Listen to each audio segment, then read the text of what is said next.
Assemble the accused! Bear witness to their trials! The time of the Inquisition is now at hand. Putting pop culture to the rack, the Inquisition calls to account the events of the week, rooting out heresy wherever it is found. I am Grand Inquisitor Doomcock, the future ruler of Earth, and joining me for tonight's torture is Nerdrotic Channel's Grand Inquisitor Gary Beekler. Gary, did you enjoy the Super Bowl? Yeah, I didn't watch a second of it. It was great. You enjoyed it a lot more than I did then. Yeah. You just told me who was winning. I guess it's still going. I think it's done. Oh, it's been over for an hour. So. Oh, okay. In terms of like who could possibly win. So yeah. Well, who gives a shit? Yeah.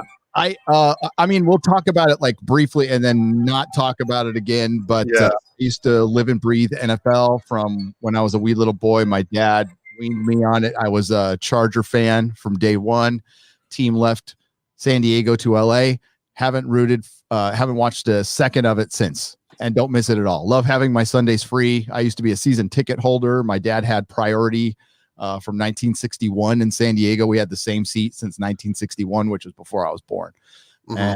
And then not anymore. Just like dropped it like a bad habit, and don't miss it at all. Don't blame you. No, that's a sad story. Without respect, we reject. Damn right. Goes for a lot of things. So, dude, but we have a lot to talk about. And it's kind of surprising, the WandaVision, which has been a slow burn, right? And as far as outside of some theory videos and stuff, it's not like reviews catch on.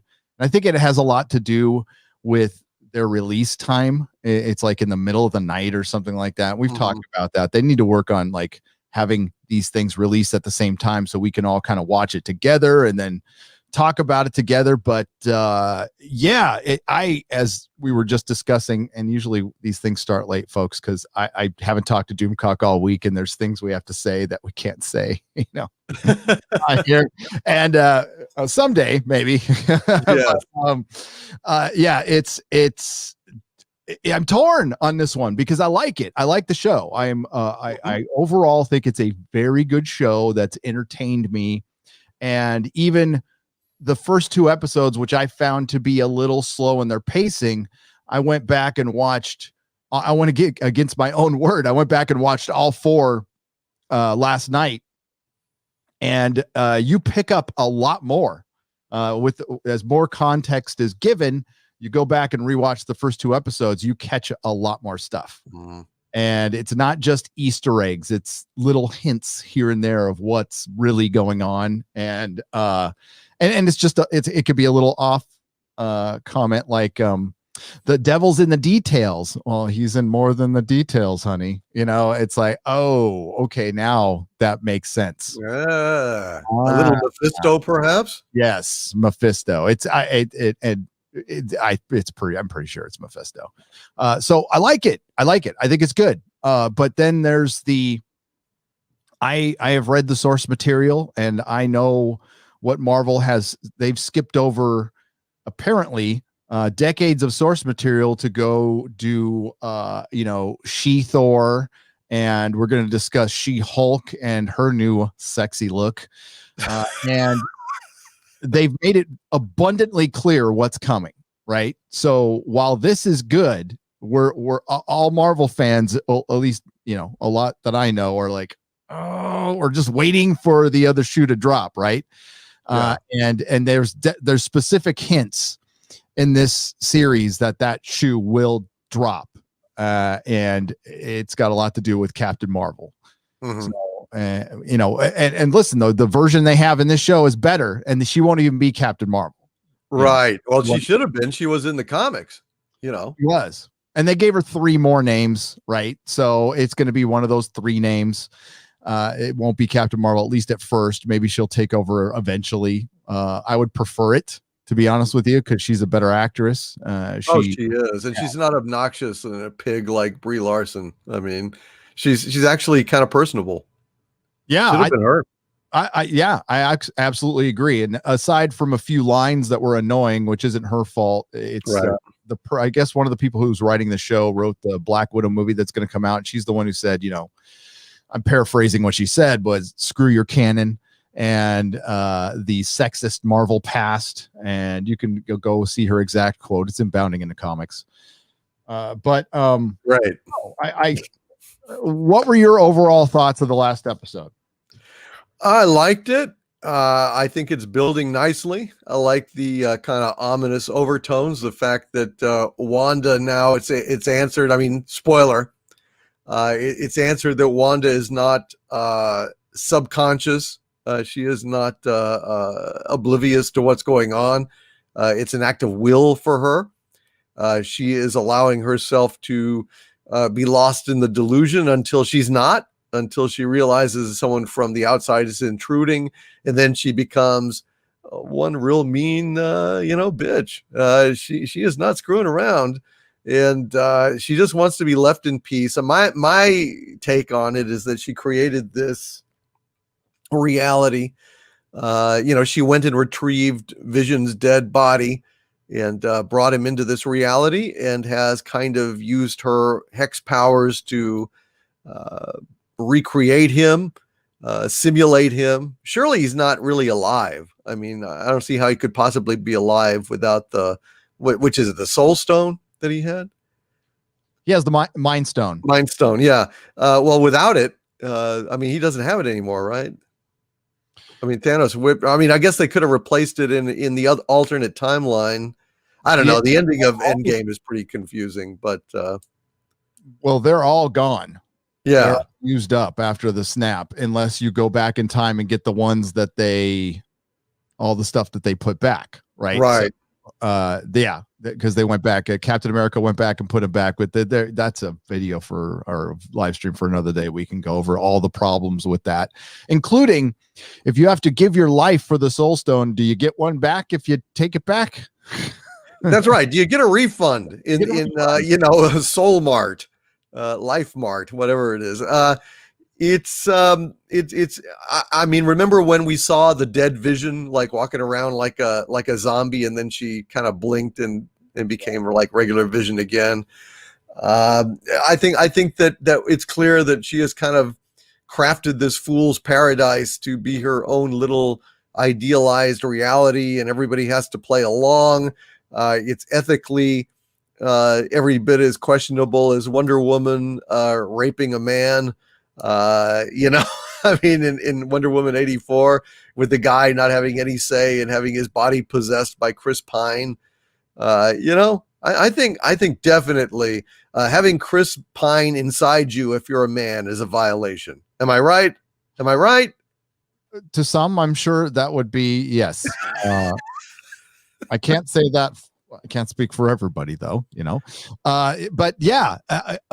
So all her powers are derived from the Mind Stone originally in the MCU, but it's clear they are going to be extrapolating on that, right? So they'll probably say that like that experimentation tapped into her mutation, and it's going to be very interesting how they fold the mutants into the MCU, which has now officially happened, right? And honestly, they could go a lot of ways with this, and I don't know how it's going to work without pretty much resetting a bunch of stuff, and I don't know how you do that without erasing the 10 years that came before or messing with that in any way. But I mean, like maybe Marvel doesn't give a shit. Maybe they're like, hey, the past is the past. We made our money on those movies, and you can watch them and enjoy them, but we're going to move forward because we got to not only fit in the X-Men, you got to fit in the Fantastic Four, and they're not going to make them a team later. They're going to try to make them the first family of Marvel, which they are, and they're not going to look like they did in the Kirby comic. By the way, I think we all understand that. That's sad. It is, and that's pretty much.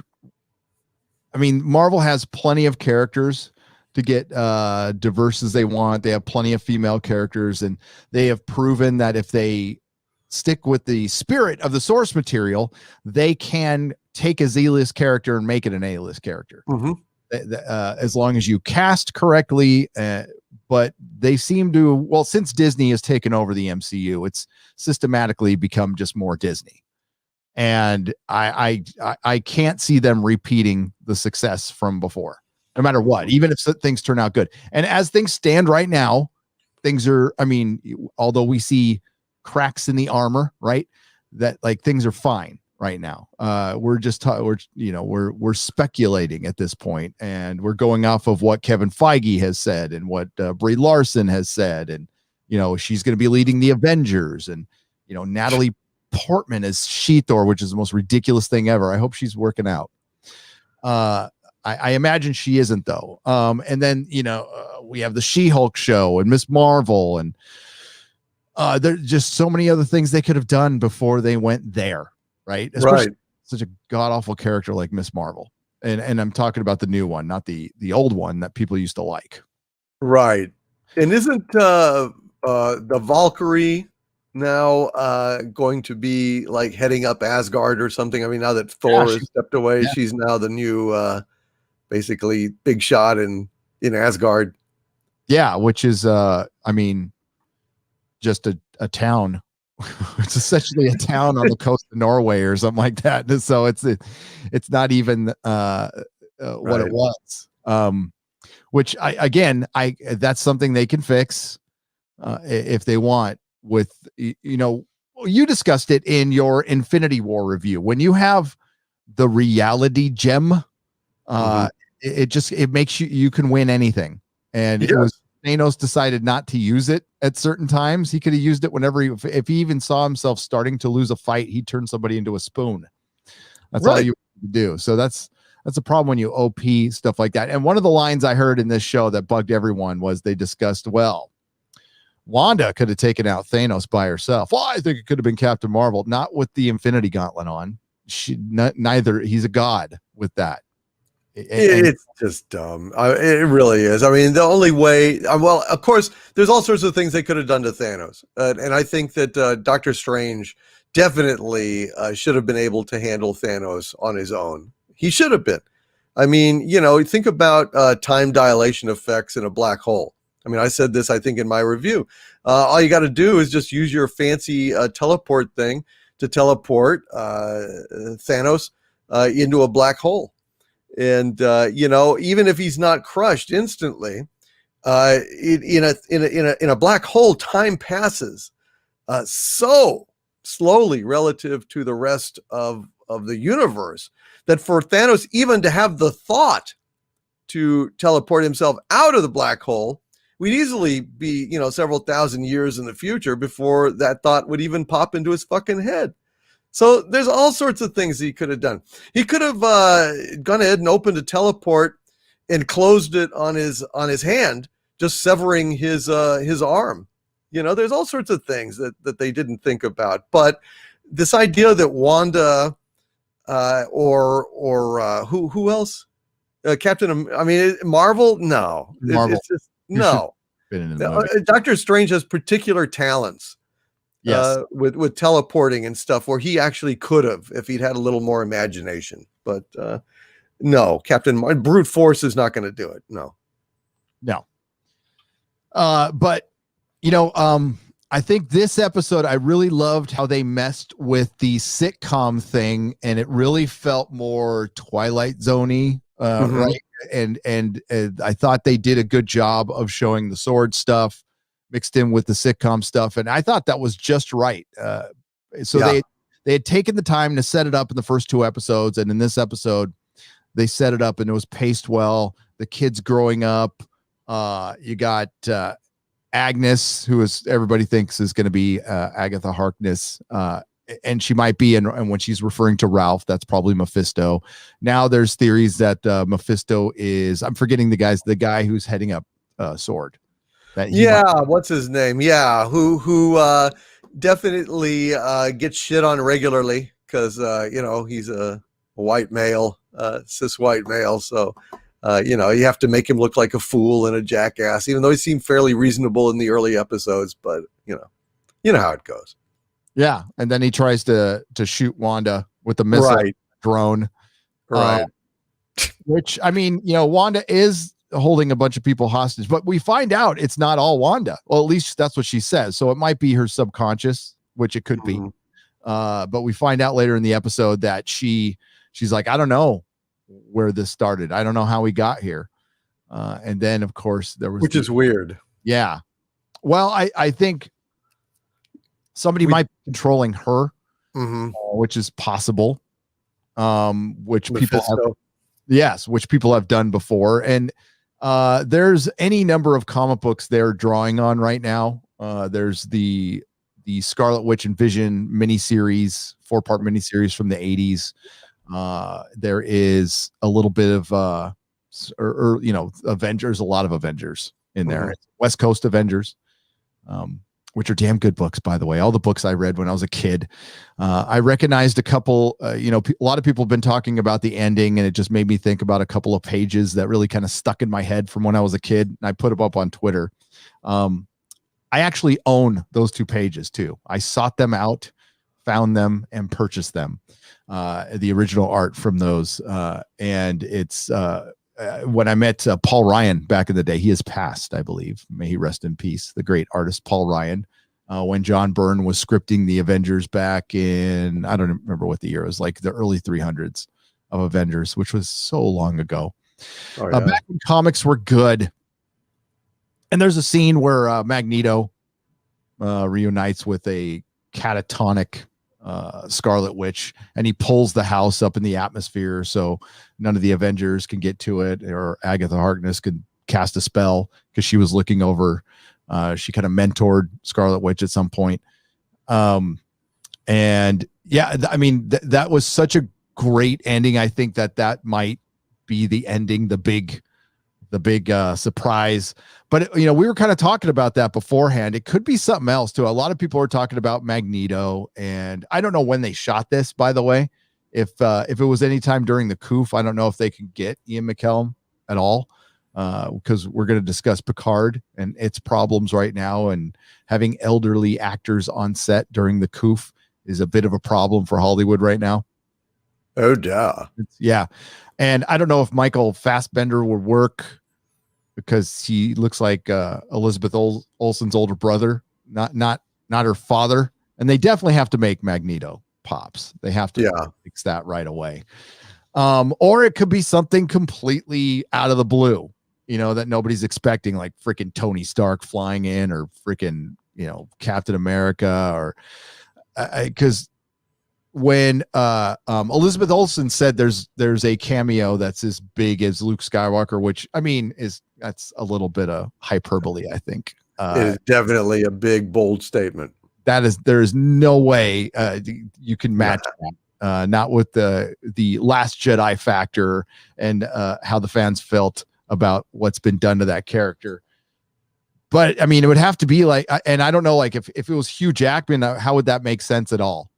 Unless I think Ryan brought up because of his healing factor, he might be able to go in there and pull her out. But like somebody's going to go in and at least try to save her at the end. This is what I think anyway. And it's and yeah, I mean, like this is the kind of stuff I want, right? This is what I want to be doing. I spent part of I took a little time off. I'm starting to take time off on the weekend, and I'm like digging through my old comics and watching old MCU movies. This is like exactly what these things are supposed to do, right? So it's got me doing it as a fan, and this is what I would love to keep doing, right?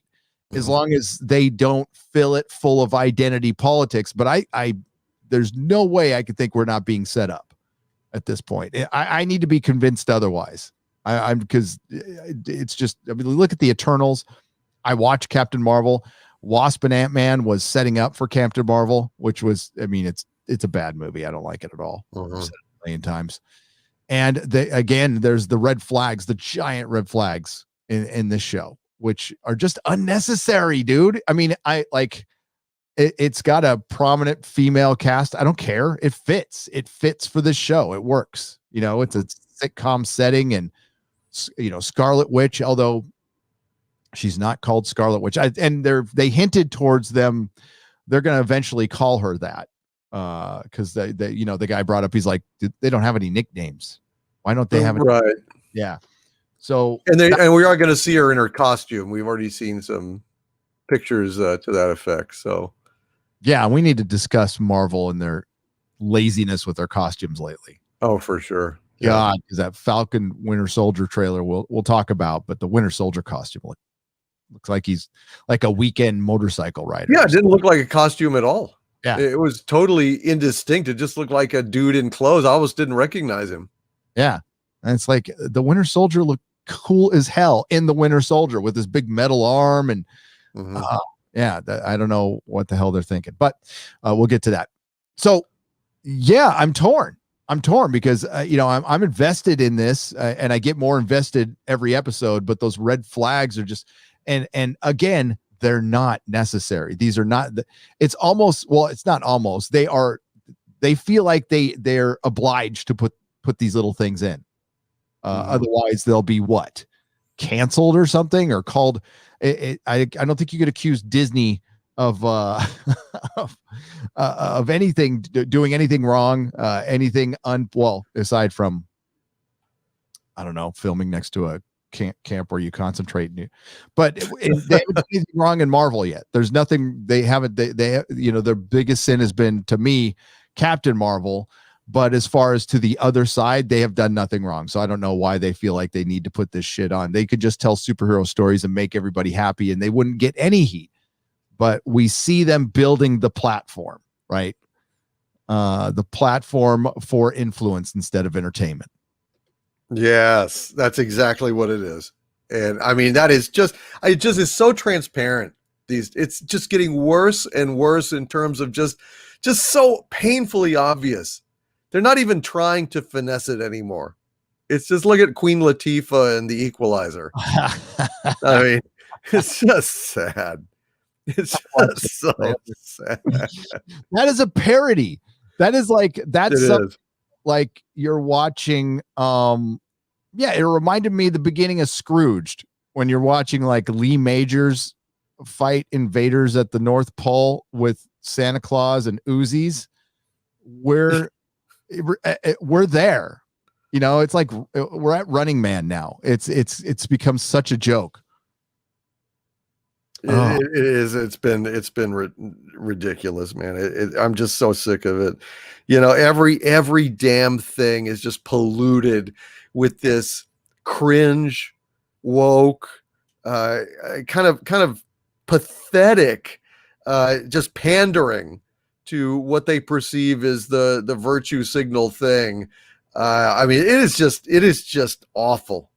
It is just awful, and it is driving people away from that particular message. I mean, they are not making progress. If anything, they're actually driving people away from progressivism or liberalism, and it's sad. I mean, there's a lot of people that are big fans of the original Star Trek, which is an extremely humanist, liberal kind of a show, and but they crafted that message in absolutely flawless stories that enthrall and excite and inspire.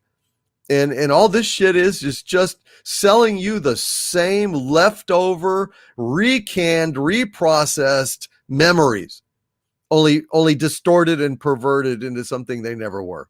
They have no originality. They have no soul. They have no imagination. They are just a bunch of craven, cowering propagandists hiding behind the skirts of political correctness to mask their own incompetence. Yeah. Peak creative bankruptcy. I mean, the two trailers, we'll talk about Clarice and the Equalizer in a little bit, but that is, the worst of the worst. I don't know how that got approved. I don't know. And God, they also announced The Man Who Fell to Earth, a show that's based on David Bowie music or something. Yeah.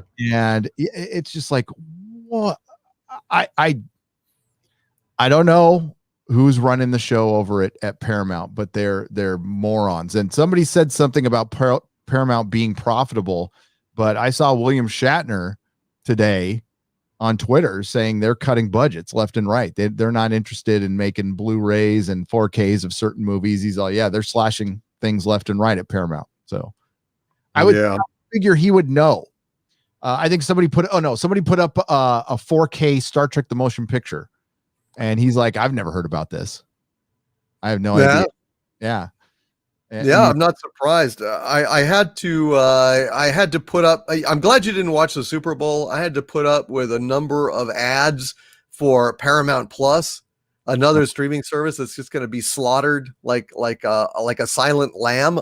And I had to watch bullshit. Kurtzman Trek characters like trudging across a ice cap or frozen tundra or whatever on some bullshit commercial with some other characters like Dora the Explorer and shit like that.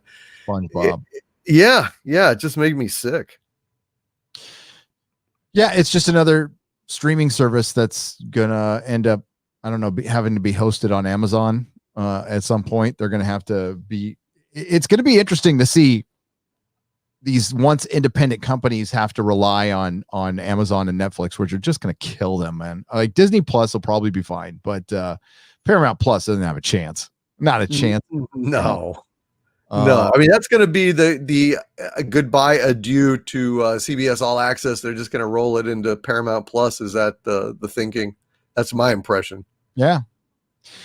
And you just mentioned Star Trek. Like the term classic liberal comes out, and they've moved past that though. They've just like, I don't know.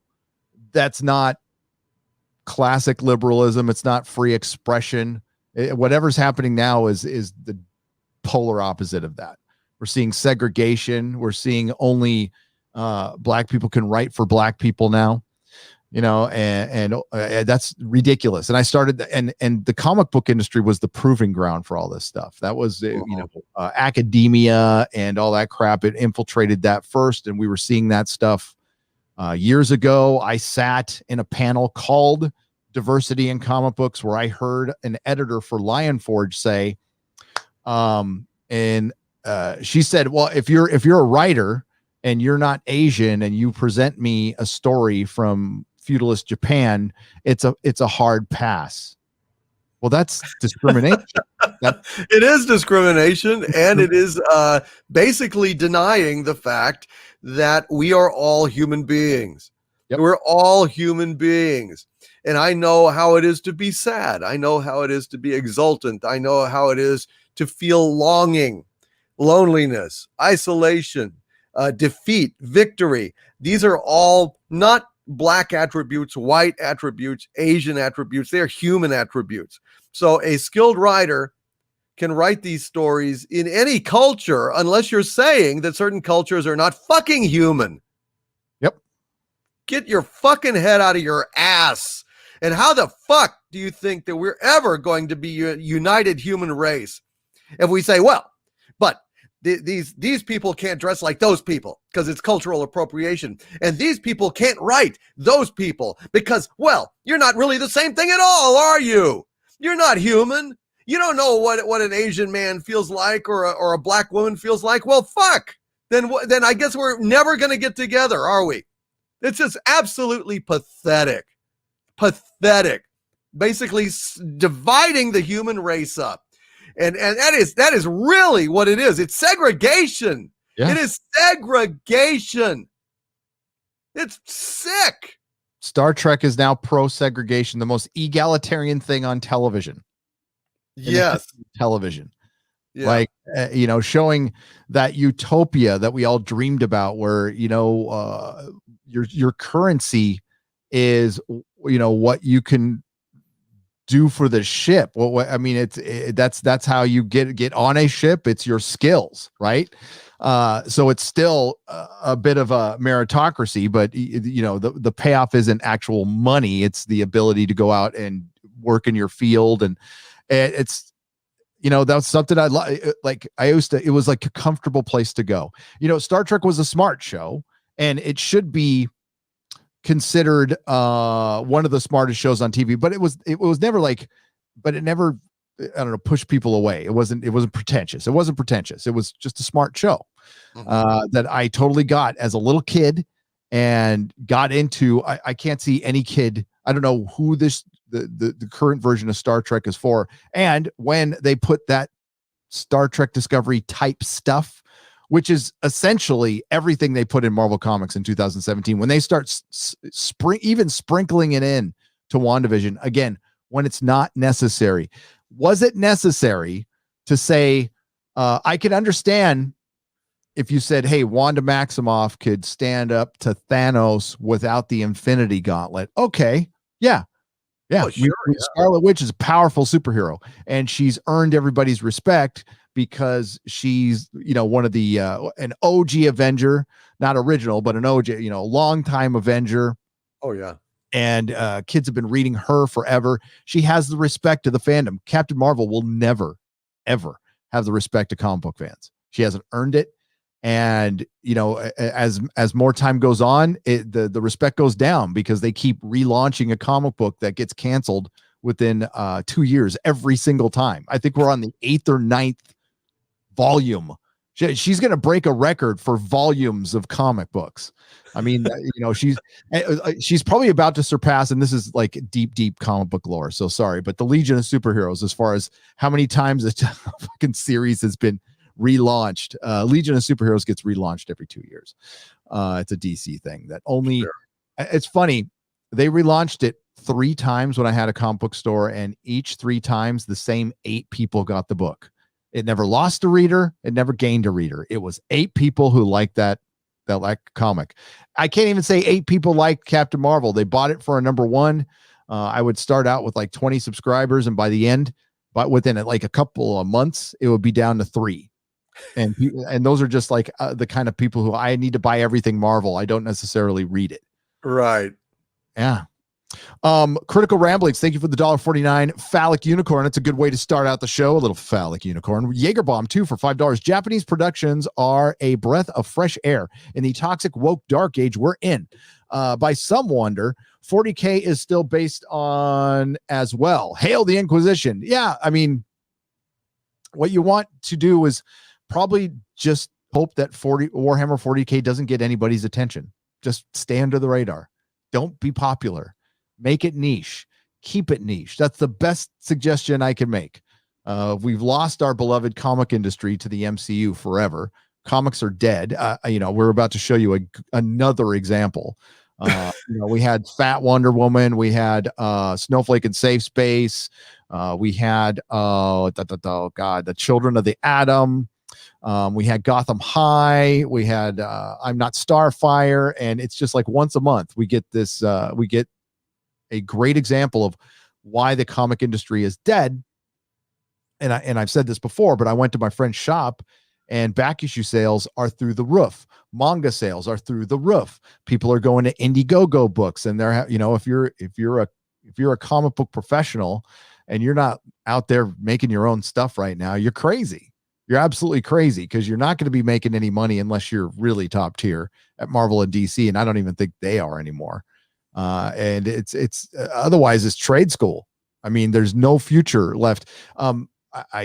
When they reprint older comics, I saw it on the new release shelf. They had Amazing Spider-Man 101, the first appearance of Morbius. They did it. Marvel's and DC have been doing these reprints where they reprint the old comic ads and all.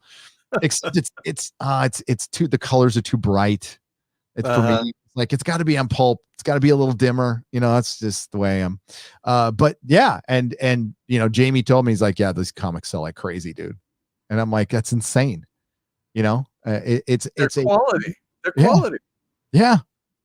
I mean, it's no wonder that they sell. They actually are sincere. They have quality. They're telling stories. They don't have any agenda at all except telling a good story and making money. And I'm just over this shit. It's like, I want Hollywood to just fail, just spiral down in a death spiral. I don't give a shit anymore. I'm so sick of seeing this garbage. So sick of it. It's so pathetic. It's so cringe and whiny and wimpy. It's just gutless. It's gutless corporate ass covering. It's not inspired. It's not. It's a bunch of woke wankers, jacking off on our dime, and we're supposed to pay them for it. Forget it. Hell no, not anymore. Yeah. So I gave up. And you gave up years ago, right? But Az and I decided together we do a live stream where we just bag and board comics and bullshit for a couple of hours. And we decided, I can't remember. I think it was either the Wonder Woman thing or no. It was when Tom King went out to try to cancel Jay Lee. When he woke up one morning and Jay Lee Jay Lee's a great artist, Hellshock, and he did a cover for Ethan Van Sciver. It was a contract job. Ethan went, "Hey, will you do a cover for Cyberfrog?" And Jay Lee said, "I like making money and drawing. I will do it." And it was a job. That was it. Just because you draw for somebody doesn't go, I am now signing in a contract with Ethan Van Sciver that I will now agree with every single thing he says on everything. It's this childish mindset that we have right now. So he did the cover, didn't think about it. By the way, Jay Lee's dog had died. He was taking his dog to go bury his dog down here in San Diego, and his phone starts blowing up, and they're all, "Hey, did you know Tom King tried to get you canceled today because you drew the cover for Ethan Van Sciver?" And of course, people, the pieces of garbage on Twitter were piling on this poor guy, right? Yeah. And he freaked out, for when he's an artist and he's not on Twitter every day. And I can see how that can be completely overwhelming when, and he probably got a couple of phone calls go, "It's not a very good look if you're doing a cover for Ethan Van Sciver. This could jeopardize your career. I'm sorry your dog died and everything, but you got to think about how our associations look with you, and Tom King, a writer for DC, has nothing to do with nothing about this, decided to wake up one morning and do this. This guy used to work for the CIA. I'm glad he's not working for the CIA. But you got to think about the giant fucking hole you have in your soul. If you need to wake up and just pick out who might be a stranger to you, just because he works in your industry doesn't mean you fucking know him, and just decide to put him on blast like that and try to get him canceled when you're already a quote unquote successful writer. He is currently writing the script for Jack Kirby's The Fourth World, or what the New Gods, what they're doing with what's her face, I can't remember the director's name. So he's writing in Hollywood, he's writing comic books, he gets to do this for a living, and he still needs to wake up and cancel somebody. That's how foul this awful industry. It kind of has always been this way, folks. By the way, they've always been, comic book creatives have been backstabbing, conniving people for a long time. This is why I found that out very early when I got into the professional side of it. And I'm like, I don't want to know any of these people because I will hate this. I will hate this job, and I don't want to hate this job. So I just completely cut myself off. I think I did 3 signings in my 10 years, and I had to make sure I knew the guys like really well. And I had pretty good experiences, but for the most part, I beyond arm's length with comic professionals, wanted nothing to do with them. It was fine because I wanted to enjoy this part, the end part, which is like, this is, just random comic. This is a beautiful thing. I love pulp and how the 4-color looks on pulp. Old fashioned, but this is gone. It's a long gone era. I mean, it's when Disney bought Marvel, it died, and it brought in people like Tom King and, Mark Waid was there. But, after, Mark Waid kept himself, at least in public, he kept, so he behaved, but there was a time where he didn't feel like he need to. And then the Dan Slotts of the world, and you guys all know the story. And we're years past this, by the way. And now their industry's falling a fucking apart, and they're wondering why. So I'm trying to make it clear to you guys, like, why I'm worried this is going to happen in the one last good thing we got, which is the MCU. And I think we're kind of past the point of no return. It's just a matter of when it happens. Right. And it didn't need to happen. You can certainly just adapt old stuff forever. You can bring in new characters. They can be women. They can be POCs, whatever you want. There's plenty there. There's thousands of characters there to adapt. You don't need that. You can create new ones if you like too. There's nothing wrong with that. Well, the thing that's wrong with it is that it won't sell. They don't have any faith that they can create compelling characters and tell compelling stories on their own anymore. They have to go ahead and culturally vandalize our stuff because they don't have the acumen, they don't have the creativity, they don't have the will, the talent to create narratives of their own. They simply want to be the Borg. They're essentially the Borg. They go ahead and strip mine other cultures to feed their own profit, their own culture. They assimilate stuff and pervert it and destroy it, and that's essentially the SJW playbook right there. I mean, it really is. I mean, look at that. The Borg are the SJWs. They are no individuality, enforcing conformity. In an oppressive kind of way, this hive-minded attitude that these woke wankers try to impose. Jordan Peterson had it right. He talked about this all the time. And of course, this was 2 years ago. I mean, he had that, emotional and physical breakdown, but he was nailing it. He called it years ago, and it's just gotten worse since he called it out. That this is really it's a form of totalitarianism. It's a form of thought control, and the way I've always put it is that they're turning us into our own jailers, so that we will censor ourselves before we have to be censored by them, out of fear of what?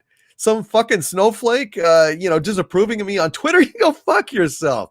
I don't give a shit. I don't give a shit about any of you wankers. I just do not give a shit.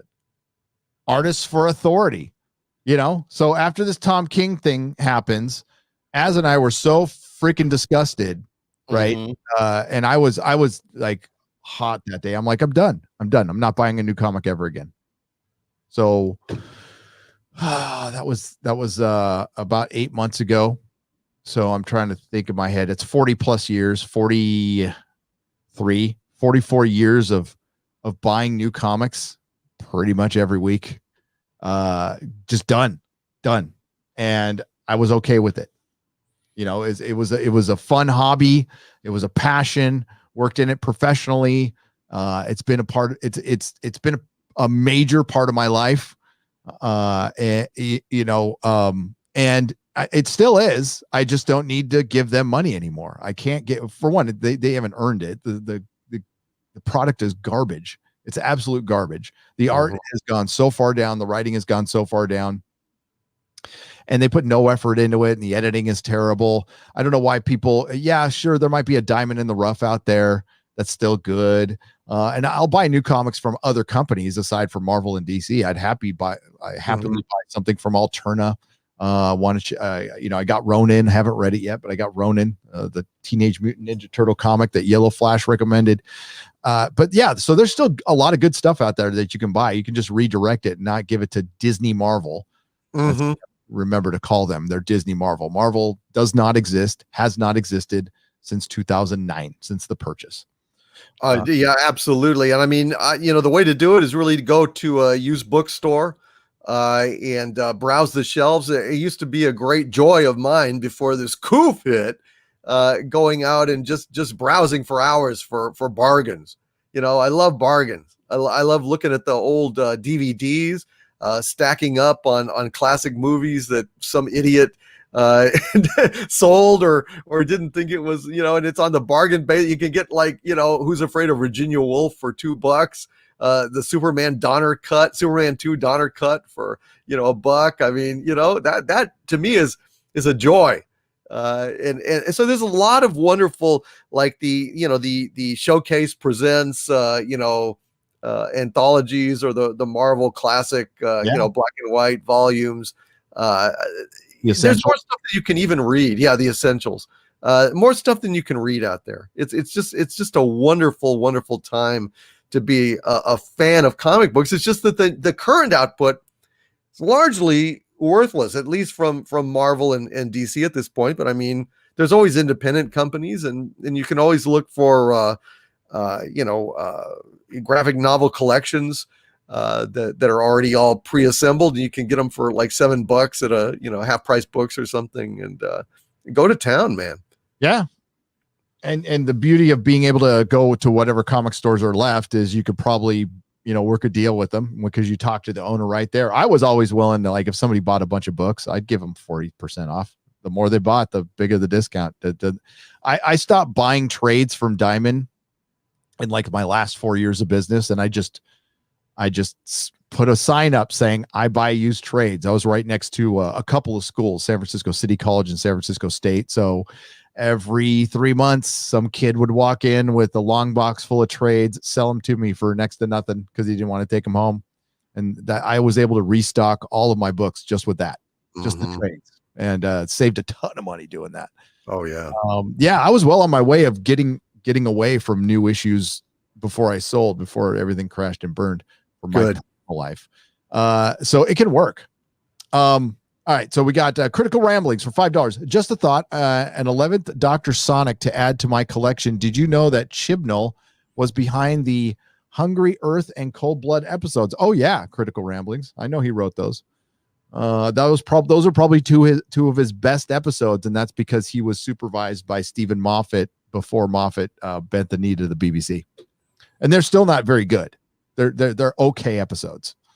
But WandaVision, we can. As far as WandaVision goes, it's really good. But it's pretty damn good, and I really appreciate. I mean, it's weird. It's weird that they took such a bold and creative approach to this show. I'm really conceptually. I think conceptually, I'm blown away by the idea. The implementation of it is a little uneven. But overall, I applaud them. I do. And I support the show until such a time as it becomes too woke to bear. But at this point, it's pretty damn good. And what makes it, folks, is, for me anyways, Elizabeth Olsen is really damn good as Wanda Maximoff. I love how they briefly brought back her accent, so they're going to even explain that probably. And Paul Bettany is Vision. Like, he's a perfect Vision. Yeah, he's great. The minute I heard his voice in Iron Man as Jarvis, I'm like, he's going to be Vision. I knew he was going to be Vision. Wow. Oh God, yeah. The first second I heard his voice, I'm like, he's going to be Vision. He's going to be Vision. Because remember, for one, if you guys don't know, that the animated Iron Man cartoon was very influential on Iron Man the movie, and animated series tend to be like that. Because directors and people who might not have all the knowledge in the world of Iron Man aren't going to sit down and read 50 comics. They're going to watch the cartoon. And the cartoon was pretty good. The 90s animated, it's with the mullet, Tony Stark, it was good. And they had they had like the Ghost Vision, the not Vision, but Jarvis version of the computer. And yeah, I'm like, oh, they're going to make him Vision. And he's been perfect at it. And like, with these TV shows now, you can have like really well done, complex characterization with superheroes, because this is what they're made for, serialized storytelling. So you're getting scenes, with him and Wanda fighting. You would never get that in a movie. You would never get a scene like that in a movie, because they'd have to be off to the big fight where they got to fight the beam of light shooting up in the sky or something like that. So if they don't go woke and don't fill their shit with identity politics, they can tell so many different types of story, because that's the beauty of superheroes. You can have a noir superhero, you can have a horror superhero, you can do Artur stuff with superheroes, you could do anything with them. It's a multiple genre, a freaking Western, whatever you want. We got Batman supposedly going to be like 7. I mean, like, this is the shit you can do with television. Yeah. And it sucks that it looks like this is Paul Bettany's like last go at Vision. I think this is going to be it for him, which is just stupid. I don't know how they can bring him back. I mean, surely he's not alive outside of this realm, which is probably one of the reasons why she's so fiercely defending it. I mean, once the mind gem went into his head, we knew it was going to come out at some point. It had to come out for the Infinity Gauntlet. But I mean, Vision's been, killed and brought back plenty of times, and they can. I just don't know if they want to or not. They obviously have a great chemistry, one that they didn't really exploit a lot in the films. No, they hardly had any stuff together. No, we barely saw Vision at all. I mean, like, if it wasn't for a couple of scenes in the beginning of this series, does anybody even remember that Vision's known for being able to walk through walls? That's his thing. He can be as hard as a diamond, or he can walk through walls. Mm-hmm. And he's got a special place in my heart because he was in the first comic book I bought. So Marvel Team Up 42. I love Vision, and I'd hate to see him go, but they're trying to, the MCU is on its way, folks. And I wish it wasn't. I wish it was just the egalitarian Marvel universe, the one that we grew up on. But Disney is insistent on this. And this is why they should never be trusted ever. Mm-hmm. Ever. I mean, like, Warner Brothers is stupid. At least they have an excuse. They're filled with a bunch of idiots who don't know what to do with their freaking, they're way too concerned with their Coke or whatever. And they just can't seem to get it right with their superheroes ever. And it sucks because DC fans, you deserve better. They got a great Superman sitting there he should have a trilogy in production right now. We shouldn't even be discussing, like, is he going to have a cameo in fucking Shazam? Henry Cavill, a cameo in Shazam. Yeah, it's insane. And, you're right. I mean, look, they haven't done Superman right with Henry Cavill, but we know from The Witcher that he could really bring a warmth and a sense of humor to the part of Superman. He could be great. I haven't seen it yet, but he could be. We know he could. And the fact that he sought out The Witcher as a fan says that he's, one of us. When he sent up the warning flag, basically warning that, hey, you like Geralt? Well, too bad. Geralt's not going to be around much next season of Witcher. It's like, he cares. He cares. I'm gonna have to make my video on that because I've read The Last Wish real quick. I'll talk about this real quick. The Last Wish is the first book you're supposed to read in the series. I didn't know that when I was just getting into The Witcher. I read it out of order. So I read The Last Wish, which is a bunch of short stories, which is what season 1 was based on, essentially. Now I know exactly what they changed. And again, it's another prime example of intersectional feminism coming in and fucking up storytelling that they didn't need to fuck up. They already had strong female characters. They were already doing, but it was natural in the story. And no, they edited out a bunch of stuff from The Lesser Evil, which is the first episode. They took out a bunch of stuff to pump up this Renfrey character that they kill, right? And like, I hate that episode, by the way. I don't like the episode, never liked the episode.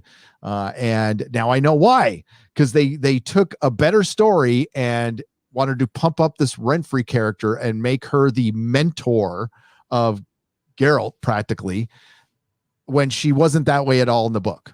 And it was still a bad story. And I'll break it down in a video, but I had no context to this. So I had people like, I'm like, I like the video, and I did like the show, but I hadn't read that story and I didn't know how bad it got fucked up, because it got fucked up pretty bad.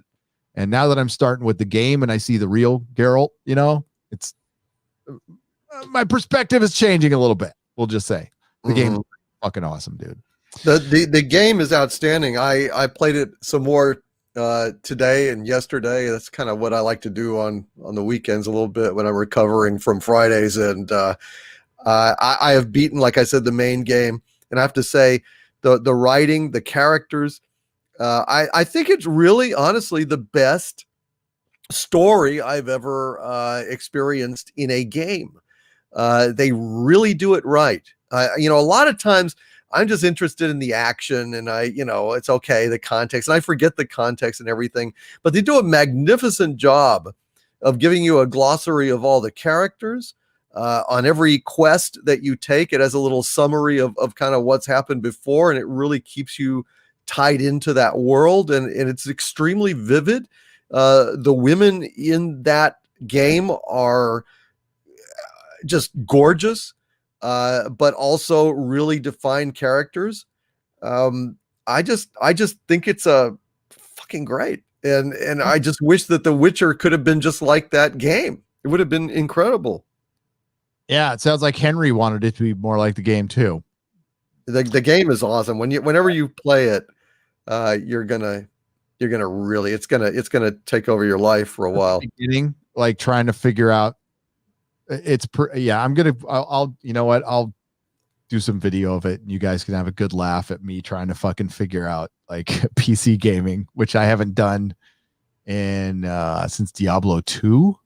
So well, I'm doing it on a PlayStation 4. Yeah, it's great. It's really great on big TV and everything. I've got it on Steam. My son took my PlayStation 4. Doomcock Neurotic, please review the new Equalizer show it's on right now. I know all of you would rather be watching the Equalizer with Queen Latifah, so I'm glad you took the fact watched us instead. I am very happy. Have you seen the ads they were doing too, Gary?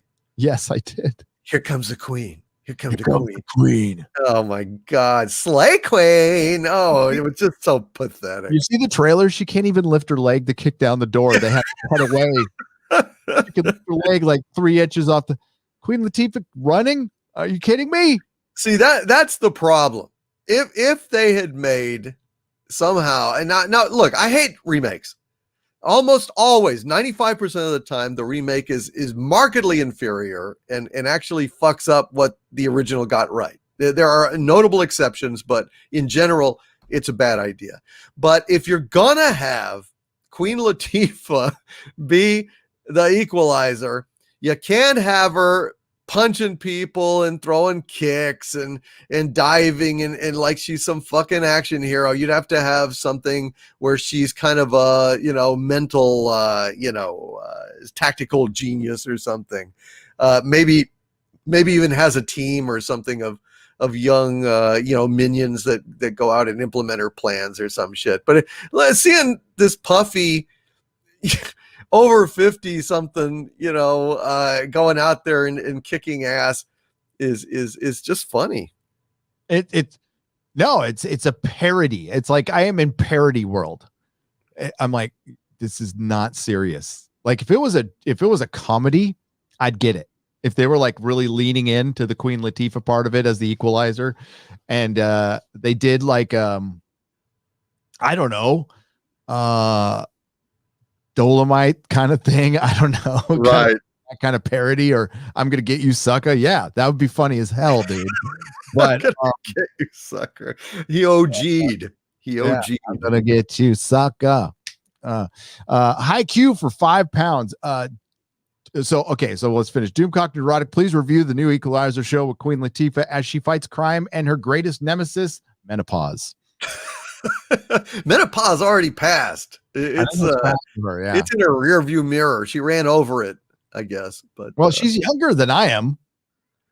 Supposedly, she's a year younger than I am. You mean in the show? No, in real life, she's 50. Okay, I thought she was over 50, but still, 50 is for now she was in perfect shape or something, maybe. And I like her. I was deeply impressed by her in Chicago. Did you see that movie? Yeah, I saw Chicago. She was good. And not only good actress, but her song was absolutely incredible, she can act, but it's just tragic miscasting. It's not a show that we needed.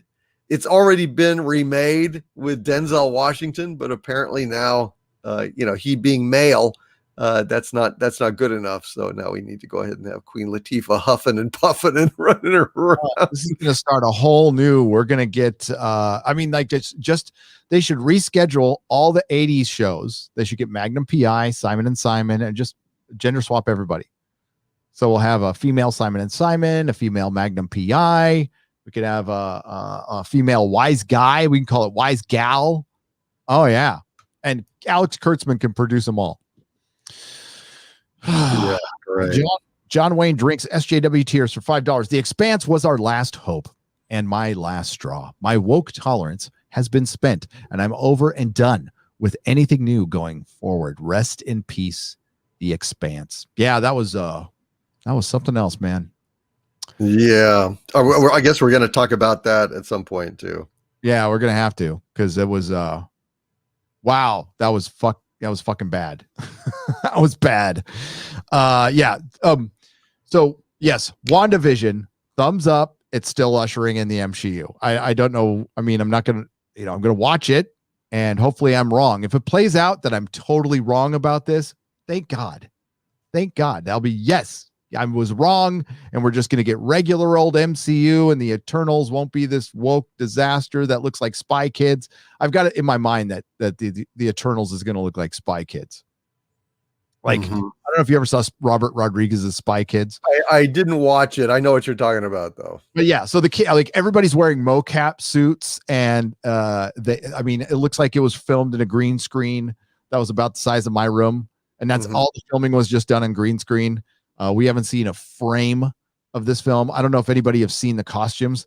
Just Google them. They look terrible. And this is Kirby art. I mean, this should be a love letter to Kirby, and we haven't seen anything from it. So I think I think it's going to be a terrible movie. I could be wrong, but probably not. The Eternals are no. You're quite correct. You're quite correct. Yeah, I mean, like who would have thought that WandaVision will be the best thing Marvel has done in a while? And their next movie, supposedly Black Widow is supposed to come out in May. Yeah, and they're gonna charge out the ass for it on top of the subscription fee with Disney Plus. I don't know how fans are gonna react to that with HBO Max just giving it all to us, just giving it all. Well, as it stands right now, Disney's releasing it in theaters in May. They said theaters. I don't know whose theaters or what theaters. There won't be any theaters in California or New York to open up in unless things change drastically, but I don't think they are.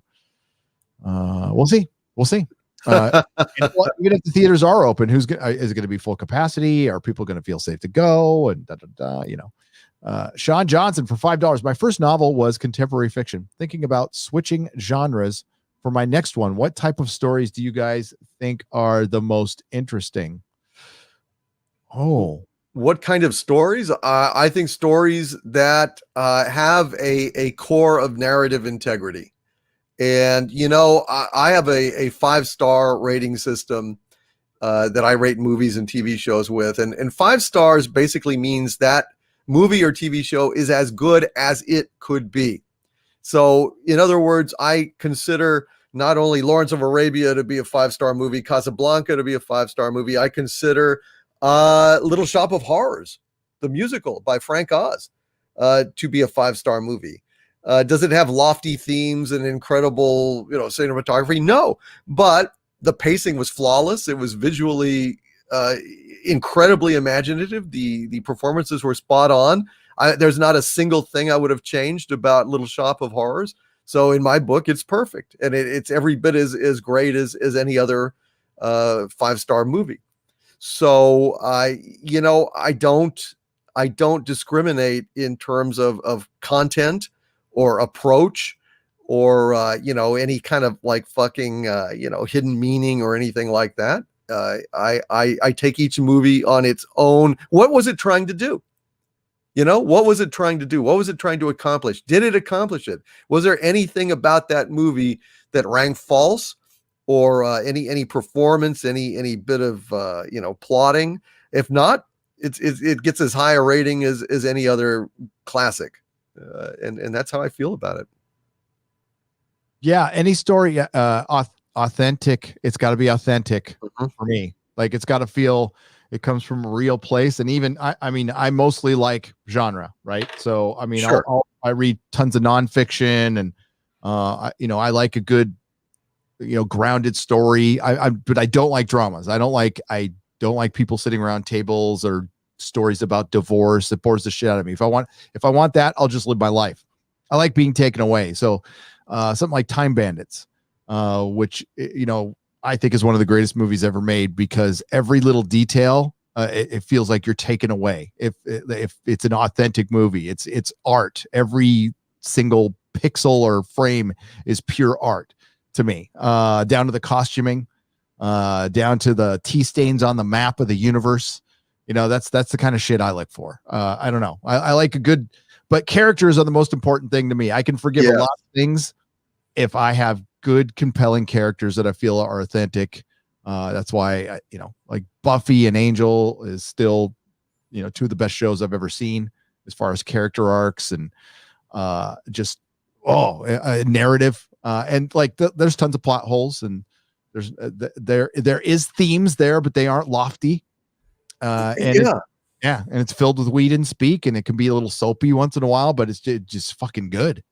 It really is. And I think that movies are a lot like people, to an extent, is if we really like a movie, just like we really like a person, when that person screws up or falls short, as we all do, we tend to overlook those flaws. And the same thing with a movie. If the characters are sufficiently engaging, if 9 out of 10 things in the movie, or even like 7 out of 10 things in a movie are great, and then it stumbles a little bit, but it has a lot of goodwill, or like Star Trek, for example. There's a lot of original series episodes of Star Trek that have plot holes and some dumb things about them, but in general, I still love every damn one of them, because I love Captain Kirk, Mr. Spock, Dr. McCoy, Scotty, Uhura, all of them. I love them to death. They're like family. They really are. They're like family movies to me. I've grown up with these things. When I'm feeling sick at night, if I have like for instance, last night, I overate and I had a really upset stomach. I had a headache, and I just even had the bowl next to me just in case. You know what I mean? It was one of those nights. But what I do, I put on Star Trek. I just put on Star Trek, and it's a great comfort to me. So I think that movies with enormous goodwill, enormous personality, charismatic actors, especially good faith will go a long way for me. If a movie I feel is by someone that isn't a corporate hack, someone that, tried to do something great and then fell a little short, I will give that movie a lot of credit. The same, even though they didn't achieve greatness, they shot for greatness, and that's rare these days. So they get a lot of credit for me on that point as well. We're also in a new era where like separating the art from the artist is not even an option for anybody who's going to be engaged on the internet at all. So it's a double-edged sword. If you want to get on the internet and promote your work, there's a very easy way to do that. You're going to get trolls. You're going to get, just don't engage. Be positive. Do what Zack Snyder does. Zack Snyder's got this giant movement behind him because he went to the fans. He went directly to fans. Gina Carano is one of the biggest stars in Hollywood right now. She is, because she interacted positively with the fans. There's a bunch of people obsessed with politics, and they think it's just about politics. And that's just such a lack of understanding. And it's disingenuous. It's a disingenuous statement. Gina, you could guess what Gina's politics are. I'm sure she hasn't blasted them, but she hasn't done anything but throw up inspirational stuff, put candles in her bio, and maybe, didn't bend the knee to a bunch of Twitter thugs, right? That wanted her to put her, or the pronouners. That's what Eric July called pronouners. She didn't bend the knee. So people just automatically think that's one side of the aisle, which it just isn't. It just isn't. You know what? I don't care what side of the aisle. If some asshole that I've never met is telling me you need to do this with your channel or your account, I mean, you're going to get met with the fuck you. Yeah. I mean, that's it. So and she was more polite about it, to be honest with you. She said beep, bop, boop. She didn't even say what I would have said. So, it was a perfect response, Gary. I mean, it was the thing that they can't stand, which is levity. Levity and wit. They are completely helpless against that. They can't deal with it. The director of Sonic went out and showed some humility and said, you know what, guys, I heard you and we'll change it. Yeah. I mean, that's fantastic. I'm sure he got a bunch of really hateful, spiteful, assholish tweets calling him everything under the sun. And he just chose to focus on the vast majority of people going, I hate that look. I've been a Sonic fan my entire life. That's not what Sonic looks like. Don't take it personally. Listen to the people who made that thing what it is. Yeah. We're the people who made the thing what it is. Star Wars, it is what it is because I was into it at 7 years old. Talked my mom into signing me up to the fan club and made all these crazy promises of taking out the trash and stuff so I could read my Bantha tracks and get, a couple of figures here and there. Mm-hmm. And there's millions of more like me and Doomcock, and that's what made it what it is. So when we say, hey, this thing stinks, it's probably because it's not because of us. It's not because of us, because generally we know what we're talking about, especially if you've been in this thing for decades. Maybe if you just use a little humility and gratitude going, hey, I still get to work for Star Wars. And if I listen to this people, maybe I will continue to work for Star Wars and maybe make them happy. And it's much easier to be on the internet and interacting when it's positive. Even William Shatner, who mixes it up once in a while, you could tell he's having a good time. Whoever's running his Twitter account is having a good time. Mm-hmm. They're having a lot of fun. So that's kind of the way that's the new era. You are in the customer service business. I've said that before. I'll say it again. I don't give a shit what rationalization you have in your mind that you're a contractor or whatever. You certainly like that notoriety of being attached to Disney or Marvel. That there's accountability comes with notoriety. It does. And if you go after one fan, and listen, the unintended consequence of, I don't know, calling 73 million Americans Yahtzees, that deserves blowback. It does. No matter how funny or edgy you think you are, you're representing Disney, and people aren't going to forget that stuff. And it does cost them customers. Every time. And it costs stores customers, and it costs comic shops customers. Unintended consequences, or maybe they're intended. I don't fucking know. I can't get in their head. No. Here's an unintended consequence. Okay, before we get to the super chat, because this is going to start a whole debate right now. WandaVision, comfy chair, man. Mm-hmm. Comfy chair. Damn right. Just one episode. I was bored, which was, I think, the third one. But in general, I've enjoyed it. And I want to see more. I applaud their effort. Comfy chair. Yep. No problem with it. But we got our eye on you, because we know. We always do. We always do. We can reverse in a second, Gary. We can reverse in a second. Unfortunately, it took us longer on the Expanse. We definitely held on. How many episodes do we have Naomi in there? It feels like 3 at this point. 11 times she walked out of that room going, 11 times. 11. Oh, God. And listen, there might have been a reason for it. There might have been a legit reason for it. But then they went out and it goes, it's really important for us to have a polyamorous belter family. #polyam belters. You know what?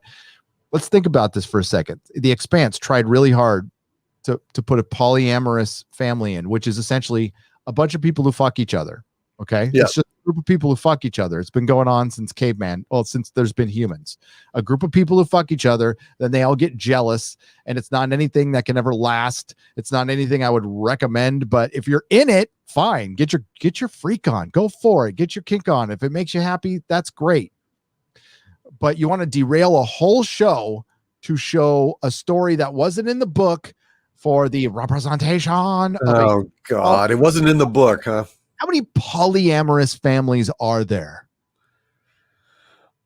I've never met one, but Yeah, not really a whole lot that I'm aware of. I'm sure they must exist somewhere, but I didn't know that wasn't in the book. Oh I no, thought that's sad. I mean, like they talk about polyamorous families in the book, which is all you have to do is they talk about it in passing. I mean, that's fine. I don't think it's a thing that's going to evolve. That's one thing I think they got wrong. I just don't think, no matter how much time passes, that is something that's ever going to work. You might have a collective of people who live in a house who all pay rent that might want to just like hit each other once in a while, and as long as no emotions get involved, that works. But when does that ever happen? When do emotions not get involved in a situation like that? Fucking never. And guess what? The polyamorous family broke up at the end. So I don't know what the fuck unless they were showing an accurate polyamorous family, which is totally fine. Again, if you're in it, cool, awesome. I mean, like, whatever. I don't care. I don't care. The fact that they had to put that in the show and it took away from our main character and Alex, and it completely derailed the show is the problem I have with it. Not the polyam part. It's the, was it necessary? It didn't move the fucking story. I knew from the very first that drummer, that chick was going to die. Now I thought drummer would shoot her in the face because that would have been more accurate to her character. This is a character who got shot in the fucking leg and kept going. But now she turns into a big pussy all of a sudden for the polyam fam who we haven't seen in any, and like her mentor, Ashford died and she was on vengeance. Like everything was going great with the Expanse in the first 4 episodes.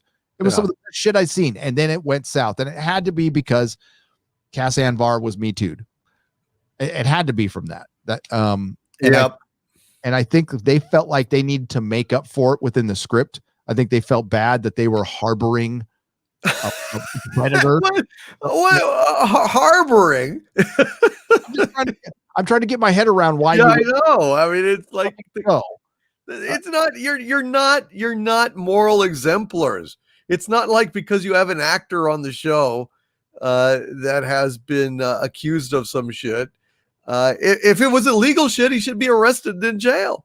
And if it's not, if he can't be tried for it, then what exactly is the deal? I mean, I still don't know exactly what is going on with him. And certainly if he has done something wrong like that, he should be sued or sent to jail. In jail.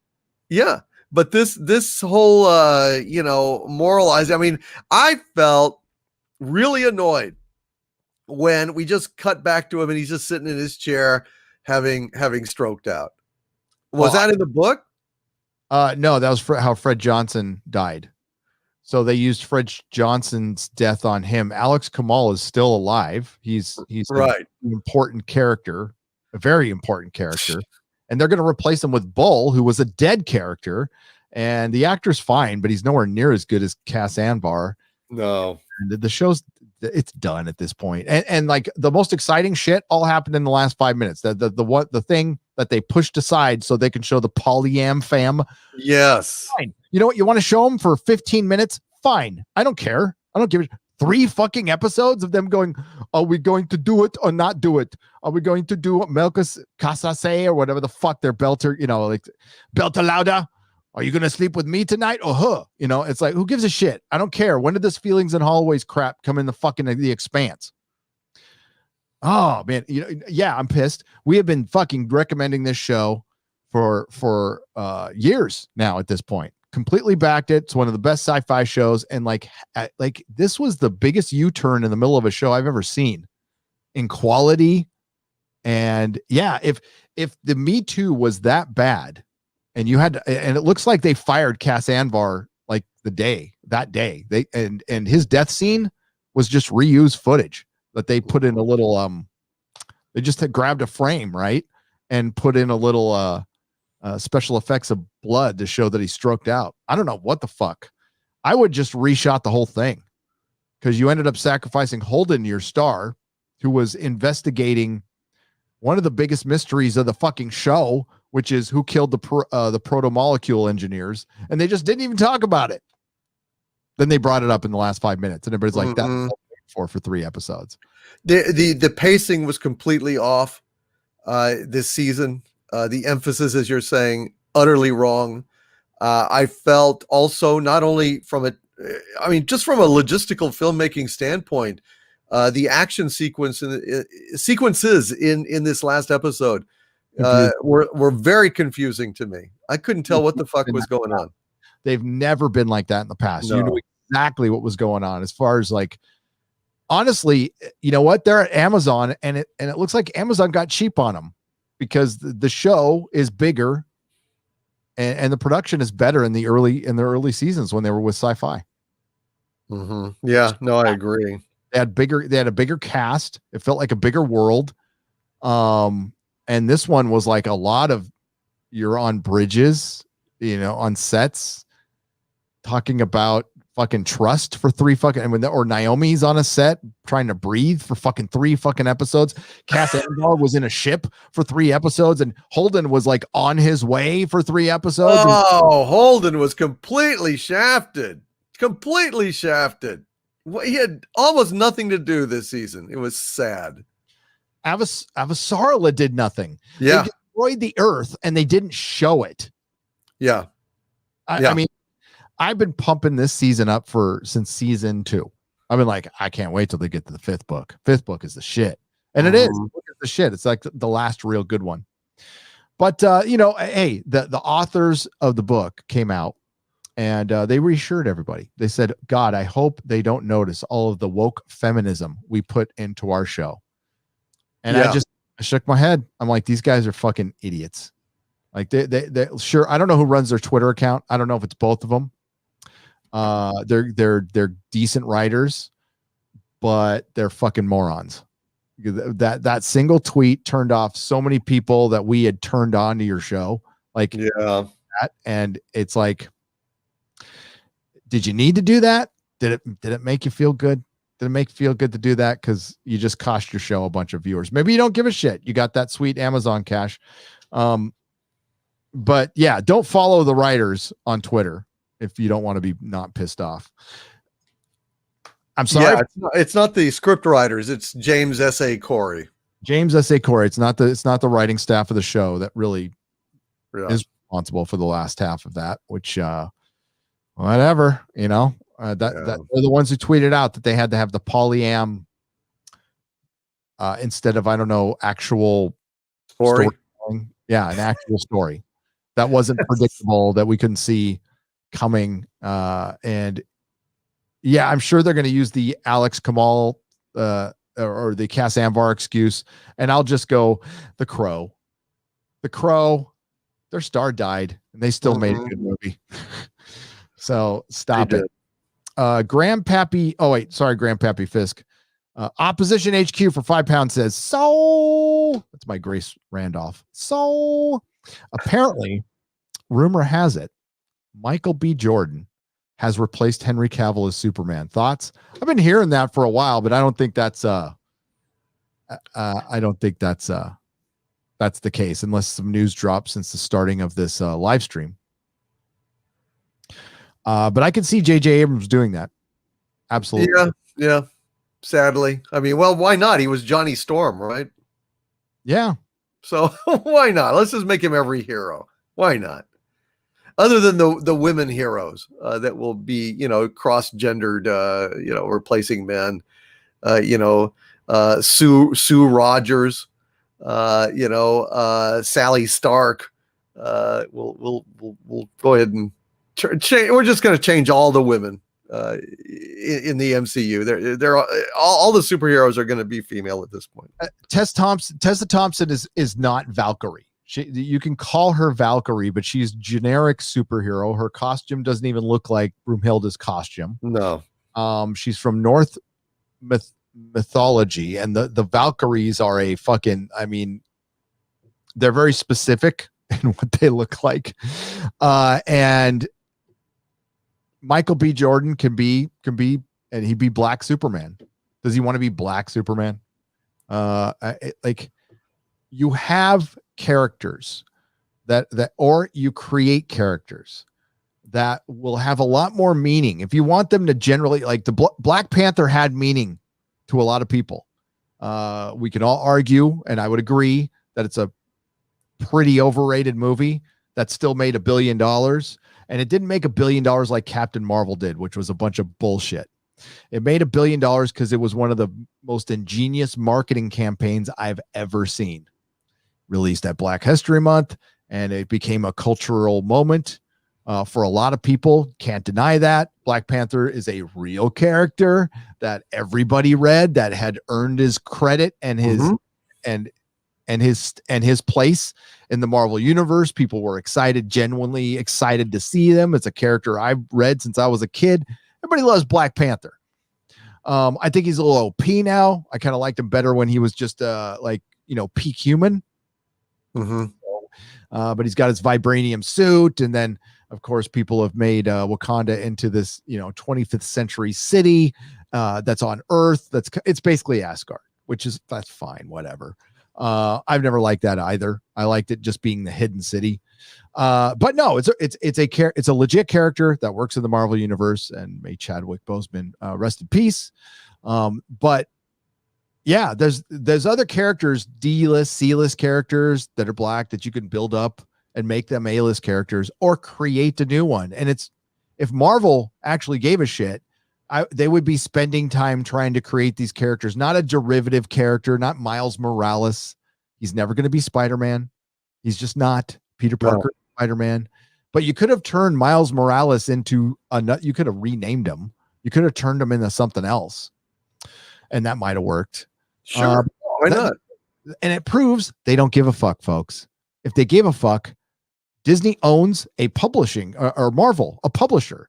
They can hire the top writers to create a character. They used to do that, or take the top writers and put them on a D-list character and turn them into an A-list character. Daredevil, the comic sold okay, but was never really that popular, right? Until Frank Miller got a hold of him. Then when Frank Miller got a hold of him, it turned into the top tier comic, and it changed the whole industry. It was a paradigm shift in comic book with a blind superhero named Daredevil, who prior to Frank Miller showing up was the happiest blind guy on the planet. Yeah.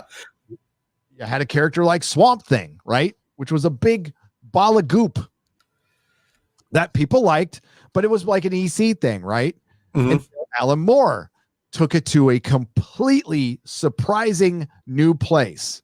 Yeah. And it changed, turned into Vertigo, and we got a whole, you want to talk about paradigm shift? We got the whole gothic Vertigo comic scene from Alan Moore going to the saga of the Swamp Thing, and creating this whole world for DC. So, I mean, they can do it. They can absolutely do it if they're willing to put the time and the money. It would take time, though. It would take a few years, sure, but you'd have this brand new character that can be whatever you want it to be, instead of going in and just changing characters. That's cheap. It's cheap and it doesn't last. It's a gimmick, and everybody recognizes that.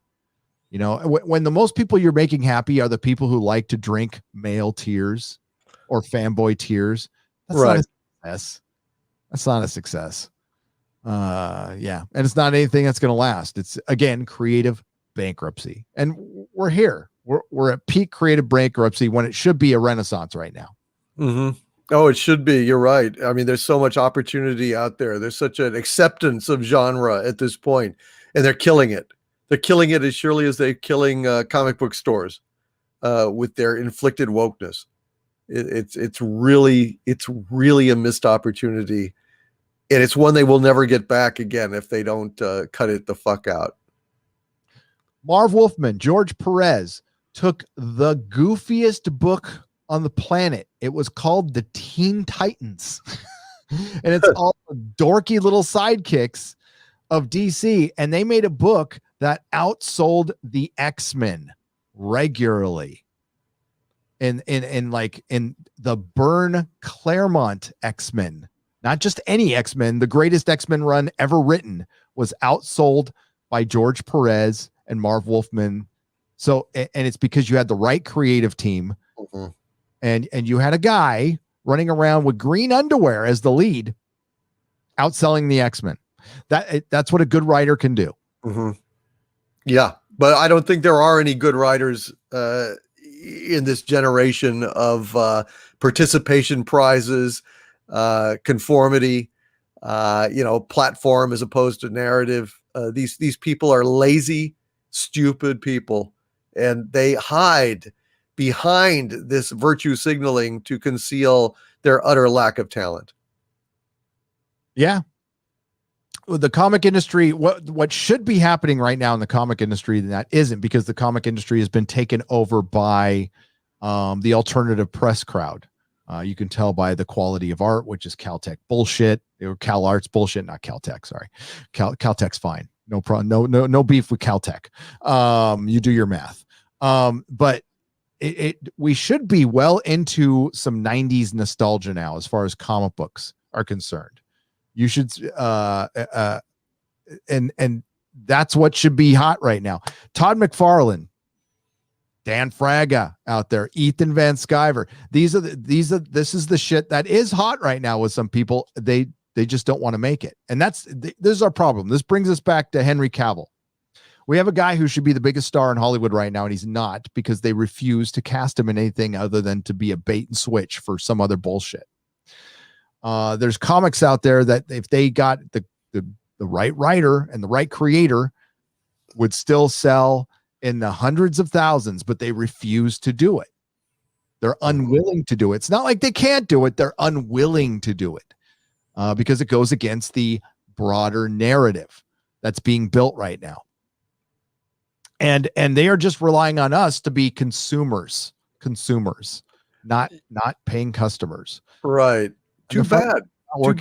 Yep. We're paying attention. It's sad, but unfortunately, we're not going to play ball. Grandpappy Fisk for $5 says, don't trust the MCU. Warlock, Galactus, and the FF will be vandalized by Disney. Doomcock is the closest thing we'll ever get to a live-action Doctor Doom. Thank you, sir. I'm flattered. That's true. I love it. Fucking Doctor Doom, one of the best villain in the Marvel Universe. Oh, well, I think the greatest villain of all time, other possibly than Darth Vader, but Doctor Doom is the quintessential villain and the partial inspiration for Darth Vader as well. Yes, he was. Nicholas Horton for £5. Was the protomolecule at the end of the finale? It seemed different. The protomolecule was in a missile that got away that the reporter figured out, not the entire crew of the Rocinante. Right. The girl reporter. The Lois. That's right. But it was taken, and it's been re-engineered by Laconia, the Laconian Empire, which they took no time to set up. So what's this about the Laconian Empire? Laconian Empire. That's at the end. So you saw what's his face, the protomolecule engineer in front of the bad grease screen going, yep, we got the protomolecule here on Laconia. And that ship that disappeared before it went through the rings, they said, yeah, we put a bunch of mines now in front of this ring. You need clearance before you enter. This is our space. This is our ring. It belongs to Mars. So there's a break-off civilization from Mars. Okay. And they went to a planet called Laconia, which is rich in resources. It is also rich in protomolecule relics. It basically was a protomolecule planet, and they have figured out how to turn shit back on, like the right way this time. So they're building this uber empire that's going to eventually take over everything. So the Belters were basically useful idiots. That's all they were. Oh God, I see that none of that shit was really explained in that episode. You had to know that from the books, I guess. Yep, Marco basically was a big useful idiot for Admiral Duarte. Is an admiral that they didn't even bother introducing. I don't feel bad telling you guys this because they should have told you all of this shit in this season. That there's an Admiral Duarte that Alex actually has a scene with Bobby, and they have a discussion when they're looking for the weapons, and Admiral Duarte kind of sends them off and redirects them.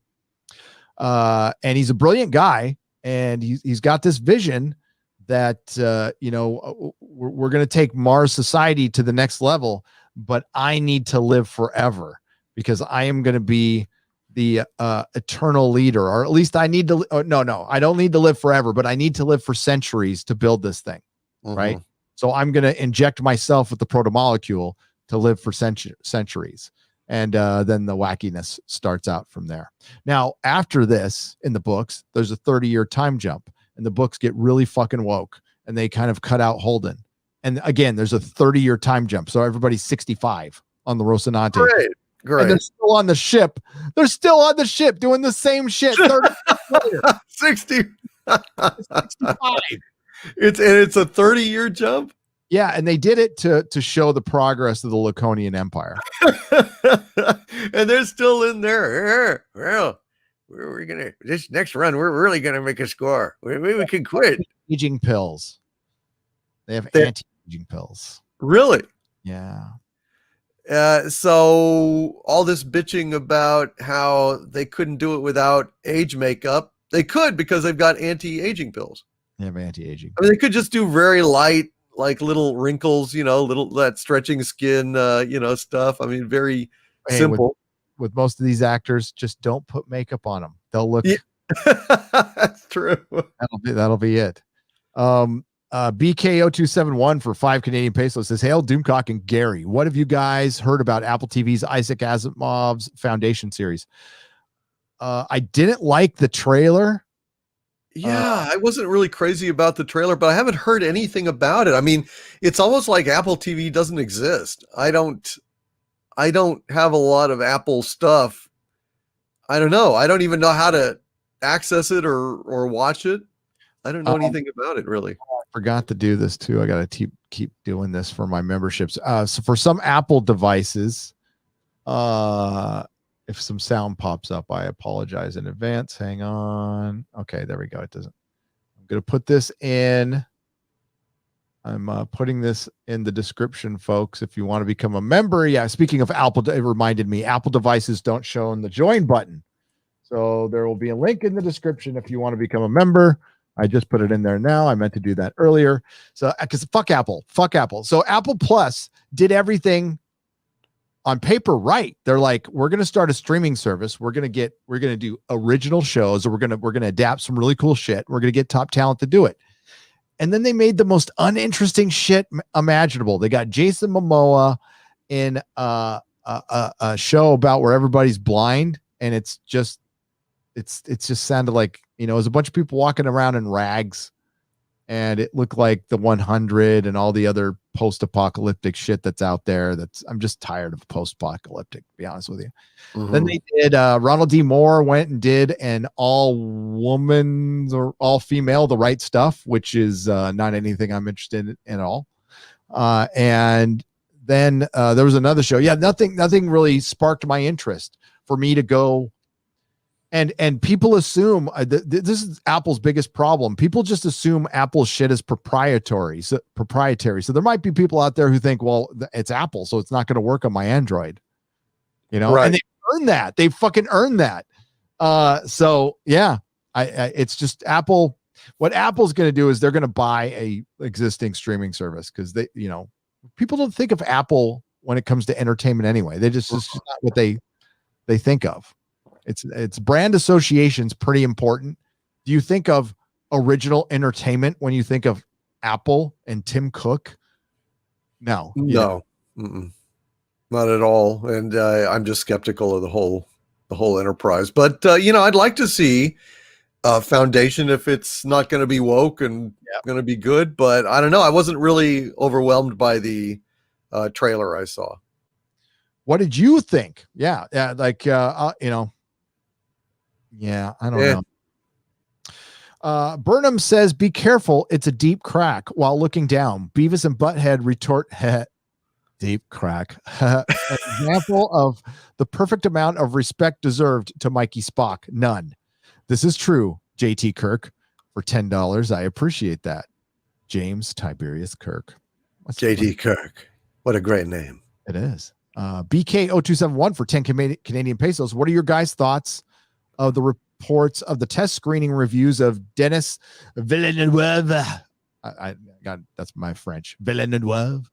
Dune. I've been hearing it's being described as Lord of the Rings Fellowship epic. Wow. It ain't no Lord of the Rings. It's not going to be Lord of the Rings. I think critics really love Denis Villeneuve. I think they love him. They loved his Blade Runner 2049, which I hated. I'm glad I didn't see it then. I didn't just dislike. I hated it. It was visually stunning, visually beautiful, a little too dingy, orangey for me. Mm-hmm. But I did not like that movie at all. I didn't like the themes in it. Didn't like it. And I'm a huge Blade Runner fan. I was so fired up for that movie, and I was completely prepared to be like, you know, a bunch of people not liking it, and I'd be the one who like it. But I did not expect to be the one who just I never wanted to watch it again. Right. And the directing was fine. There's nothing wrong with the directing. It was the story I had a problem with. Yeah, well, I don't want to see it because, you know, I worry it'll impact my perception of the original. I just don't want to fuck with that. Yeah, it would. It didn't affect mine because, I mean, like, let's be honest. Like, I'm not going to go down the Blade Runner debate, but there's like 9 different versions of the movie. Well, it's actually 7, right? There's 7 versions of the movie out there, and I like all 7 of them. I'm fine with them. I don't care. But I hope it's good. I hope it's Fellowship good. I do. Dune, it needs to be. And I still don't think that's going to get people out in the theaters en masse for this. I think Dune's a tough sell. I think Dune's a really tough sell to normies. I'm going to see it. I want to see it opening day. Goddamn right. Yeah. I'll be there. Yeah, I will too. It looks, I'm interested, but I'm skeptical. I hope it's paced well. I hope it's fun if it's going to have mass appeal. And if it's going to be as big as Lord of the Rings, it can't be like Blade Runner. It can't. It can't be this artistic auteur thing. It needs to be fun. There needs to be an element of fun to it and adventure, and it needs to be paced well for the normies to like it. Like, again, I can sit through just an entire 2 hours of world building, and I'd be okay with that. I'd personally be okay with that. I like that kind of shit, but not everybody likes that kind of shit. I hope for Dune fans it's a big success, though. I do, because they deserve something. It's been so long, and honestly, this seems like the right guy to adapt it to me. But I thought the trailer was pretty bland, pretty visually. But we'll see. I mean, the story could be good. It could be. Trailers sometimes are misleading. You know, I mean, it could be much better than the trailer illustrates. But visually, I was not blown away by the Dune trailer. Not at all. It seemed drab to me. And you play a cover of a Pink Floyd song? Just play the Pink Floyd song, fools. Exactly. Yeah. There's 100%. That was terrible. Man, that was the trailer, but that choice of music, I'm like, you play the Pink Floyd song, not some fucking cheap ass cover. Nicholas Horton for £5. Disney Plus always releases episodes of stuff at 8 a.m. UK time. Well, maybe for you guys.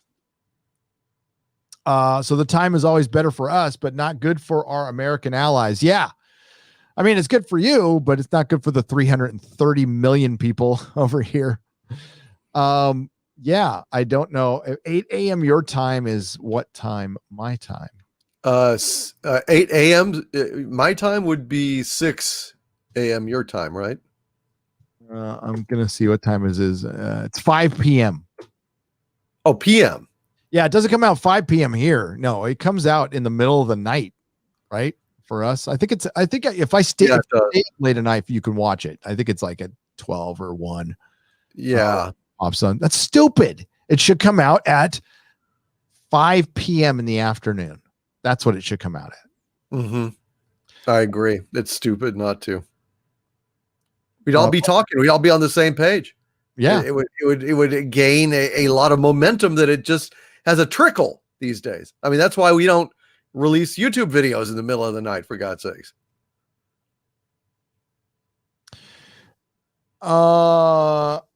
Irving Spider-Man. The Vision we're seeing isn't the original Vision. It's the mind of Simon Williams. We're seeing an MCU version of Vision, which is an amalgamation of all the stuff we got from the comics. But whatever. I'm trying to think. I'm going back. I haven't seen Iron Man in a while. Who did he base Jarvis on? In the movies. Movie. I don't recall. I don't know if he actually said it out loud or not. I'm going back and watch. I've got my I'm really into Steelbook Blu-ray, so I got my Mondo Steelbook MCU films. They did they did Thor, Iron Man, Avengers, Guardians, I think some other ones too. The Iron Man cover wasn't very good. Mondo usually makes like really cool steel books. But Simon Williams is Wonder Man, of course. They have Wonder Man stuff everywhere. If you look, Irving, there's like little Wonder Man Easter eggs everywhere. I don't know why they just don't introduce Wonder Man. Just introduce him. He's a huge part of the Avengers universe. It'd be an interesting character. You can probably get somebody pretty fun to play him too. But yeah, so his imprints, his personality is imprinted on Vision at some point. But remember, Vision's body is also derivative of the original Human Torch in the comic. Right. Yeah. Yeah. The Carl Burgos original Human Torch in Marvel Mystery Comics #1. Which was brilliantly featured in the Venture Brothers episode. I couldn't believe it. It was so disturbing seeing that mint Marvel Comics #1, Marvel Mystery. Part where they got the Fantastic Four in it. Have you gotten there yet? The Invisible Girl. Yeah, for sure. Okay. Those are great. Venture Brothers is the greatest fucking cartoon ever made, period. Yeah. No, it's so goddamn funny. My favorite is the ignore me. Yes. Ignore me. Supposed to be the Watcher. It was great. I mean, it's just such a great show. I think I'm on season 4 now, finally, and I'm enjoying the hell out of it.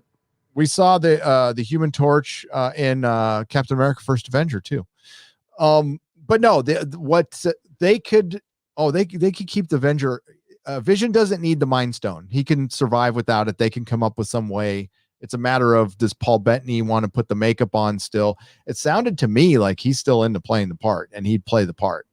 It just sounds to me like, I'll just come out and say it, the MCU wants to have a few or less white men around, and he's still, even though he's painted up all red and green, he's a white dude. So they're trying to really lessen the white man count, and it's fucking obvious, instead of, I don't know, maybe keeping a popular character around, especially when he has such great chemistry with Elizabeth Olsen. Now maybe that changes. I think Disney's open to stuff. If it's really successful, you would hope. We'll find out for sure if we get a Luke Skywalker show or not. That'll be the ultimate test. But I think this is pretty popular. I think if you put Scarlet Witch and Vision a movie together, and gave them proper time instead of being on the run and a few scenes here and there, it'd probably do pretty well. Or just keep them in, or just do a season 2. Now there's no plans for a season 2. This is supposed to be a one-off, folks. Right. This is supposed to be a lead-in to other movies, and like, Disney could have done this years ago, but they had this stupid split between their television division and their film division, right? But Agents of S.H.I.E.L.D. was supposed to, and it led into Winter Soldier. That was fucking cool. But then they stopped doing that shit. And they could have done this on ABC. They could have had TV shows leading into movies, and you could, instead of wasting time in a movie with an origin, you can do a fucking 45-minute special on Disney Plus with somebody's origin and then lead it into, or just have a big lead into the movie. It'd be smart to do that if as long as it's good. Yeah, I agree. They really missed out on a lot of the synergy that they were so great at early on. They really dropped the ball on that. It's really unfortunate. Question: any suggestions for writers self-publishing, working on 2 novels? Got one on Kindle that I never pushed. It is sci-fi, by the way. Nick Nero for $4.99. I've never written a book. I mean, I've written a comic, but I haven't written a book. It's tough. I would say if you want to get your stuff out there, you're going to have to bypass publishing now, because publishing's a hot mess. You're going to have to find a way to get on have your own platform, or find a very unique way to get it out there, because a lot of people during the coof have been starting their own podcasts, writing their own books, which is great. I think it's great. I think we might get some good stories out of this, but getting it out there, I don't know. I don't have an answer for that. I really don't, other than like starting a YouTube channel and talking about your book. But books are tough sells sometimes. What do you think, Doomcock? Yeah, there's not really any way that you can just, publish it and self-publish it and have it be some kind of big smash or something. I mean, there's just too much noise out there, too many books and authors and media. I mean, the democratization of media has been a great thing to get independent voices out there, but to have any one voice then rise above the din is very, very difficult. I think probably what you want to do is, if you are a writer, go ahead and write something you love, make it as good as you can. Really, really question yourself. Question every sentence. Question every paragraph.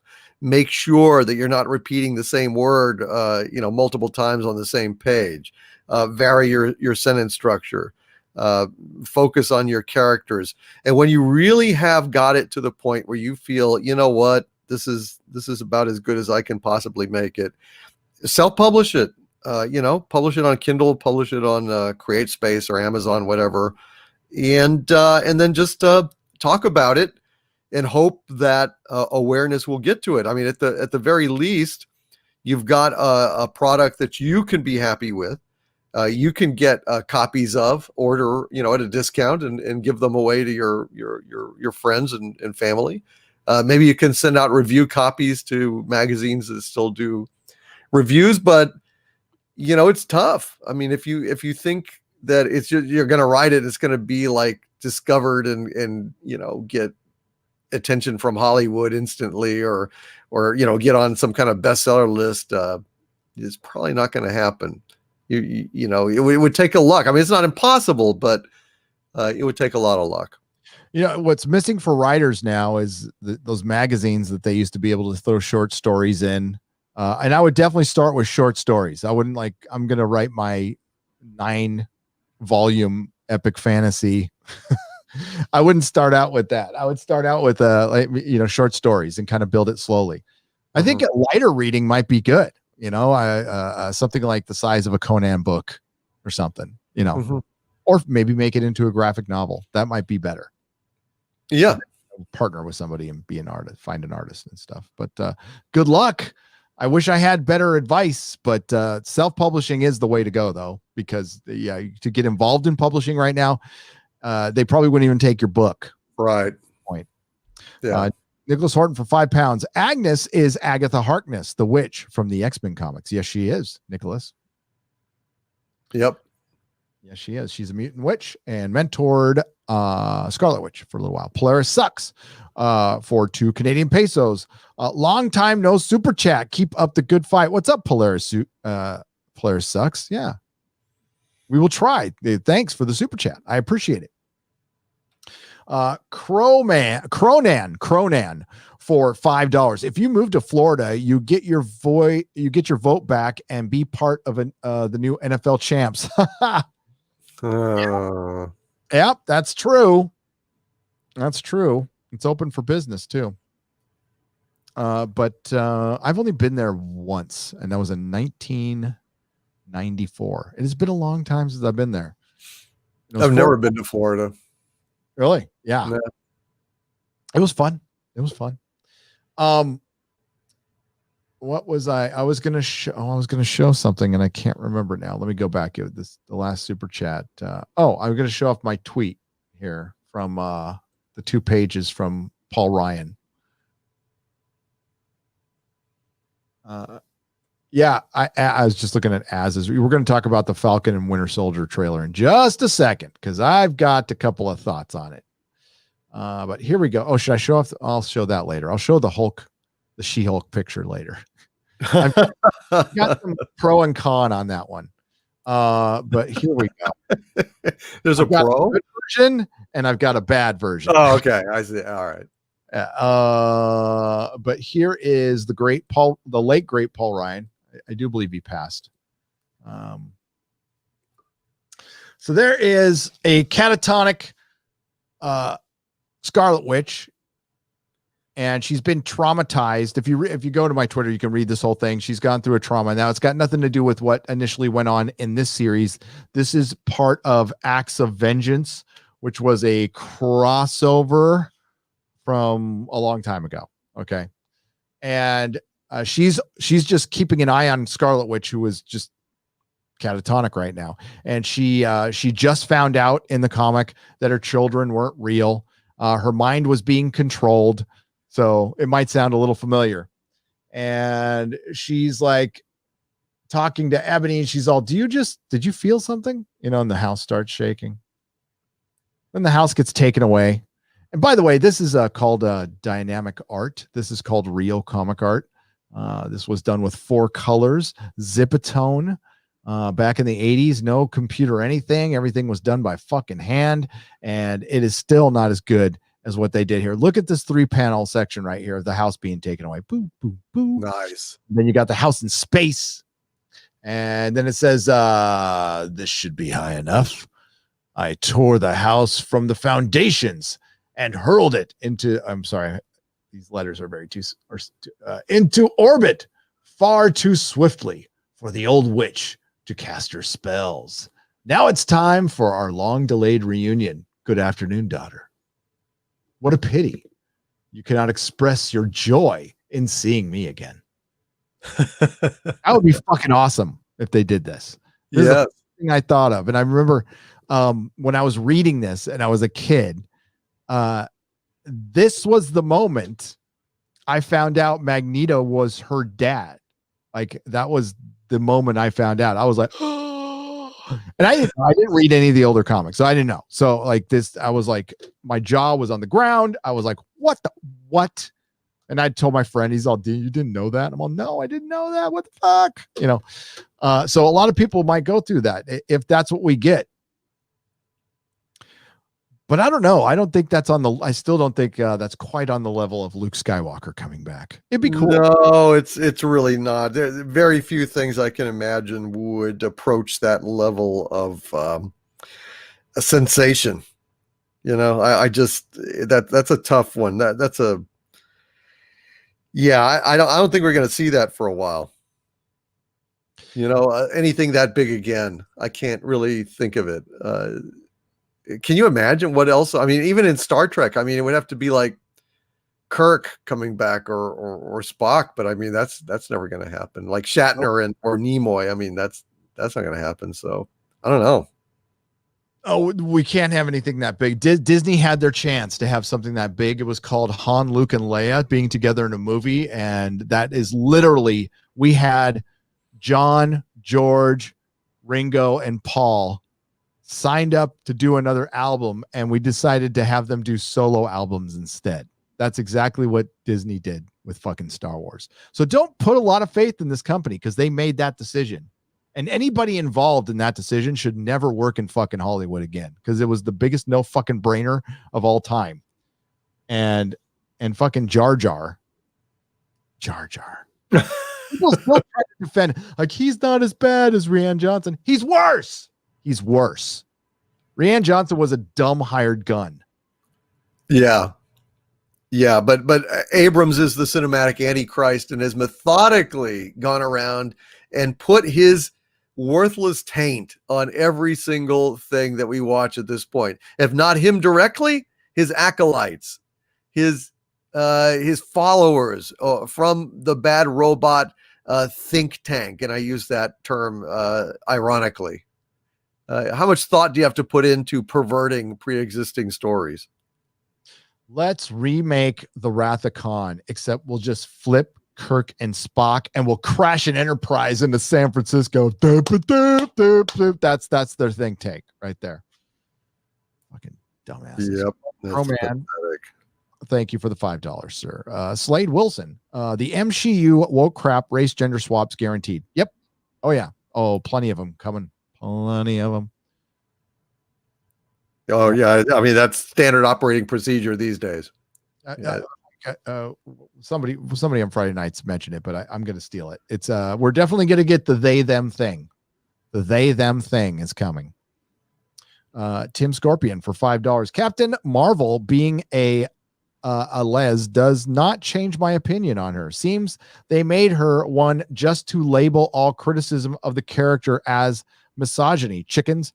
Oh, Tim, they've already done that. Just criticizing the character now made us misogynists. I mean, making her a lesbian, they can just put a phobe on the misogyny. So they can call it a phobosogyny or myphobia or whatever they want to call it. But yeah. So I don't know. For one, that's a rumor that they're making Carol Danvers gay in the MCU. And that possibly Monica Rambeau's mom got cancer from Carol. Which something like that has happened in the comics before. So I mean, not with them though. Not with them. Yeah, I don't know. I wouldn't be surprised at this point. As a matter of fact, I'll say this again, just like I said it with the internals. I dare you, Kevin Feige. I want you to show a full-fledged lesbian relationship in Captain Marvel. I want, like her and Gamora scissoring or something. I don't know. Just yes, a little Cinemax action, little late night on Cinemax. Yeah, well, we can see this kind of thing in the Axel Braun, parodies. Axel Braun is ahead of the curve. Absolutely. There's also somebody on Twitter that posts these videos I see from time to time. I follow them. I think it's Graphics Comics, with like Supergirl, getting held down and licked and banged and stuff like that. It's pretty good. I know Axel posts that. I follow Axel and Kenzie Taylor. Right, the real Captain Marvel, but I got to be very careful when I'm going down my timeline and make sure Junior's not in there if I pass up some of their stuff. Oh, of course. One Axel shared today was the fucking best. It was so funny.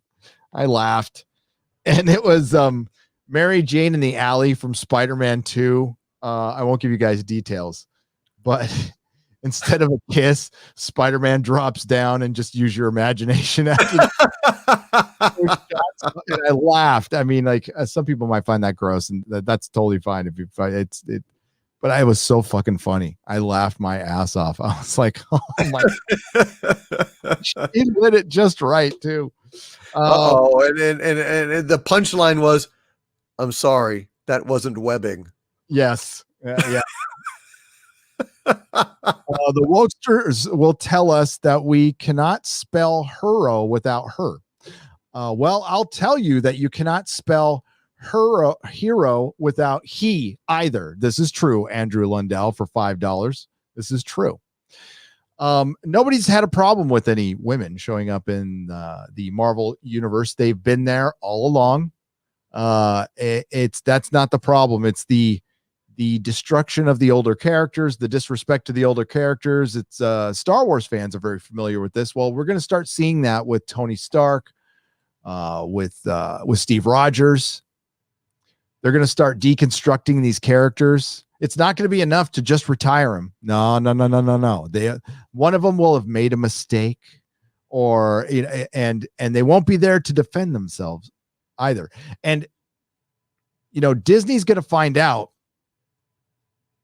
that, like, while WandaVision will work on Disney Plus, I don't know how much of a success it is. I don't know how much of it was a success it was without the cameo. Before the cameo, I would say it was tepid.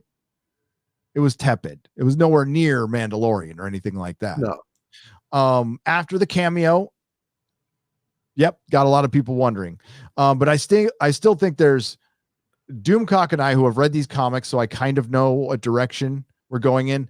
But I got to keep in mind that I'm imprinting a lot of shit on the show that it hasn't delivered yet.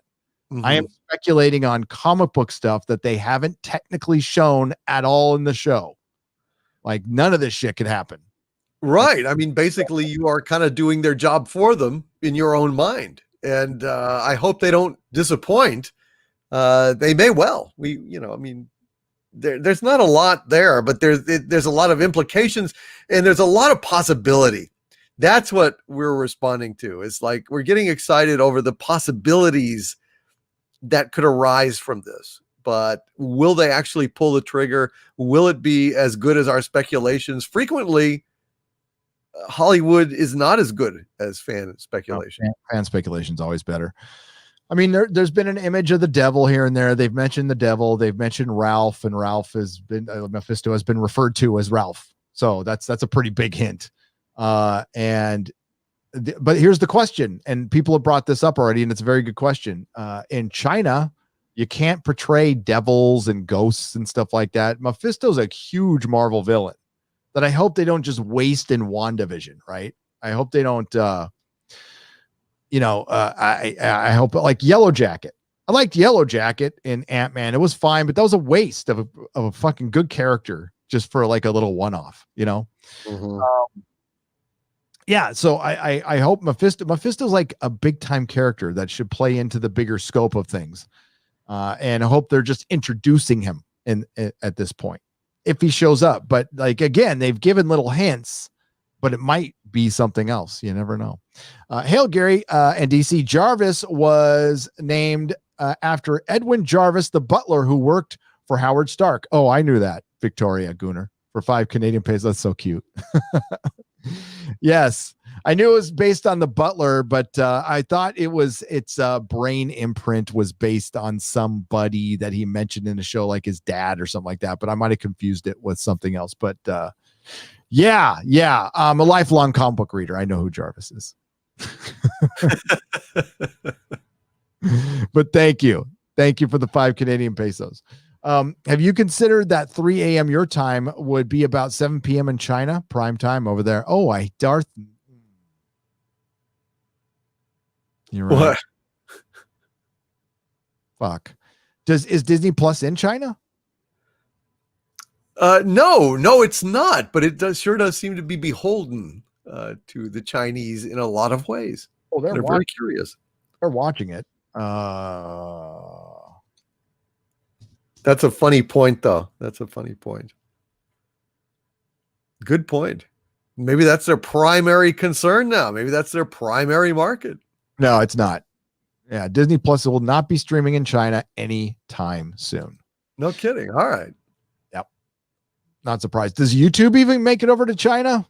I didn't even know. Hell no. I don't think so. I've never gotten a Chinese super chat. I've gotten some from Hong Kong, although not lately because all this stuff going on in Hong Kong. I think they clamped down on that.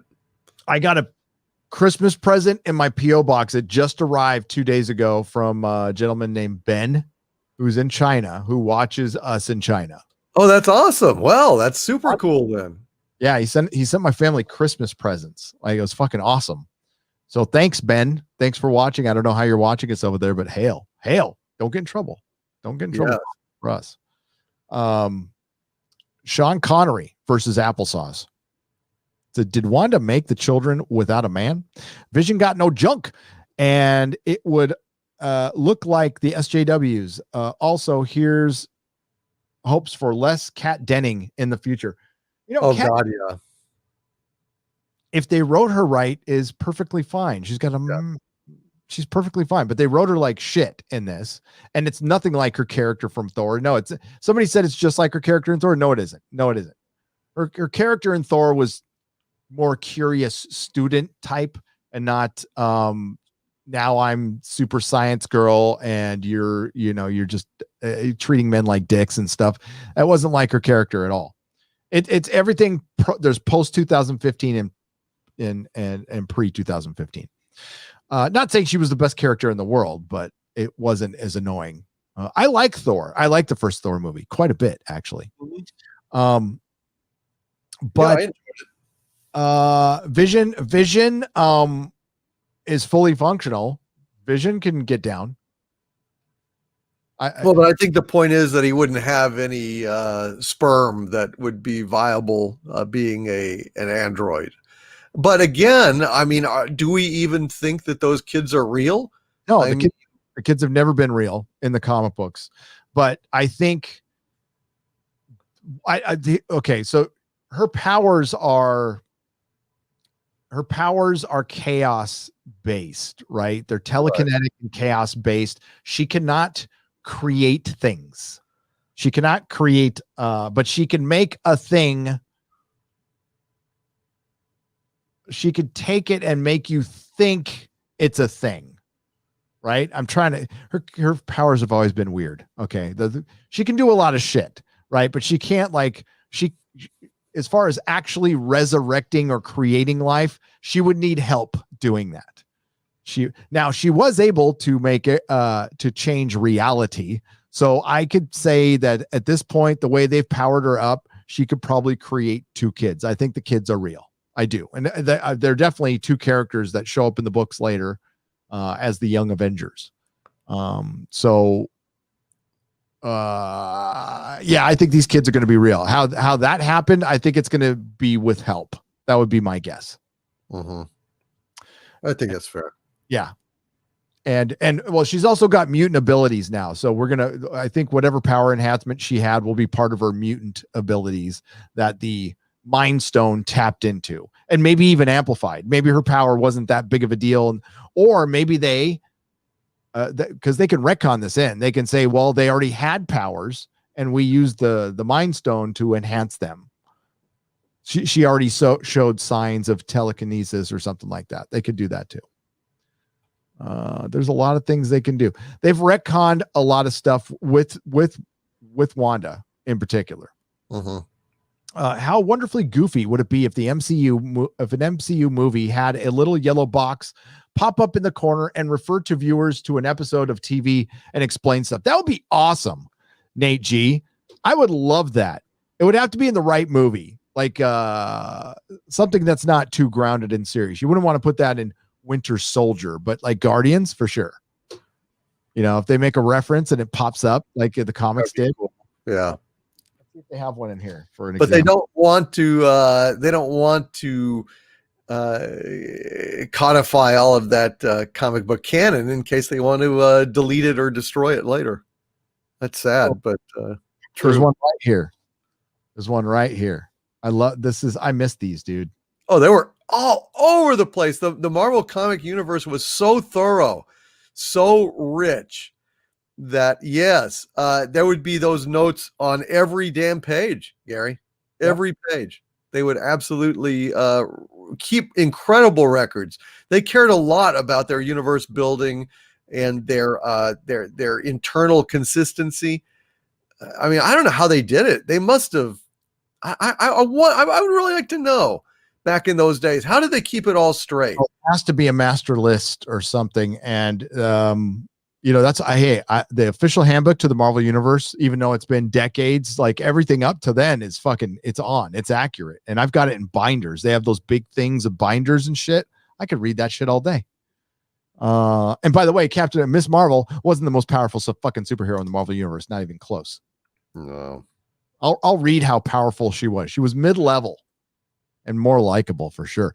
Nate G, that would be brilliant if they did that. That 70s rock fan for 5 Canadian pesos. Brie Larson was in great shape for Captain Marvel. It's a pity that shape was rhomboid. What is rhomboid? Is that a shape? You're dude, that 70s rock fan, you're breaking out words that I either don't understand. Rhomboid. I don't know what rhomboid is. It's like a shape, but I don't know how that works in that sentence. Yeah, it's like a slanted square. It looks like a slanted square. Yeah. Me. But yeah, dude, kicked out of 3 high schools. But thanks for the super chat. I can count up to 5, buddy. Dominic Odom for $5. The Falcon and the Winter Soldier has been my most anticipated MCU show since they announced it. Trailer today gives me Lethal Weapon vibes. Hype. Dominic Odom. If the Winter Soldier was in his motherfucking costume, I might feel differently about it. Anthony Mackie's a great Falcon. Sebastian Stan he's a good Winter Soldier, but it's not a stretch to play this quiet, stoic, tortured character. I think it'd be pretty easy. And I really love that they're introducing this new Captain America that eventually becomes a super patriot. That's also a U.S. agent and is being played by Kurt Russell's son. But I hope they don't fuck him off as a villain. I hope they just don't make him a stupid villain. Like they can make him bad-ish, right? But he takes over for Cap for a while. He's not the best. He's not the best replacement, but he does. Jack Daniels is a notable alias as well. But yeah, I remember the U.S. agent stuff when Cap was Nomad and all that shit, and it was fun. All that stuff. There was a lot of lore like that, and it was a little confusing at times. Yeah, so Steve Rogers, there's a bunch of times he wasn't Cap. Okay, a bunch, and one of those times, so they are replacing Captain America. The problem is, if you go look at Kurt Russell's, if it was Kurt Russell as Captain America, but his son has kind of, you're going to have to look, his chin's a little weak for the mask thing, but at least he's wearing a costume. The problem is, you know what vibes I'm getting, Dominic? Daredevil season 3 vibes. Yeah. That's I'm getting, and that's not good vibes. While it wasn't terrible, it wasn't good either. And they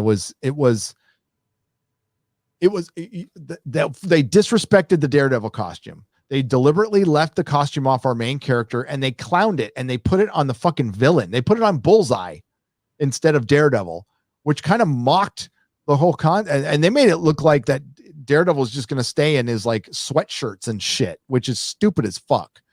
And I thought the Daredevil costume was really good, by the way. And I see them going away from costumes. Again, look at the Eternals costume.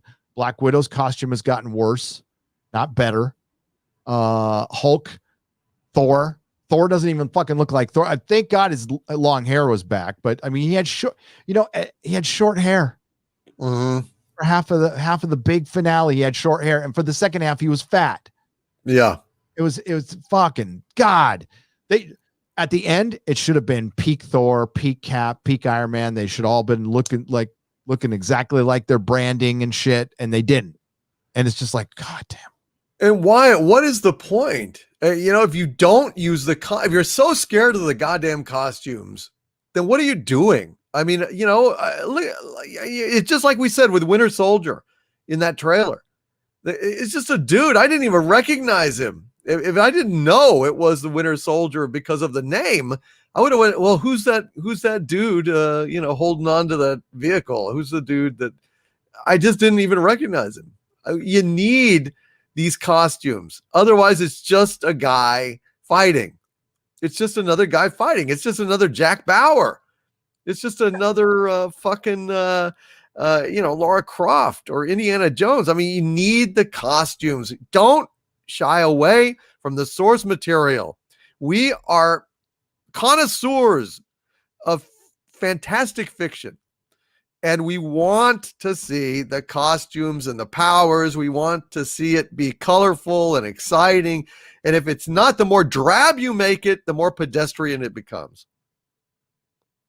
Exactly. And why did it work before? Because look at fucking Thor 1. Look at Captain America 1. Look at Iron Man 1. Look at the Hulk. They all look like they're fucking comic book characters. And then they started moving away. And it's okay to make variations. Winter Soldier costume was fucking badass, but he ended up back in his red, white, and blues. You know, and it's looking less and like here. Look, okay, I'm gonna share. We'll play the trailer. I can't play the sound because the song will get copyrighted, but we'll show the visuals because Marvel doesn't hit with copyright strikes, and the other just Disney. And I'd like to thank Disney for doing that. They're really good about that. Well, that's good because fans love to show around their stuff, and all it is more publicity. Why would you do that? Look at the right. Does that look like a superhero costume, or does he look like he's about to go to the club? Yep, it looks like he's just come from the hair salon, and he's going to get on his scooter, his Vespa, and putter around downtown Rome or something. And the Falcon there, I mean, his thing, he looks like he's going to go skiing or something. Yeah. I mean, shit. It just looks like regular sportswear. The Winter Soldier has powers. Like he has like the arm. He's got legit powers. The Falcon does not. He's got a suit that's subpar. It's not even a fucking, it's a military suit. It's not a Stark suit. Right. And I like the Falcon, and it's an established character, but he can, I mean, he can't even throw the fucking shield as far as Cap can, because he's a regular guy. The fucking Winter Soldier's got that super arm that could probably chop somebody's fucking head off with the shield if you wanted to. It just doesn't make sense for Falcon to be Cap. It's stupid. It's fucking stupid. Plus, it robs him of his own agency as a legit superhero. Listen, I had my Falcon Migo when I was a kid. Right. I couldn't believe it when they stopped putting Falcon in the Captain America comics. I was fucking livid for a long time. I was like, where's my fucking Falcon? They were a team to me because, like, when I grew up, those are the first. I didn't know Captain America was a solo comic. I always looked at them as Batman and Robin, you know? Yeah. Except Falcon was better than Robin because he had pants on, you know? Yeah. He eschewed the pantyhose. The little green booties. that looks like nothing. And that shit bugs me. It matters. It does matter. It's just a bunch of guys walking because they're so scared. They're so scared of actually taking the risk of showing the costumes. And the costumes are part of the fun. A big part of the fun. Yeah. I mean, like, you know, that looks a little better, right? For Falcon. That's fine. Yeah, that's okay. I mean, it's not, yeah, but Winter Soldier there, it's just, he looks like Winter dude, bro. Yes. Now Zemo's gonna have a mask. Okay, that's fine. There you go. All right, I'm okay with that. Oh God, 15-year-old girls are gonna beat up dudes. That's what's gonna happen. Then look at that. Yeah, how the fuck you throwing that, dude? Yeah. That looks cool. Yeah, the wings are great, but cool. Who's this little? That's Sharon Carter. She's from the books. I mean, she was in Winter Soldier. She's good. And there's the replacement Cap. There's U.S. Agent. Yeah, I mean, it looks. I don't know. Yeah. Well, I mean, I'm excited about it. I mean, I'm looking forward to watching it, but as to your point, I really would like to see these guys in more accurate costumes. And they're like literally having a staring contest, and they're going to get yelled at. This is really forced. Maybe that plays better in the show itself, but that didn't for me at all. It was very meh. And I'm going to show you, if you guys don't know, like Winter Soldier's got a really fucking good look, like a good, costume. You guys made, I like this big star on his shoulder, right? Yeah, I thought it fucking looked rad. From the Brubaker. Here. What the fuck's wrong with this? A variation of this. This looks so much fucking better. Looks so much fucking better. Yeah. Super. He looks like a badass. And like right here, I like that mask that they use. Yeah. It's a shit. And now he looks like this. God. It's just a leather jacket. You could, yeah, I don't know. He's got I guess his arm is you can see the armor on his arm as it's bared, I guess. I mean, is that part of the jacket? I don't know. He just doesn't look as imposing. No, he doesn't look nearly as imposing. He looks like a dude. Over there, he looks like a crazed berserker. It looks quite intimidating. But it's like they get lazy, and I know they want to change stuff up in variations for toys. Not that they sell a ton of this shit, but I mean, like, yeah, that just looks better than this. Looks like generic. See, a little star right there would have been better, but they didn't put that on. They didn't want to put that on. That's it's. I don't know why.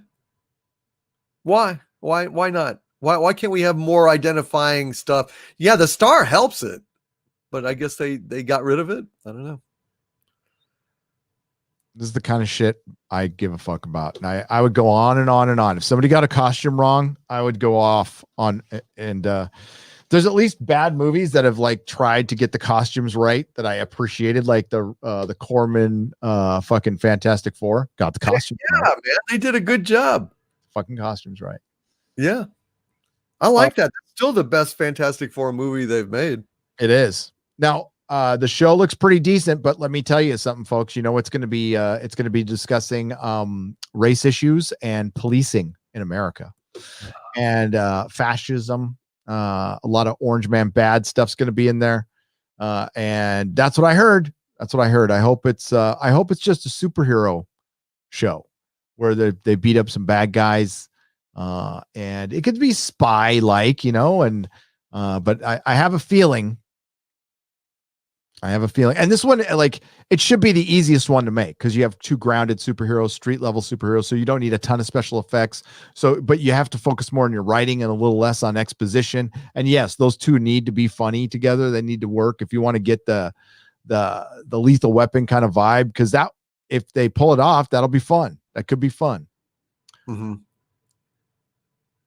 Yeah. I mean, I liked it okay. I mean, you know, there wasn't enough there to see. And certainly I didn't get the same blandness from it as I would say on that Dune trailer that I was talking about earlier. I mean, it seems like, okay, you know, there's a couple of guys, a little bit of a buddy movie at this point or show. Very likable actors. Yeah, I like them both. So, I mean, it was kind of nice just to see some familiar faces in the MCU. I don't know. Are they going to make them get sex changes, or are they going to get bumped off and be replaced? Will a 90-pound girl take his arm and put it on and suddenly have his powers? I mean, yeah, I don't know how big of an actor like Anthony Mack considers himself to be. I don't know, because like this is the thing, you could have multiple seasons on and it could tie in. It could be like a much better version of your Agents of S.H.I.E.L.D. that can like be the linchpin in between movies with these two guys. And that would be fucking great. Just put him in a fucking decent costume, okay? Give him a costume. Or even make U.S. Agent part of the show. Like they reform him after fighting him and shit. And that would be cool. Yeah, that's fucking awesome, dude. Yeah, I mean, I just love the costumes, man. I mean, you know, the few shots I've seen leaked of Wanda in her Scarlet Witch outfit, I think it's great. I would love that. They're not going to stick with it, but it's awesome. I wish they would. I wish they would too. You know, like the one costume they got right, like really right, was Doctor Strange. Doctor Strange looks great. He looks like the fucking comic book Doctor Strange. He does. Yeah. But then Hawkeye, they couldn't have fucked up that one any worse. It looks like Jeremy Renner. That's what it looks like. It doesn't look like fucking Hawkeye. Yeah, I know. I mean, it's just sad when rock and roll Jeremy Renner looks just like Hawkeye. I mean, it's sad. And that little, remember he was trying to be Mr. Rock and Roll on those commercials. I what it was for beer or some shit, but Oh yeah. on concerts, it just fucking looks like it looks just like Hawkeye. It's like that's sad. And then when he's Ronin, like the first time, I mean, like that was a proper costume, and we saw it for 2 seconds. Yeah. Norwegian Kryptonian for 22 Norwegian krona. Didn't Apocalypse awake after House of M? After House of M, what came after House of M? There's so many fucking crossovers. House of M came right before Civil War.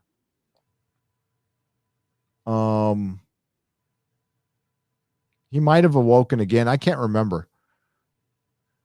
X-Men books were not my focus, Norwegian Kryptonian, in the mid-2000s.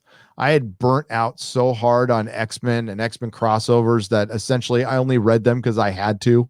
And I only read the ones that except for Wolverine. I read everything Wolverine. But they aren't my favorite team. They weren't my favorite team. I gravitated towards the Avengers. And at that time, after House of M, it was the 98. Yeah, I can't remember it right now. Yeah. I can't recall. There was only like 98 mutants left after House of M. And then they had to protect them. And then it was running around, and then more mutants started popping up, and it led into something else. Jimmy Soul. Hey, by the way, House of M is great. It is. Yeah, that's a good one. Yeah, I read that. I have them all the variants and everything. The variants that are worthless now, that were worth a lot of money back then. Hail Gary in DC. Where will there be any more trips to the Exozone anytime soon? Yeah, soon. Yeah, next time it's on your channel, Yeah. You can say when you want to pull that off. Couple weeks. I've got a prior commitment this Thursday night, but I think next week I can do it. I can definitely do it when my wife's home. It's kind of tough when my wife's not home, but yeah, I'd say a week from Thursday we could probably do it. It sounds good. Yeah. The Street Conservative for $9.99. Angry Man here. Love your content. Is Quicksilver switch a way of adding X-Men to the MCU? Stupid question. Just wanted your thoughts. No, it's not a stupid question. And if anybody treats you like that, tell them to fuck off. Not everybody's that into everything. Yes, it is a way of introducing the X-Men, although it technically might not be, because it might be somebody else looking like Quicksilver. I don't think so, though. I don't think so. And I think it's great. I thought it was great. I knew it was kind of coming. All right. Because I read the Bounding into Comics article. But I still love the moment. I thought it was fucking awesome. And because that version of Quicksilver is, I mean, the Fox was kind of starting to figure their shit out towards the end. And somehow Bryan Singer got his fucking meat hooks back into it, because when Matthew Vaughn kind of relaunched their X-Men with First Class, which is a great movie, by the way. Love that movie. I absolutely love it. It's one of my favorite superhero movies. I almost didn't go to see it because I was like, oh fuck, a Tiny Toons, a Tiny Toons X-Men, X-Men Junior, Degrassi High with the X-Mutants. It's like, oh fuck, I don't want to see this. Well, I didn't realize it was set in the 60s. And that was brilliant, man. I just love the hell out of that movie. Love it. And one of the best superhero movie directors who never gets fucking used, Matthew Vaughn. If you don't recognize him, Layer Cake, which got Daniel Craig the fucking Bond gig. He directed Kingsman. Pretty good fucking movie. Kick-Ass. Pretty good fucking movie. Oh, Kick-Ass is great. Yeah. So he was supposed to direct X-Men 3 after Singer and backed out of the project. Before he did, he's the one who came up with Kelsey Grammer being Beast, which is one of the best casting choices fucking ever. And he directed, and his directing was toned down because he had to deal with Bryan Singer, right? Because Bryan Singer was still attached to the fucking X-Men. And unfortunately, I mean, like, I'll give Singer credit. He half directed Days of Future Past, which I like. I love that movie, as a matter of fact. Bryan Singer only directed half of it. Simon Kinberg, I guess, directed the other half of it, because Kevin Smith let it out that Bryan Singer apparently disappears for weeks at a time to go get really high and have a lot of sex. Allegedly, that's what I heard from other people. Can't say it's a fact. And other people end up directing his movies, and then he gets the credit for it. You want to talk about what a dick, what a complete dick. But yeah, Matthew Vaughn, dude. I mentioned his name plenty because he's the guy who could direct a Superman movie. That's your guy right there. Yeah, no, I think that'd be great. He's been wanting to do one with Mark Millar. Now, I don't know if I want Mark Millar writing my Superman movie, but I like Mark Millar. I do, just not on a Superman movie. But yeah, not a dumb question. That's how the X-Men are in the MCU. They are officially in the MCU now. Well, that's good. I mean, that's a positive step. I mean, it's been a long time coming, and kind of the reunification of the Marvel universe, which is good. Still no fucking Fantastic Four, though. Still no Fantastic Four. God knows, I hope they don't carry that over from Fox, because they never made a good one. No, they didn't. John Schwalbach, welcome to the Proto Molecule level. Thank you for supporting the channel. We appreciate you. We got some fun stuff coming up for the members soon. Darth Gorbag for 555. The costume is an inherent part of a superhero's identity. You're damn straight there, buddy. It is the branding. It is the branding. And if you can't get that right, then don't bother. Don't even. Yeah, what the fuck? What, don't they want to sell toys? Don't they want to go ahead and sell merchandise, Halloween costumes, statues? If you don't have the goddamn costume, what are you selling? I mean, mostly these movies, inspire sales of what? The comic book versions of these characters. You go to the comic store, you'll buy a Magneto statue, but you're generally not going to buy it from the movie. You're going to buy it the more elaborate comic book version. It's just crazy. Now, Iron Man, thank God, at least they've had to do Iron Man, because he's got, this outward armor. It's very easy to do. So, I mean, but I have so much Iron Man stuff, Gary. You have no, I mean, right now, right here, I've got on my desk 4 little Iron Man figures. I've got a statue of Iron Man flying over on this table over here. Behind me, a ton of Iron Man. When I got those Ironmonger action figures that came out with the first release of the movie, and I got one of the rare ones, a couple of the rare ones where it had the red chest plate as opposed to the blue one. Yep. Yeah, I mean, I love when they look like the characters. It's vital to me. If they don't, it's a complete tragedy.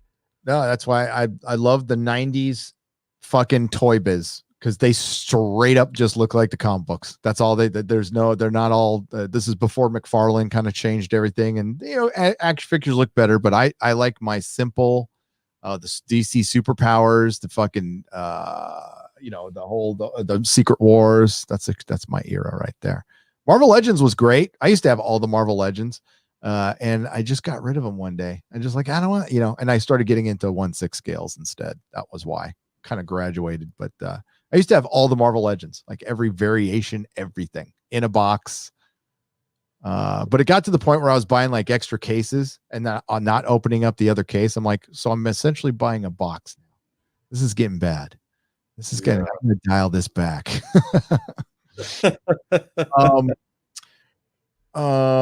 It skipped on me, so give me just that happens all the time, man.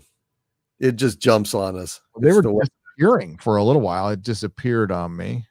Oh shit, that's not good. That's not good. Oh, hail Gary, hail Doomcock, go Bucks, says Rob Bass for $5. So hey, what's up, Vigilante Williamson? What's up, man? Hey, what was the final score? Everyone, can somebody pop in the final score for me? I don't really care. Listen, I'm happy for Galen Brady. Galen Brady is Tom Brady's mom. She is a great lady. She survived cancer. She survived the coof. And she also supported a little lady named Mrs. Nerdrotic during some very tough times by continuing to be her client when she didn't need to be, but she was, because she's awesome lady. And that's Tom Brady's mom. So that's why I'm happy he won, because I loved Galen Brady, because she's a great lady. So hail Galen Brady, Tom Brady's mom. Nice. So what was 31-9? Damn, that was that's where I left it. I was like, well, not coming back from that. Embarrassing. Holy shit, it was embarrassing. I bet you that, yeah, when we talked about that coach getting in that accident, I bet you that had something to do with it. Got in their heads. You're human. I get it. I'm still scrolling down the MCU. Star Trek Universe, they proclaim unoriginality, says Tupac Shakur for $1.99. By the way, Tupac, I'm so happy you're still alive, man. I really am. Absolutely, man. The reports of his demise were wildly exaggerated, and it's delightful to have him back. As a guy who was like not really known for the hip hop or anything, fucking love your stuff, man. Love it. And I worked really close to Marin City where you used to hang out. Like did you know there's a place called Marin City in Marin County that's actually a projects? There's a projects in Marin County. Wow. I'm really shocked to find it, but it exists. So yeah, the Star Trek universe. Did you see the tweet that they put up earlier today? No, I did not. Oh, let's trigger Doom Cock, everyone. Oh shit. All right, here we go. Okay. Here we go. God damn it. Yeah, I hate these motherfuckers so much. You know, it helps spelling it right. I am so fucking tired. I stayed up super late. What were you watching stuff? Yeah, I was watching MCU movies. I stayed up till 3 a.m. Oh yeah, it's good. It's great fun though, isn't it? It's awesome. It's just so much fun. God, I love watching good movies. I miss good movies. I've been watching old movies, checking out old shows. It's wonderful. God, from a time that wasn't woke, it's just beautiful. Isn't it funny that the Falcon and Winter Soldier is going to release the day after the fucking Snyder Cut? If you don't think Disney and Marvel or Warner Brothers are fucking going at each other, that should tell you everything. I'm sure it's just a coincidence that the Falcon and the Winter Soldier is releasing a day after the Snyder Cut. The DC fans just can't win. They can't fucking win. Here we go. Yeah, this is just for you, Doomcock. I already did my share of fucking being triggered. And listen, nothing against the alphabet community, okay? Big support. No, not at all. Fans, friends. It's got nothing to do with that. It's got everything to do with this fucking shit company. It's not Kurtzman. It's Paramount. It's CBS. You guys aren't free of the responsibility anymore. That's what Star Trek is now. Who do you ship? Oh my God. Yeah, ship. Oh, it's fabulous. Oh, but you can't. Yeah, Jesus. Yeah, that just is so fucking sad. It used to be about grand ideas. It used to be about strange new worlds, new life, new civilizations. It used to be about our ideals, about whether we would survive as a human species, how we would expand out in the stars, and morality and larger issues. And now it's just about who do you ship? So basically knocking it down to the level of the Raylos. Just the fucking Raylos. That's all it is. This is their Star Trek right here. This is all that matters, is your pronouns and where you park your genitalia. It's just fucking disgraceful. Yep. God almighty. Look at how many likes. This is the Star Trek account. It's got 427 likes. I got a quarter of the likes as the Star Trek account on my stupid little pithy comment on the bottom. There's probably people who got more than me did. I did. And there's people who actually, oh my God, ship it. Ship it into shape. Yeah, there's like no interaction. I mean, like that is deader than dead. Deader. Oh, Star Trek's fucking dead, man. This is their. I wonder how many. Does it show how many followers that the Star Trek account has? Like, what proportion of Yeah. what proportion of things do of their people? Look at that. Million. Look at that. 479.4 thousand followers, and that's the response they got. And that's people that have just like done it by rote, they've just done it as a matter of course. Oh, I like Star Trek, I'll follow them, and then they just ignore it. They're not actually actively following them. They have no enthusiasm for this travesty, this shambling monstrosity, this reanimated corpse of a franchise that was once mighty and proud. This is just sick. And it's got nothing to do, it's like it's like on the original Star Trek. If instead of every week like advertising, oh, he's gonna fight the Gorn, oh, he encounters a Mugatu, if it's just like, well, Captain Kirk and Yeoman Rand get together. I mean, it's got nothing to do with the gay thing. It's like it's they're who they bang and where they park their pricks is not really what Star Trek is supposed to be about. No. It's exactly basically Naomi gasping for 3 episodes. Yeah. It's like it's completely skewing what actually matters, which should be the narrative, the plot, the story. But they can't come up with it. And that. They don't know. No, the writing staff, the writing staff that has been with this show since the beginning, you'll see different names roll around, but it's essentially what happens is a writer's room comes up with the story. They attribute it to one screenwriter, and it's had Byo-young Kim. I can't remember the other girl's name, and Michelle Paradise, who have all essentially worked on the same fucking old CW show called Rain. And they only worked on part of it at that. And the show was canceled. They were hired because they were females of color. And I think Michelle Paradise is on the alphabet team. Not really sure. Don't care. And you know what she writes like? I'm going to just come out and say it. Somebody who can't write men. I don't think they know how to write men. No, they don't like men. They don't like them. So they can't identify with them. I mean, there's plenty of women out there who can write men just fine. Oh, hell yeah. Who have written for Star Trek already. And who are still around, who you could get to write for them right now. That would make better. Right now we have Melissa Snodgrass on fucking doing wild cards with George R. Martin. Come back to Star Trek. Fuck that wild card shit. No, yeah. I mean, Dorothy Fontana, DC Fontana, wrote some of the greatest episodes of Star Trek ever. Wrote the greatest animated episode, which was Yesteryear, which was Spock going back in time and saving his young self in the desert. Great. Yeah. Oh, I haven't seen that one forever, dude. It's really good. And I tell you, she knew what she was doing. That was a great writer. So many novelists, have done, Diane Duane. They know how to write Star Trek. Yeah. They know how to write men, for God's sake. Michelle Paradise. She's a hack and she doesn't know how to write men. So she just decided not to.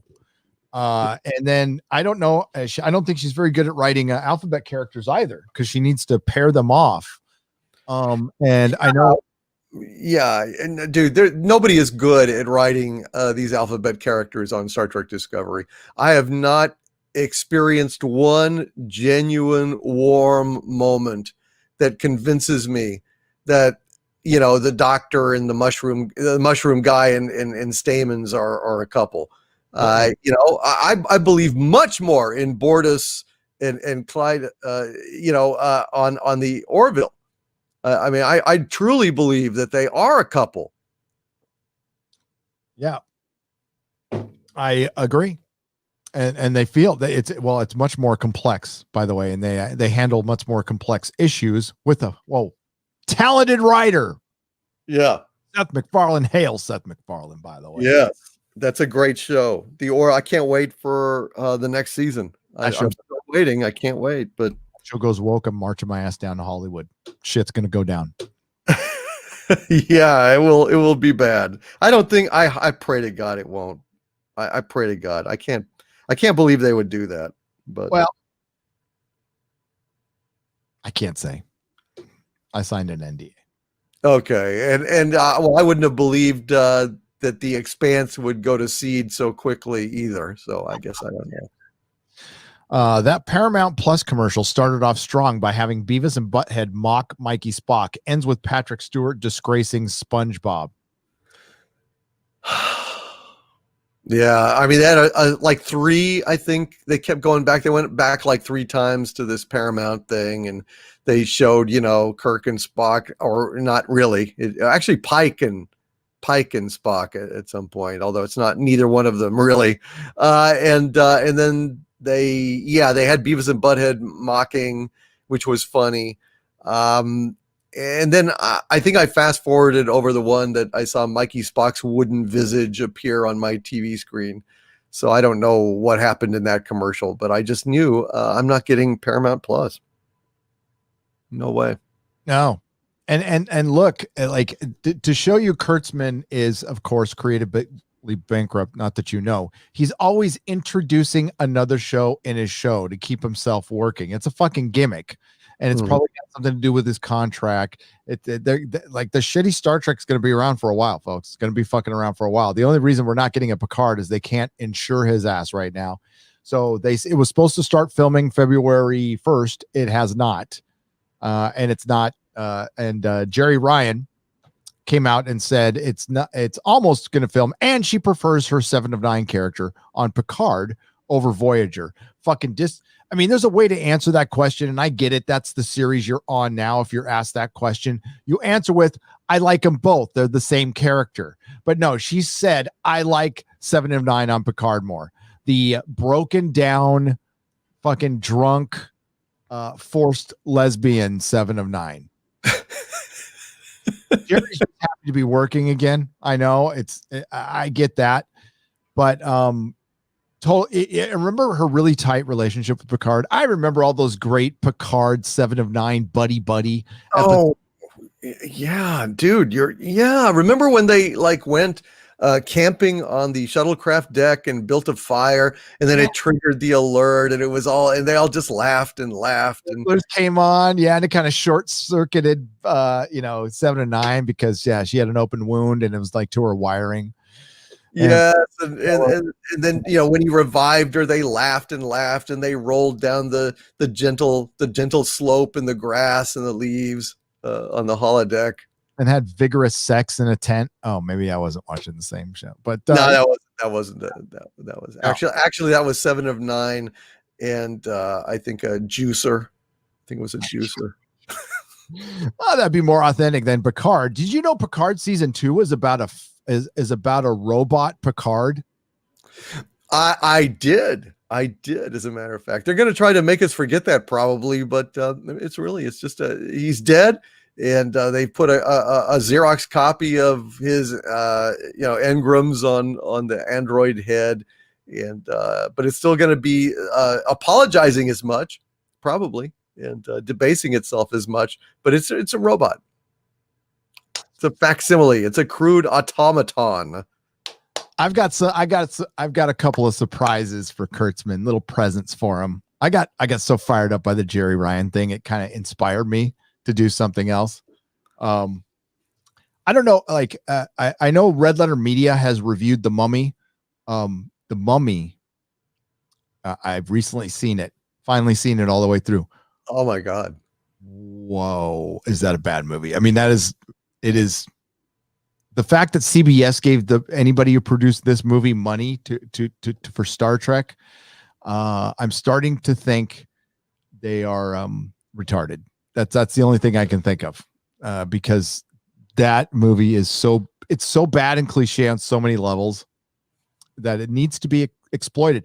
I think Red Letter Media did a decent job, but they just talked about the movie. They didn't really go and show you how. I mean, they listen, they're a big fucking YouTube channel. They're awesome. But I would like to, if they would have broken down just how stupid it was, because there's a lot of stupid things in there. They probably didn't have time for it, and I get it, but or they just didn't want to talk about it that much. I understand it, but I kind of want to dig into that movie. It's fucking bad. I've never seen it. I mean, I avoid watching anything by Kurtzman, but it sounds like it was such a tragic failure. It completely derailed any hopes they had, Universal had, of rebooting their Universal Monster universe, which is a valuable intellectual asset. But they just said after this one, it's like, yeah, okay, well, we're just not going to do this. Well done, Kurtzman, the destroyer of franchises. Destroyer of franchises, dude. Screwed up a Spider-Man franchise, the Dark Universe franchise. He's gonna bury Star Trek forever. And that Clarice review by Entertainment Weekly was beautiful.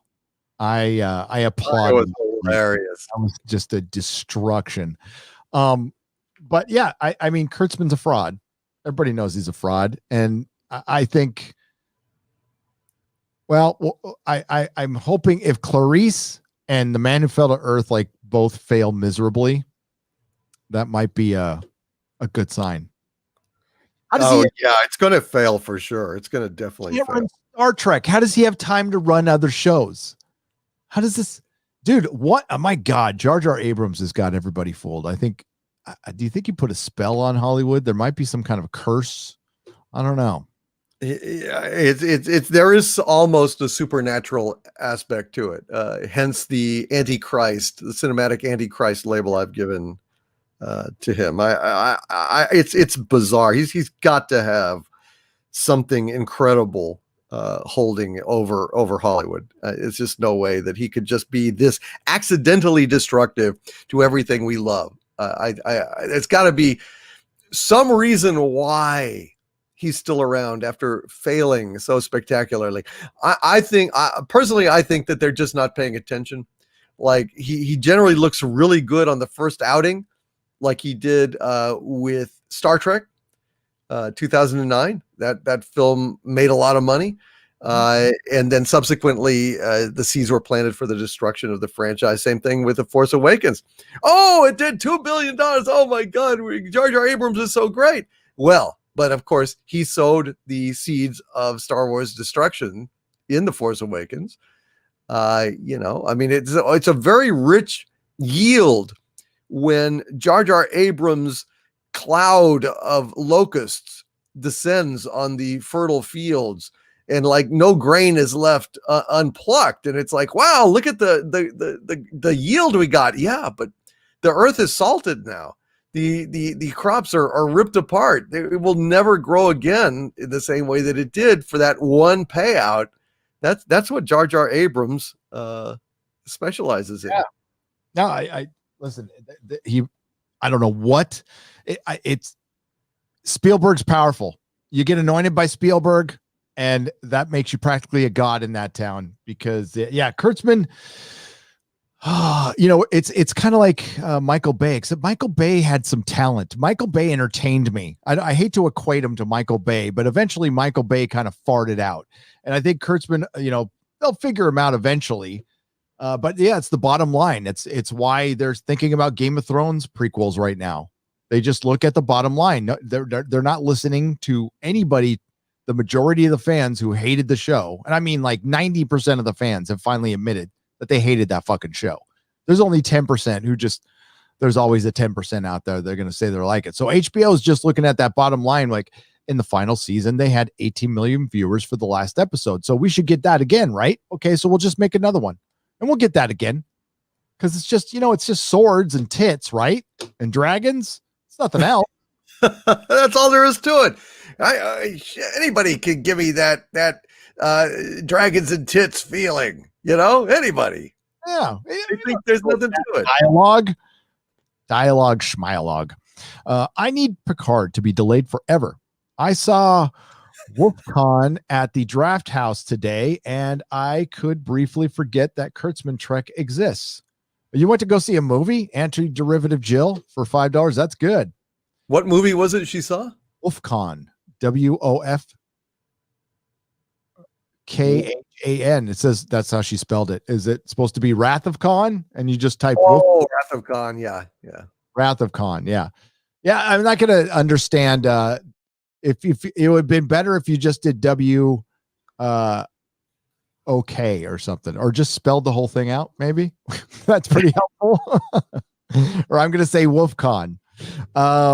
So Wrath of Khan, she put W of Khan and didn't spaces. Maybe that would have helped me. Otherwise, I'll just read it as a word because I'm dumb.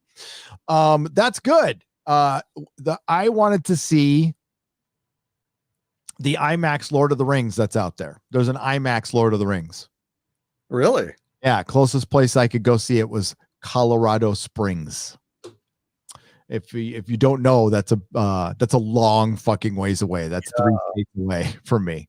That was the closest theater playing it to me here in San Diego. Would it have been the whole trilogy, or they're playing them separately in IMAX theaters?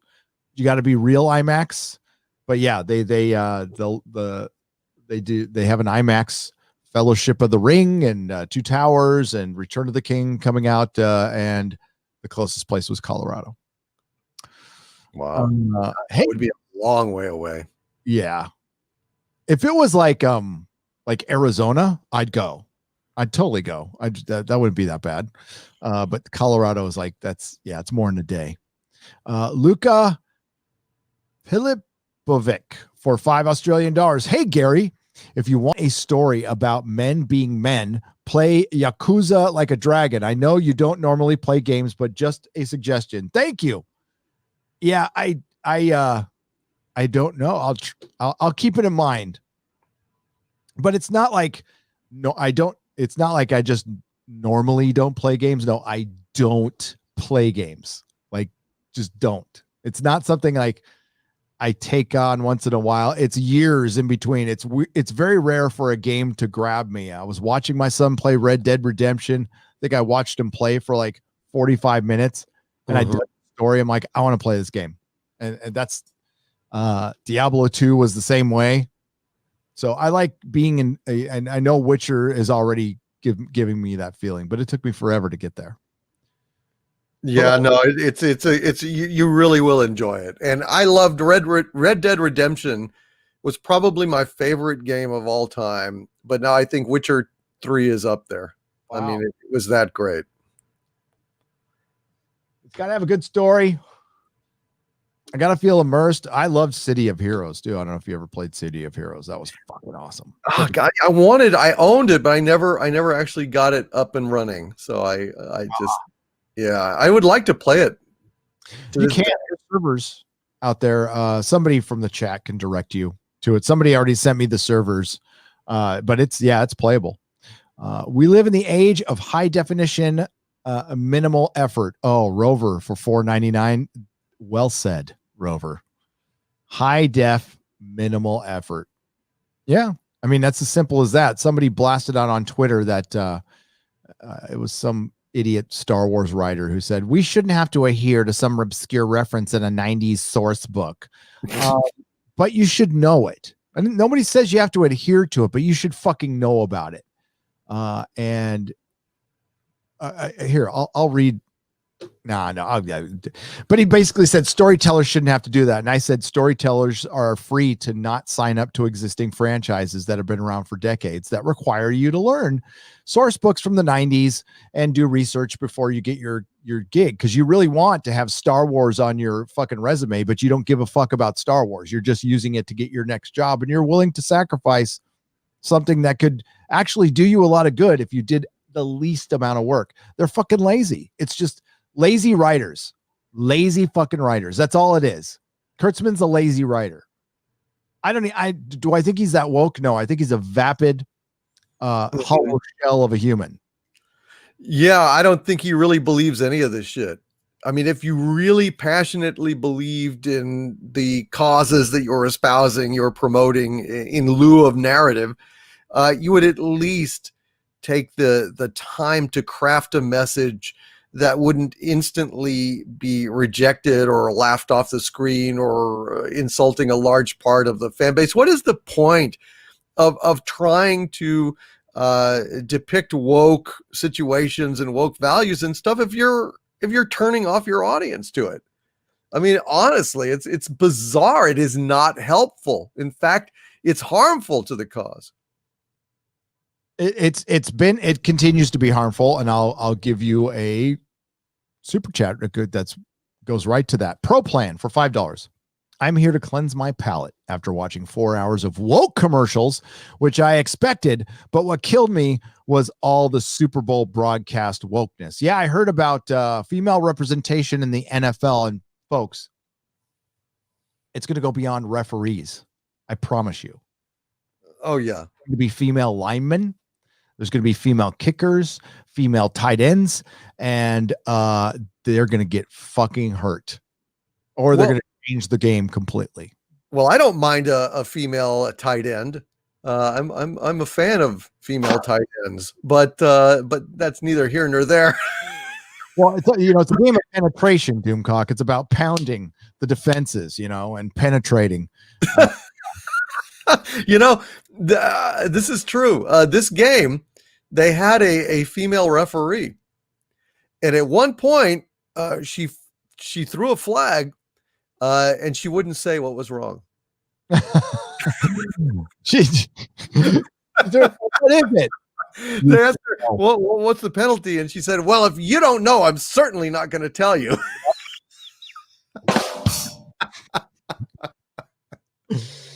There's something wrong. I'm fine. But you threw a flag. Fine. Thanks for being on tonight, fellas. Love your content and hope you always keep the fire burning. I hope Trek is eventually given to someone who cares. 16-bit mascot for $5. Thank you for your support for years now at this point. Yeah, I hope Star Trek gets given to Seth MacFarlane. I think we're in an era where eventually, like, fan service is going to be the only thing that sells. And I think we got our first big whiff of it with the Luke Skywalker thing. I've remained very skeptical that Disney will do anything. I think other companies will lean to fan service first. I thought the Snyder Cut was that at first, but then, to be honest with you, I think Ray Fisher fucked that up. It's just too bad. I saw him tweet out the trailer for the Snyder Cut, and I was confused. I'm like, am I supposed to boycott this? I thought Ray Fisher was boycotting Warner Brothers now. But then I realized I don't care because Ray Fisher won't have a career very soon. So, yeah. What was this? I thought that we were going to get a trailer, but we just got we got the announcement of a trailer date. Is that what we got today? Yeah, I don't, yeah. What the hell? Why couldn't you put could you not afford a trailer at the Super Bowl? They're kind of expensive. They're pricey. I thought everybody said there was going to be a Snyder Cut trailer. Yeah, I didn't see one myself. Help me out, chat. Was there a Snyder Cut trailer? Or was that only see one? I don't think there was, dude. Okay. I don't know. But I don't know. Maybe I missed it. Like if there was an announcement at all. I mean, I didn't see anything about the Snyder Cut. Maybe I went to the kitchen or something. I don't know. So they just announced that so they spent the Super Bowl to announce that they're going to do a trailer on next week. They couldn't make it. Boy, that's a corporate fail. Oh, that sucks. That's embarrassing. I had I was on Twitter and everybody's like, I can't wait. All the Snyder fans, I can't wait. And they gave you 2 fucking seconds. Oh my God. By the way, just to let you all know, the Snyder Cut, that's not going to be the end of it. That's not going to be the end of it at all, because after the Snyder Cut comes out, we're going to release the definitive Snyder Cut, or release the ultimate Snyder Cut, or the Snyder Cut, or the Snyder Cut, whatever it's going to be. It won't be over. It'll be released the Ayer Cut. And thanks to Ray Fisher, I think they just want to make it all go away. That's sad. Too bad. It's too bad. Snyder Cut fans, if you want it's got to be the biggest fucking hit ever, and it better be really fucking good. I hope so, man. I don't know. I mean, I don't know much about it. I'm just gonna watch it, and I hope it's good. I hope it's really, really good. But it's gonna be something like 4 hours or something, 3 hours. 4 hours. Yeah, I'm fine with the 4 hours. That's good. I wanted it to be longer. I wanted it to be the full cut. The work print was 5 hours. I heard it was no shit. Yeah, and I wanted them to film other footage and make it a TV series. That's what I wanted. I wanted a more Ben Affleck Batman. I wanted shit to make sense.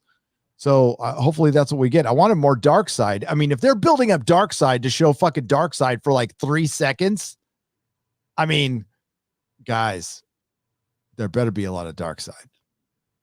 And I want a 1/6 scale Darkseid out of this. That's all I want out of it. I want them to make a 1/6 scale Darkseid Hot Toys, like to scale. Oh, yes. I am here to. I read that one. Shrebels for Shrebels 08 for $3.99. Thank you for the super sticker that says have a cup.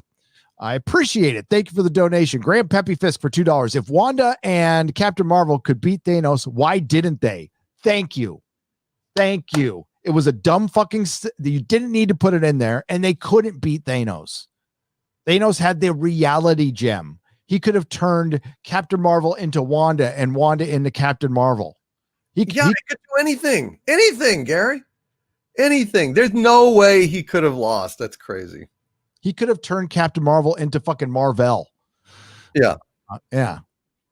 I mean, honestly, the only one that could have done anything against him would have been Doctor Strange, in my opinion. And Doctor Strange just didn't have the imagination to do it. I mean, he could teleport him, anywhere in the universe. He could have teleported him into a black hole, like I said in my review. And I was talking to you earlier about how time passes very, very, very, very differently in a black hole. And even if he wasn't crushed by it, even if he could go ahead and formulate the thought to escape the black hole and return to Earth or whatever, or to blink the black hole away or whatever, even the thought would take thousands of years of our time to be formulated. Yep. And then that would be a lot of time to come up with a strategy to destroy Thanos. Although I think being caught in a gravity well would probably do the trick. I mean, you'd be caught so much by surprise. It's going to want me to just be flattened. I need to do a fucking, I did a live Endgame review, but I didn't do a breakdown review. Maybe I should. I'm starting to think about digging back. Well, since there's such a, there's not a lot of shit to review.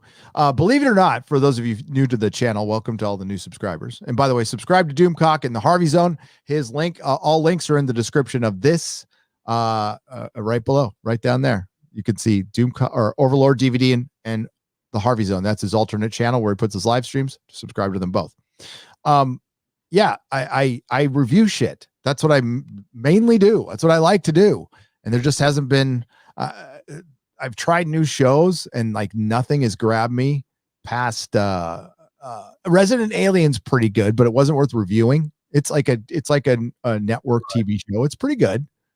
I thought one scene went on a little too long for me. The montage thing went on a little too long, but I thought which one was that? Drinking, whatever. Oh yeah. But I otherwise I thought it was good. It was good. And I like Andy Tudyk. He's great. Okay, so with Picard, Patrick Stewart. Oh, with Picard, Patrick Stewart gave in and said, there are 5 lights. 1984 is here. Drink the victory gin. And that might be the defeat gin. North Free for 5 Canadian pesos. Is there defeat gin? There might be. Stargate 404 for $5. As bad as these last few episodes of The Expanse were compared to the rest of the season, I got to say the space battle was fun. I couldn't tell what was going on, Stargate. Yeah. I was confused. Lost. Yeah, and you've even read the books, and I was just like, what is this random shit? I don't know. It was very badly directed, those battles. When Naomi went out in space and did her space signals right to keep the Razorback from going and connecting to the Chetmoka so it didn't blow up. That was the single most dramatic scene in the book. And it wasn't dramatic at all in the show because they spent 3 episodes going up to it. Like by that time you're just like, get the fuck out of the ship or die. Like, I'm so sick of seeing you gasping for air. That is supposed to, I mean, they're supposed to, for one, they didn't really shoot the scene great. Mm-hmm. And you're supposed to see that she's out, like there's supposed to be a big spotlight on her, right? And she's doing her little signal, like, do not come to this fucking ship. You're going to die. And she has no oxygen in her suit. And she's just dying. She's preparing to die. It was supposed to be her big moment. Bobby puts on her fucking Iron Man suit, goes out and saves her. And then Alex, still alive, and Bobby go back and hook back up with the Rocinante, but no, because they killed Alex. It ruined the entire fucking flow of the show. Mm-hmm. Yeah, it just cut back to him, and he's just sitting there dead. And that big fight with the missiles, I couldn't tell that one of those missiles was the proto-molecule missile. They could have done something like fire the proto-molecule missile. They could have said something. All I saw was circles and triangles. Yeah, it was a mess. It honestly was just a mess, and I've expected and gotten so much better from that show. It was incredibly disappointing in retrospect. I mean, it's kind of like it was so disappointing that it made me, I sat back and I'm like, and now the season's over. This is it. This is the season. This is what I have been waiting for. I mean, holy shit, man. Most of the good stuff happened in the first 3 episodes, 3-4 episodes. And then the rest of it felt a lot like filler. Yeah. And it was. Oh, look at this.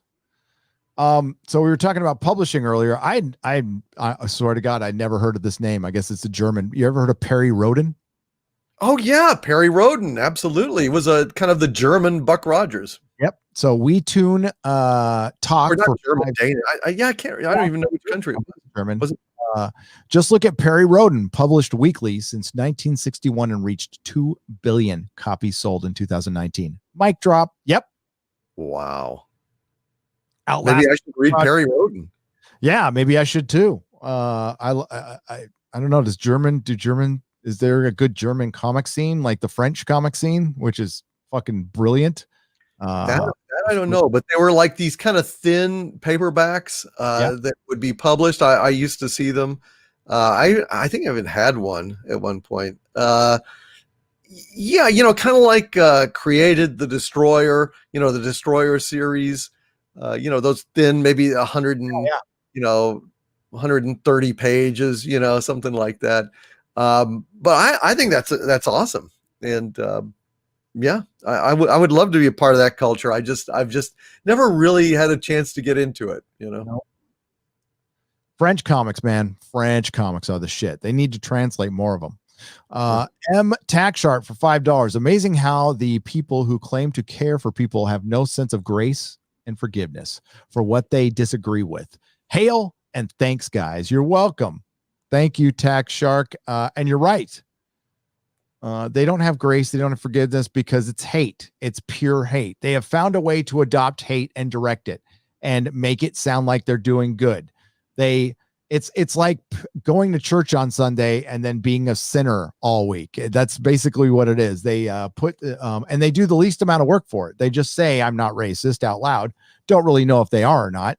And then they can treat people like shit. And it's for people who feel like shit. People who feel like shit go out. I mean, like Remfamous, famous troll. Do you think she's happy inside? Do you think that's a well put together person? Do you think that's a spiritually happy person? I do not, sir. I do not. No, but I really don't. I a lot of these people are so goddamn wretched and miserable. There's something lacking in their lives. I actually heard an interesting discussion this weekend on TV. Somebody was talking about millennials and why are millennials, like this. And they were talking about how when millennials were growing up in school, they suddenly discovered that bullying is a problem. And so they quickly developed these zero tolerance policies towards bullying, which I think is a fine thing. But the problem was that then the kids growing up then with this zero tolerance policy kind of internalized that's something that's right and proper, and extrapolated it to other things. which has resulted in cancel culture. Like, oh, well, if a kid can get expelled from school for pushing another kid down on the playground, which is a fairly minor offense when you get right down to it as a human being, then everybody should be immediately penalized and canceled the minute that they do some kind of minor transgression.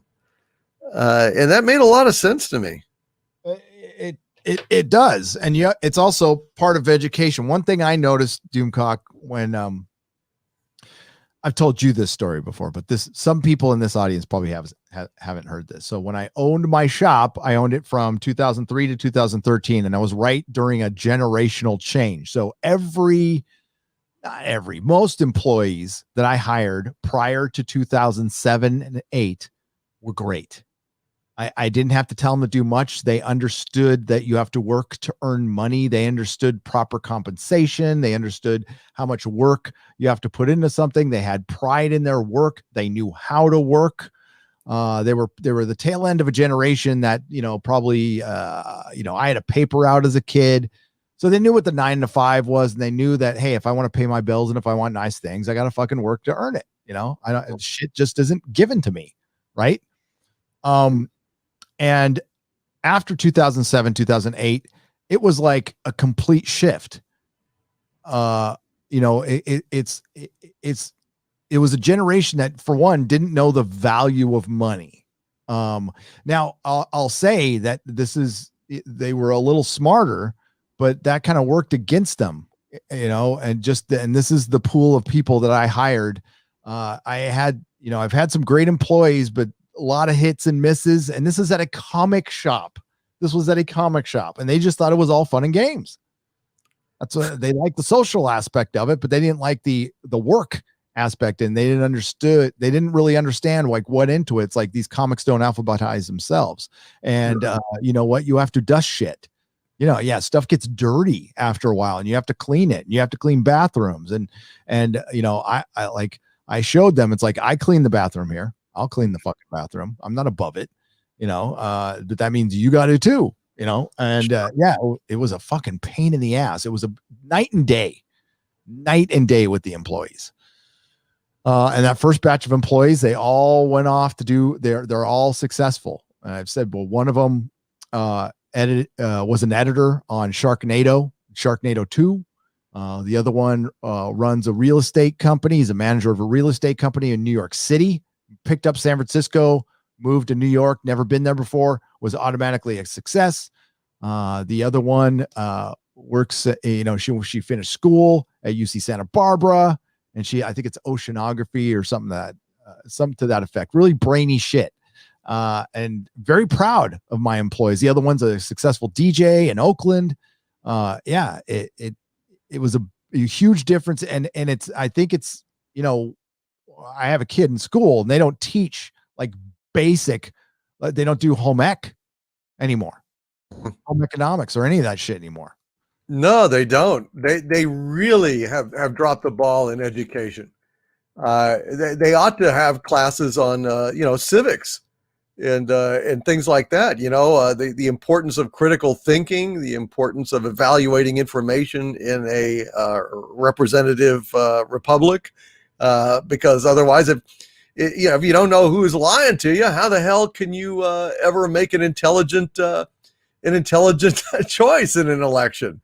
An informed populace is critical, but on the one hand, you have people who are very ignorant of information starved, and on the other hand, you can't simply say everything is fucking fake news, or else you can never act. And so, there's got to be a balance, but people don't know how to balance anymore because they haven't been taught critical thinking in school. Yeah. And they can't sift through that the news, whatever news you get, isn't 100% of a lie. There's a kernel of truth, and you got to figure out what that kernel is and what the angle is. And I think it's easier than ever to figure it out. Like, it's pretty simple these days. It's what's hard is finding the actual truth. You get plenty of it with an opinion on it, but you don't get unfiltered, which is too bad. And you're right, critical thinking's instead. This is why, I mean, there's people who like Star Trek Discovery, and fine, if you like it, that's fine. But I can't see how. I can't see how you'd like that unless you just don't like Star Trek, which that's the only way. That's the only way. I mean, if you really have never liked Star Trek, well, that's the show for you. Yep. Vigilante Williamson for $5. Mom and Mama Queen Latifah fan. Mom, a Queen Latifah fan, just called me to talk about how bad The Equalizer is. She is the legit target demographic and hates it. Hollywood, stop it. VW, hail, brother.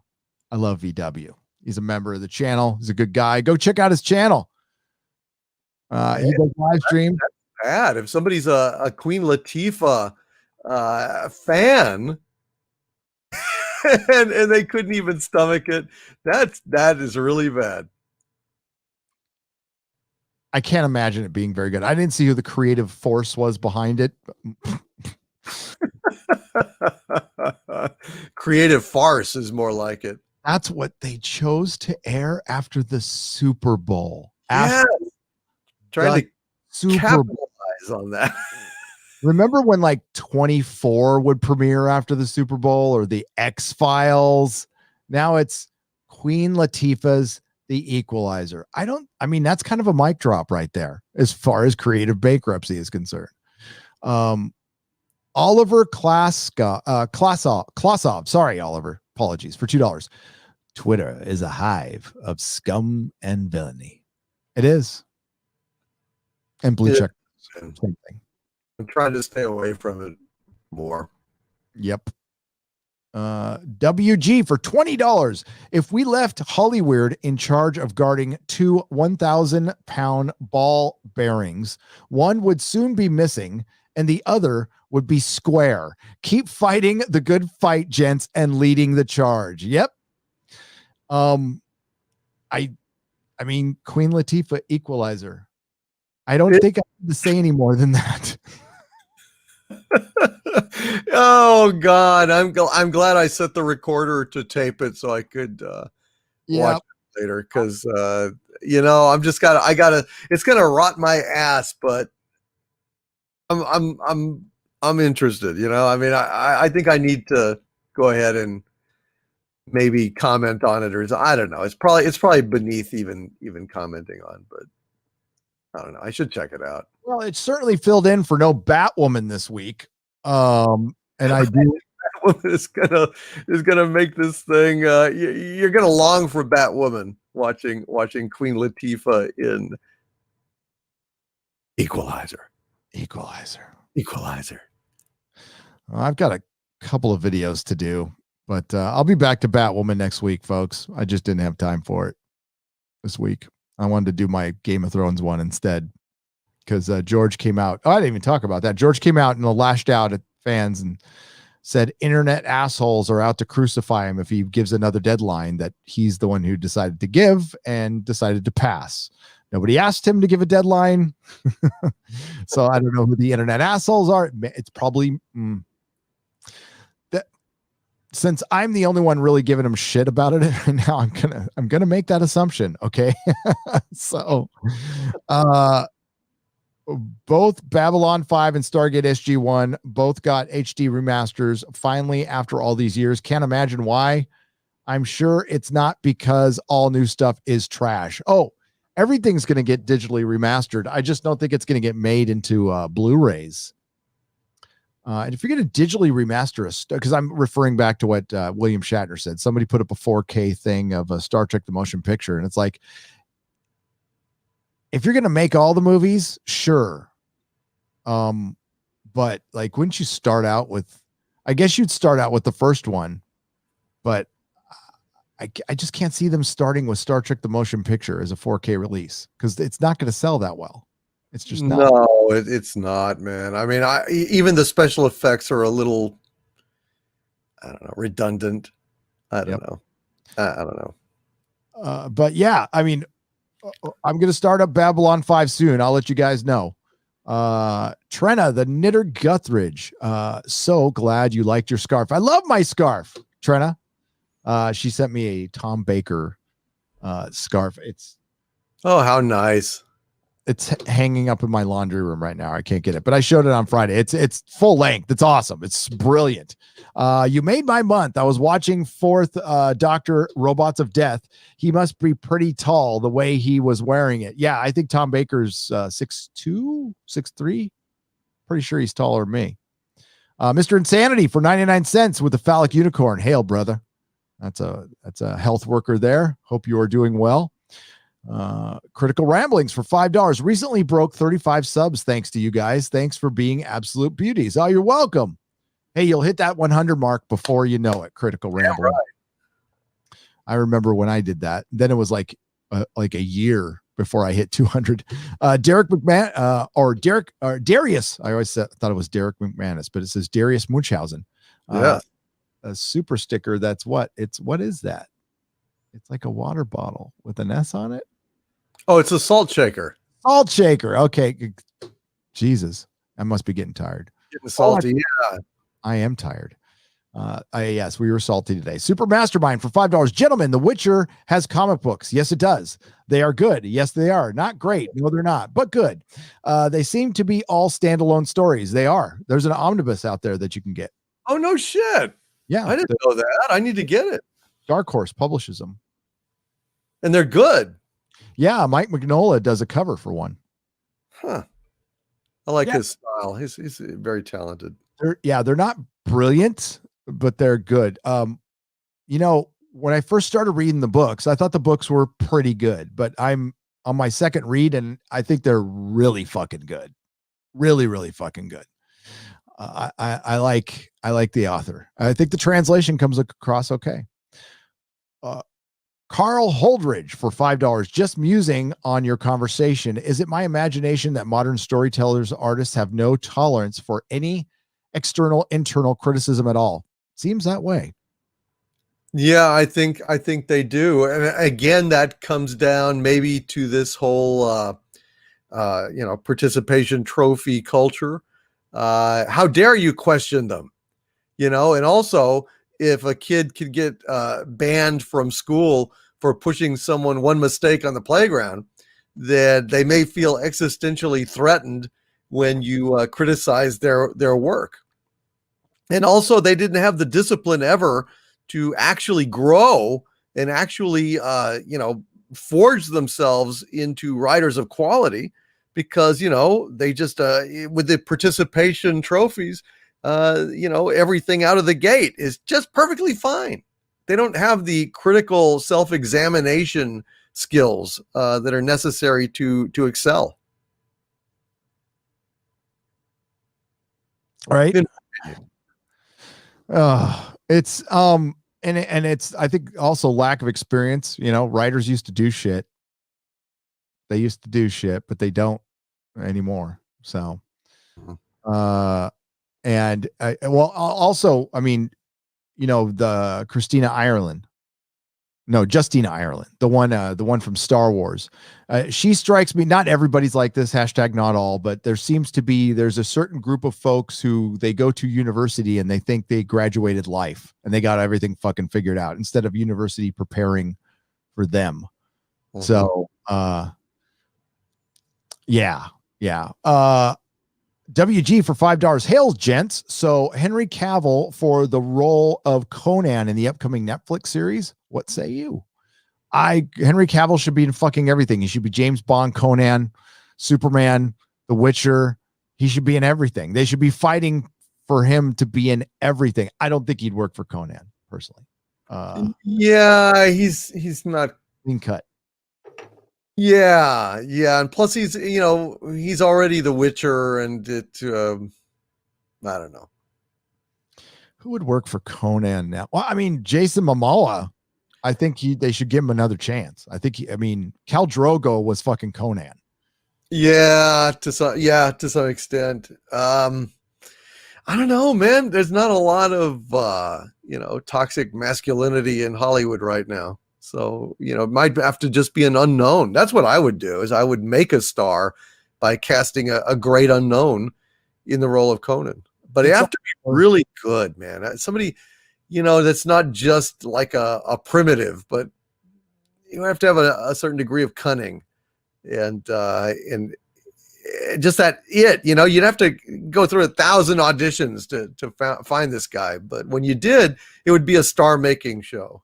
Yeah, Arnold wasn't a dumbass, and I never got the feeling he was a dumbass. I mean, he's a big brute, but I never thought he was stupid. So, right, and it proved that I mean, he was stupid when he got into politics. I voted for him twice, though, and would do it again.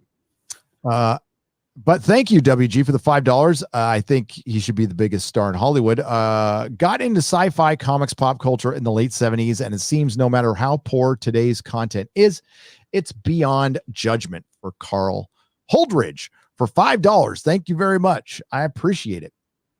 Just to let you guys know, because I don't reset this enough. If I miss a super chat, I do square ups once a week. They usually come out Friday morning, right before Friday Night Tights. So if I look at my super chats through what's called YouTube Studio. YouTube Studio is janky at best, and it doesn't display them all. Sometimes they disappear. Sometimes you got to refresh them. But I usually try to go scroll back up and see if I missed one. Mr. Demento.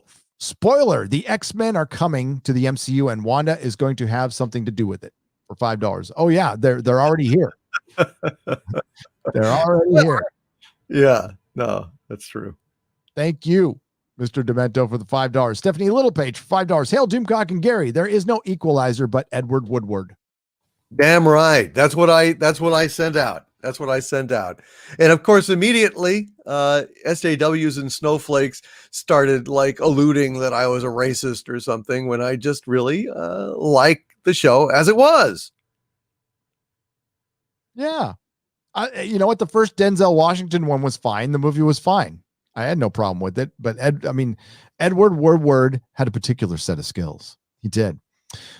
Dave Dahl for $4.99. Hail heroes. I think Queen Latifah would be a great Nero Wolfe. She should who's Nero Wolfe? Nero Wolfe was a detective, fictional detective show. I think Nero Wolfe, I think Shatner was in a pilot for a Nero Wolfe show. Nero Wolfe was, if I recall correctly, kind of a rich, gentleman detective, not really a man of action, but he had an assistant that would go out and kind of do his action for Robert him. Conrad or William Conrad played him. Okay. Right. Okay, gotcha. See, yeah, that would probably be better if it was if it was something that didn't require a lot of action and more, like Columbo. Columbo wasn't out beating the shit out of people. No, never. Yeah. And he was never menaced physically either. Well, but that's the intersectionalism. Like, there's no difference between men and women, and Queen Latifah could go out and be an action star out on the streets with criminals, with giant thugs. That shit is actually dangerous, and even big people get killed all the time. You need to be physically imposing or really, really fucking smart and cunning. And Queen Latifah, you might buy that she was some kind of brilliant strategist or something, that she could psychologically devise plans and implement measures to equalize situations. But yeah, with her running around and blowing up shit and flipping people and kicking ass, not so much. Yep. Not at all, especially when she can't lift her leg to kick the door down. The Legion of Reason for $6.99 Canadian. Avasaril, his last line was so saccharine and out of character. Remember the Donager. When she said Marco doesn't want us being together. That's what he like. It was so fucking stupid. Marco and very yeah. They already gender swapped Higgins in the new show, says Michael Kunkel for $4.99. Higgins. Are you talking about the Equalizer? Wasn't Higgins in Magnum PI? Yeah, yes, they gender swap because that's the one with oh god, I'm blanking on his name from the Expanse. The guy from the Expanse. Yes, they did. They gender swapped Higgins. But no, they're going to gender swap Magnum PI this time. They'll just have a female Michael. They'll just have a female Magnum PI. Just unoriginal. You know what? Just redo all your shows from the 80s. As a matter of fact, pull out the same fucking scripts. You don't even need to write new scripts. Just cast a bunch of women in it, and you're fine. Yeah, no, actually, what they did is they cast a short Mexican American guy. I think he's Mexican, without a mustache, for Magnum. And then Higgins, who was, John, what's his name? With the mustache, Higgins, is a woman. Yeah, yeah. And I guess they're having little romantic interludes or overtures or something. I never watched the fucking show. I refuse. I don't want to know anything about it, but it's kind of pathetic. But we were talking earlier about just gender swapping the entire 80s CBS lineup. Yeah. And he's saying, yeah, they already did it to Higgins, but I was talking about the main characters. Oh, I see. Okay. I wasn't talking about the side characters. Yeah, that's not Magnum PI. Magnum PI is a Tom Selleck TV show. Nobody else could fucking play it. Just give it up. Yeah, just because you put a Hawaiian shirt on somebody and shoot it in Hawaii, it's creative bankruptcy. Toxfox for £5 says Jerry Ryan is 52, and I definitely believe her running around and fighting. Yeah, I mean, she would do about as much damage as Queen Latifah. I bet you Queen Latifah could probably punch harder than Jerry Ryan. Probably, yeah. Got more heft behind her, yeah. Jerry Ryan, I could see her like running a step class or something. But holding two guns outside like this, no. Hey, listen, I'm 51. I'm not going to go out and go fight crime. Jesus. I would train a lot before I did that. And Queen Latifah's too girthy to be running around and thinking she can fight Russian. Did you see that the first guys? She just beat the shit out of 3 Russian guys. In the trailer, just beat the shit out of them without having, and it's like Steven Seagal. It's like watching a Steven Seagal movie now because they can't, because he can't move his legs. He can barely walk. Right. Yeah. So it's ridiculous. It's that stupid. Cold Hatred for $5. Did you find it hard to enjoy new movies when they cast and crew behind them are leftist idiots? If they're idiots, they're idiots. Do I find it hard? I'm finding it harder when they go and attack fans. If they're just simply out there going, I don't like this candidate and I like this candidate, and then they spout off, that shit doesn't bother me as much as the people who support candidate are idiots. See, that's where the line gets crossed. You can call the other candidate an idiot, and I don't give a shit. Mm-hmm. But when you start calling the supporters of the candidate idiots or Nazis, that's half the country. That's half of your viewership. That's probably somebody I'm related to, or it could be me. And yeah, that's the kind of shit. It's just not smart as a creative person who's in the public eye. You want to try to appeal to as many people. You can still have your fucking beliefs. Nobody's asking you to change your beliefs. Nobody wants a show filled with Republican or conservative stuff. Nobody's ever asked for that, ever. But it would be good to show a little balance in something. And they used to do that. Yeah. Yeah, they did. Star Trek never bothered me. Doctor Who never bothered me before. I watched Buffy and Angel. Shows didn't bother me. Westworld season 1 didn't bother me. Shit started bothering me when they showed outright hatred towards men, when it's obvious. And people can be out there and play coy and act like it doesn't exist. I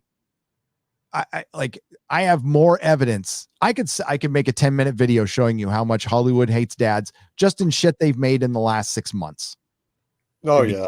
Fucking easy. Even shows, commercials every aspect of culture.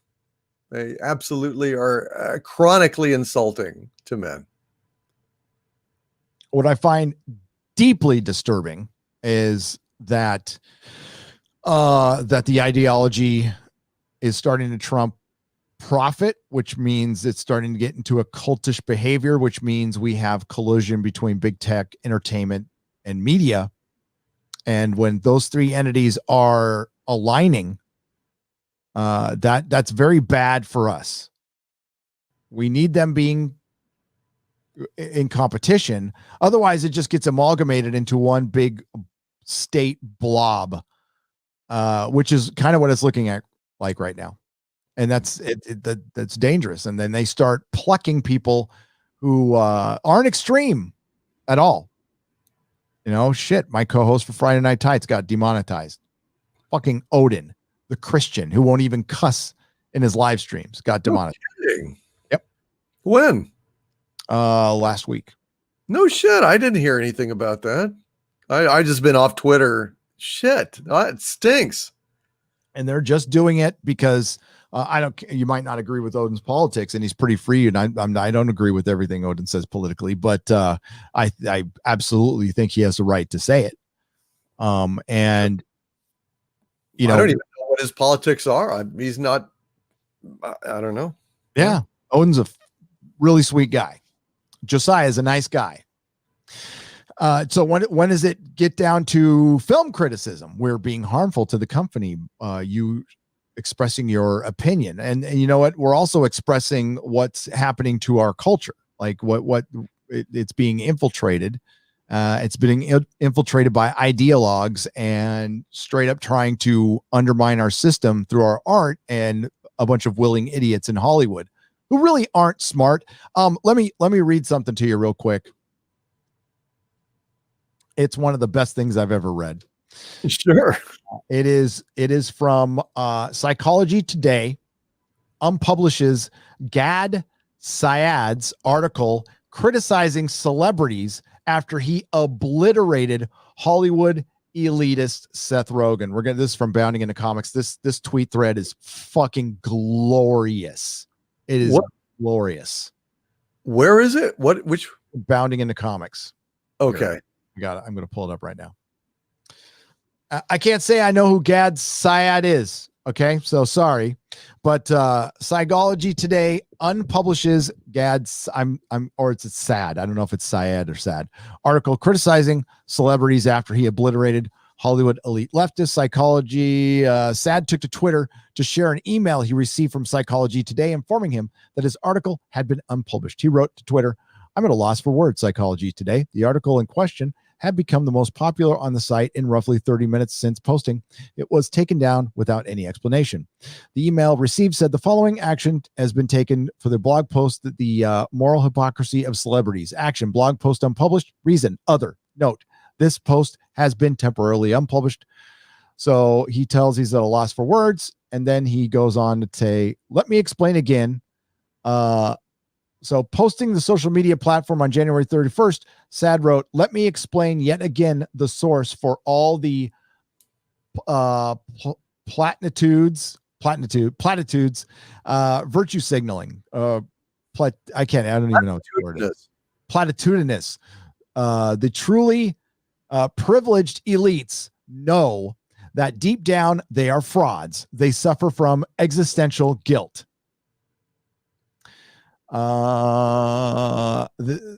Hence, one of the ways by which they assuage the guilt albatross around their necks is to demonstrate to the world that they are truly compassionate, truly loving, truly caring, truly profound. Hence, they love all undocumented immigrants.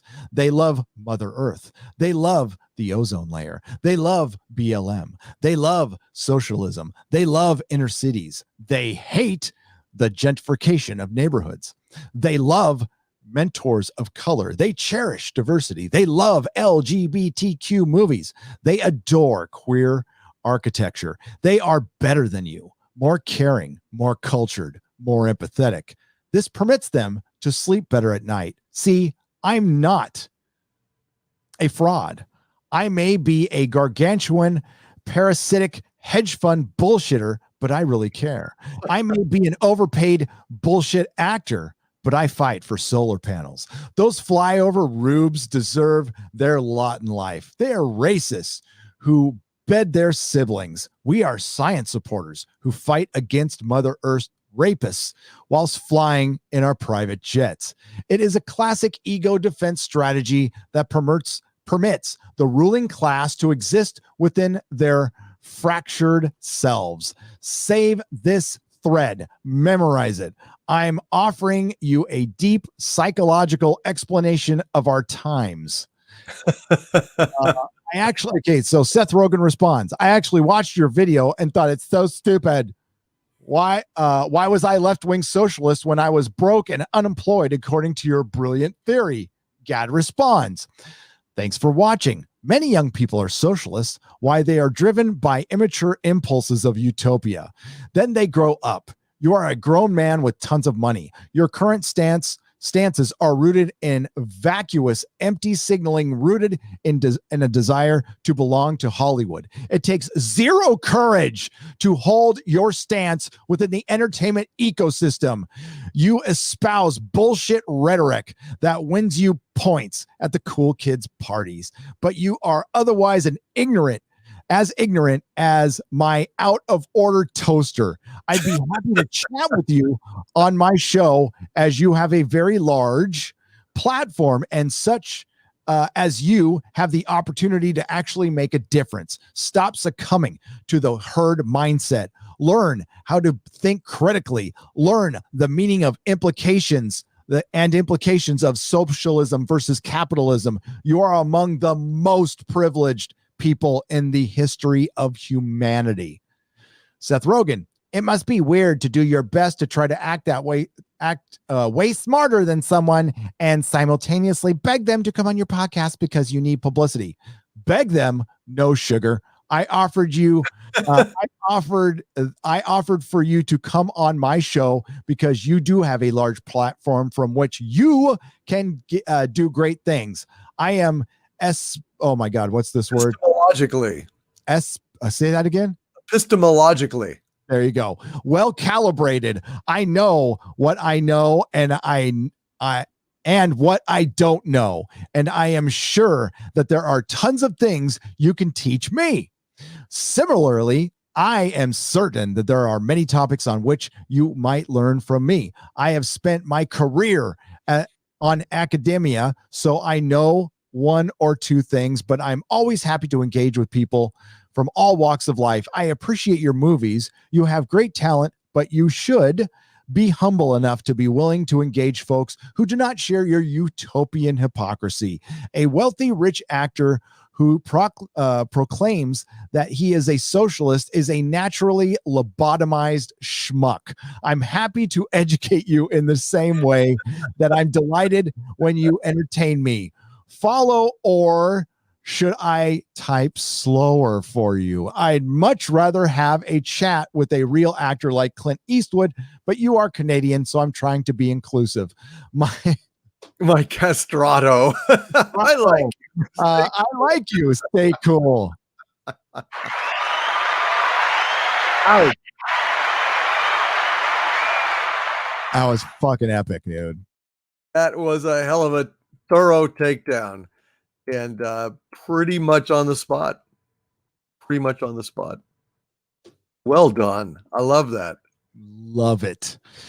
I was cheering after that one. Now that we've lost the Expanse and WandaVision is really leaning towards the MCU, is there anything left other than Resident Alien? Eric Stoller for $10. I like Resident Alien. It's a lot of fun. Resident Alien. You mean like new shows, huh? Boy, I don't know, man. We're watching WandaVision, so that's something. God, I hate to say it, but the Expanse at this point, which was the gold standard, they really dropped the ball this season. Shit. This is the worst time I've ever seen for entertainment. Now, the Coof has something to do with it. We haven't had any movies come out in a while. Right. I mean, like, there's still good movies. 1917 was the shit. Ford versus Ferrari was the shit. Go watch those movies. They're fucking great. As far as shows, though, and I prefer TV shows. I do over movies these days.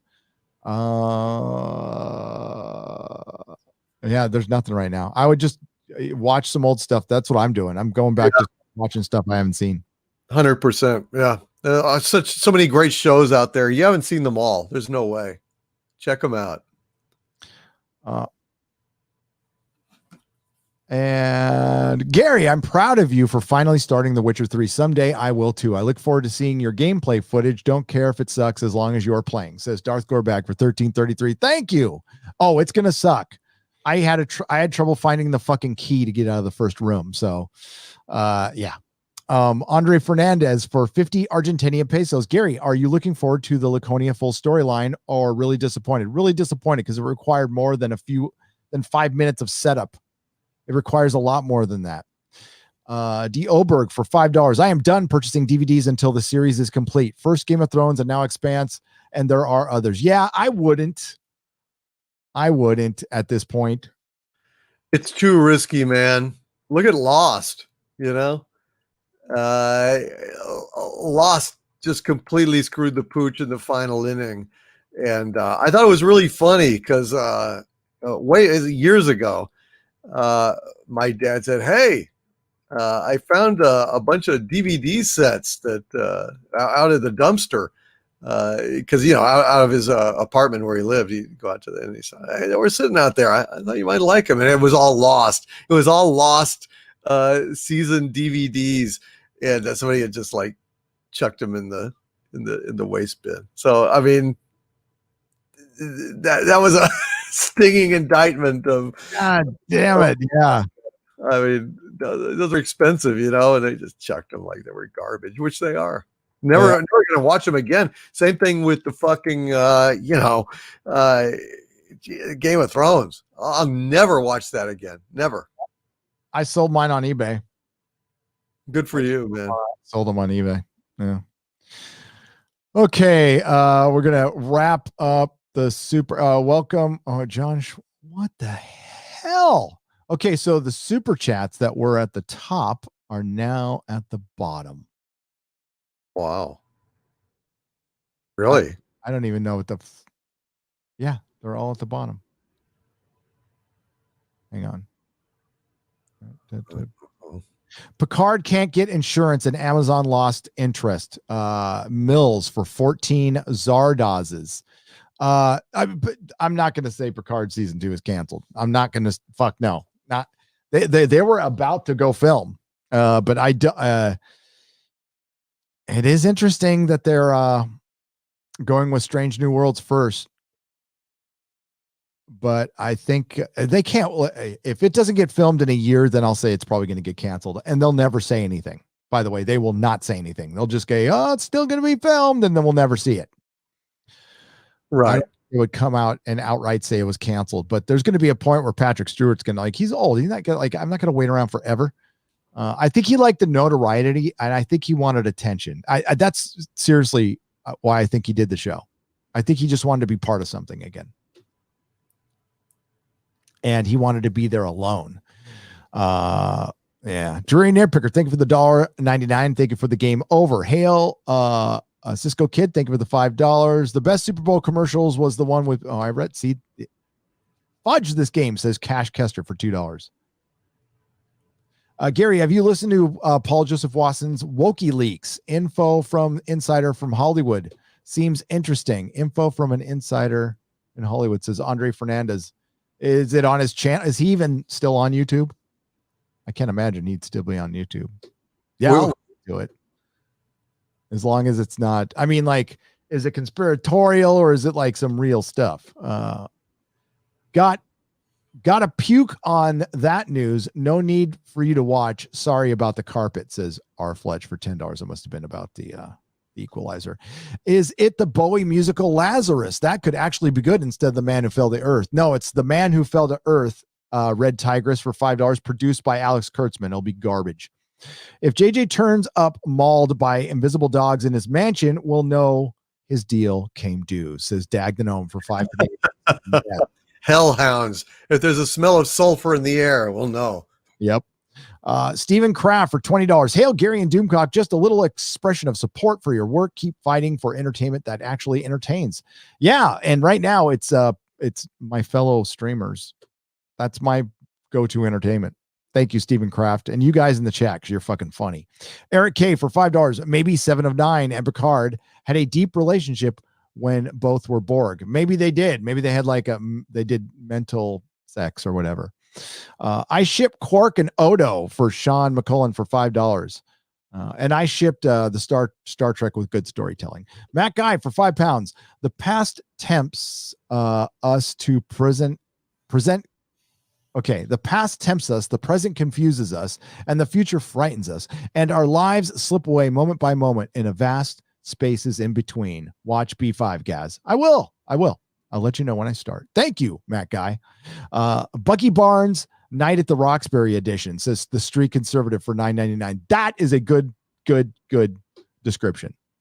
Okay, so that was the ones that I missed before. R. Fletch, Thayer David won the spot on Nero Wolf, but died before production, says R. Fletch. I never heard of the show at all. Hail Inquisition. Gary saw Love and Monsters on your recommendation. Loved it. The message is critical to what's happening right now. Kevin Ian Coleman for $5. Thank you very much. Thank you very much. So there's a little movie on Amazon. It's called Love and Monsters. It's like a rom-com. All right. It's got the girl who was one of the sand snakes. And it's post-apocalyptic. A meteor was coming to Earth. Earth shot it down with nuclear weapons, but the radiation rained down and it created a bunch of monsters that wiped everyone out. So the survivors are all huddled down in their basements and bunkers, trying, and death is everywhere. Nobody can live on the surface more than maybe a day before you're eaten by a monster. Wow. So this guy got separated from his girlfriend. He's still communicating with her. So it's like your teenage long distance romance, except there's monsters in between. And he feels useless. So he decides one day, I'm going to go and find her. It's a 7-day journey. And he's like the weakest. He's like the runt of the litter there. And it's about his journey, but it's the ending. It's the ending that really got me, because it speaks totally to what we are now, where we're at right now. And if you watch that ending, you'll know what I'm talking about. And I don't want to ruin it for you. So I think for $5, you can rent it on Amazon. It's called Love and Monsters. Highly recommend it. It's light fun.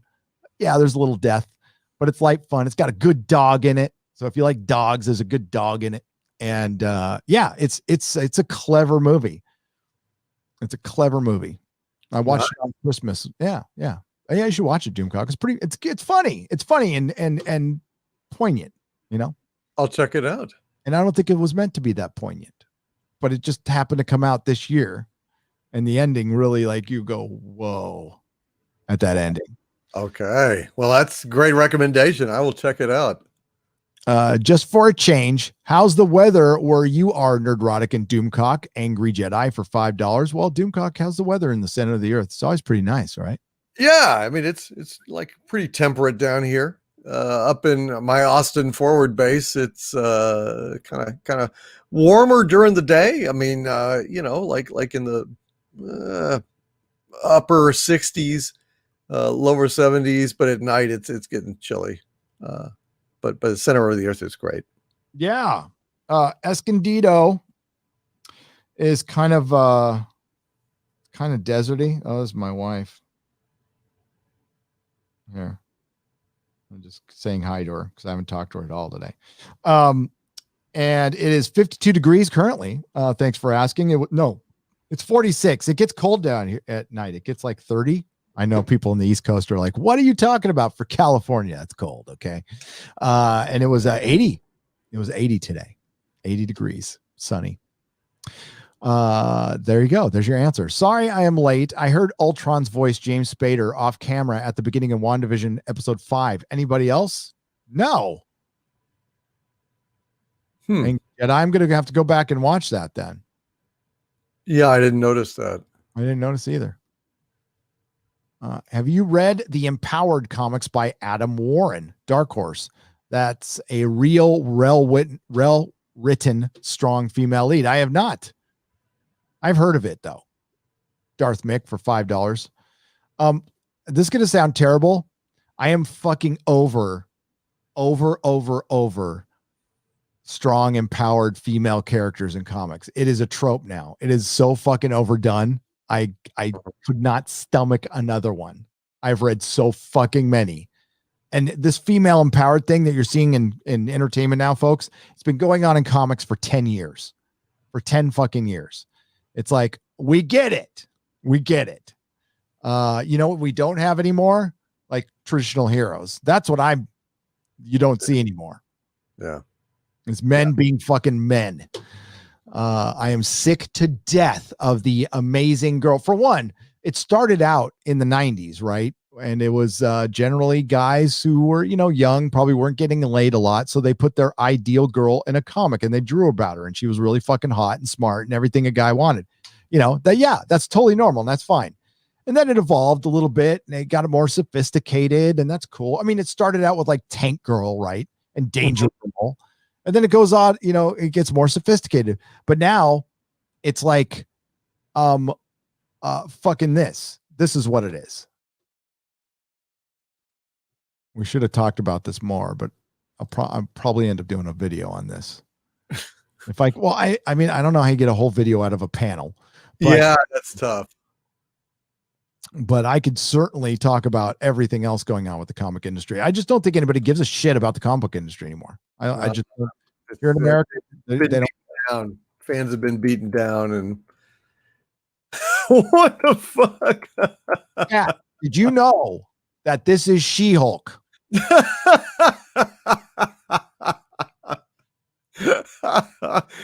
Oh, it looks like fucking Josh on the challenge. That is a dude. That is a dude right there. Why is she?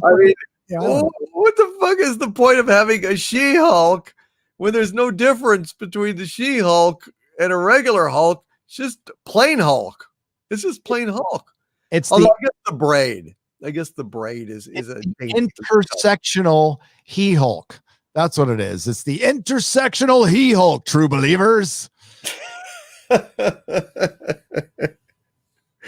Oh, Excelsior. I'm going to show you what She-Hulk is supposed to look like. Yes, please. We're gonna John Byrne, will you?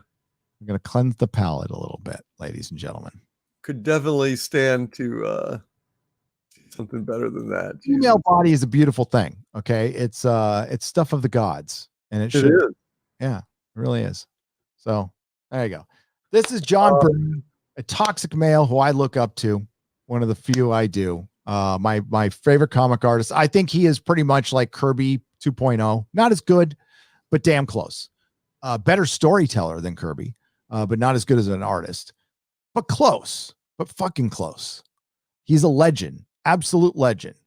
And he's ostracized from the comic industry. He is ostracized. How come? Because men like men and women like women. Yeah, and he's got he's got a salty his sense of humor is salty. It's pretty fucking it's edgy. It's edgy. I think he said something about Jessica Alba looking like a $2 hooker or something like that in Fantastic Four, and that got him in trouble on the forums. I don't think he maintains his website anymore, Burn Robotics. I've talked to him once. I made a business deal with him once. He drew me a commission. I gave him a thing, 1-in-1 sideshow head bust. Happy to do it. The original one with the cigar, really fucking hard to find. That thing's worth money now. But yeah, that's She-Hulk. That right there, yeah. The other one was ridiculous. The intersection, just ugly as fuck. Just looks like a dude. I would never guess that's a woman. Never. Let Harvey review the Equalizer, says Dave Dahl for $4.99. I have no tolerance for zero. It means nothing to me. That 70s rock fan for 5 Canadian pesos. Don't call our currency Canadian pesos. It is the loonie, and it is more appropriate considering that's crazy shit up here. At least I live in Western Canada. Nuclear winter for 5 Canadian pesos. I've been calling it pesos forever. It's no offense. It's just I call everybody's pesos because I got tired. I was like, what is this, a krona and this and that? It was just easier to call it a peso.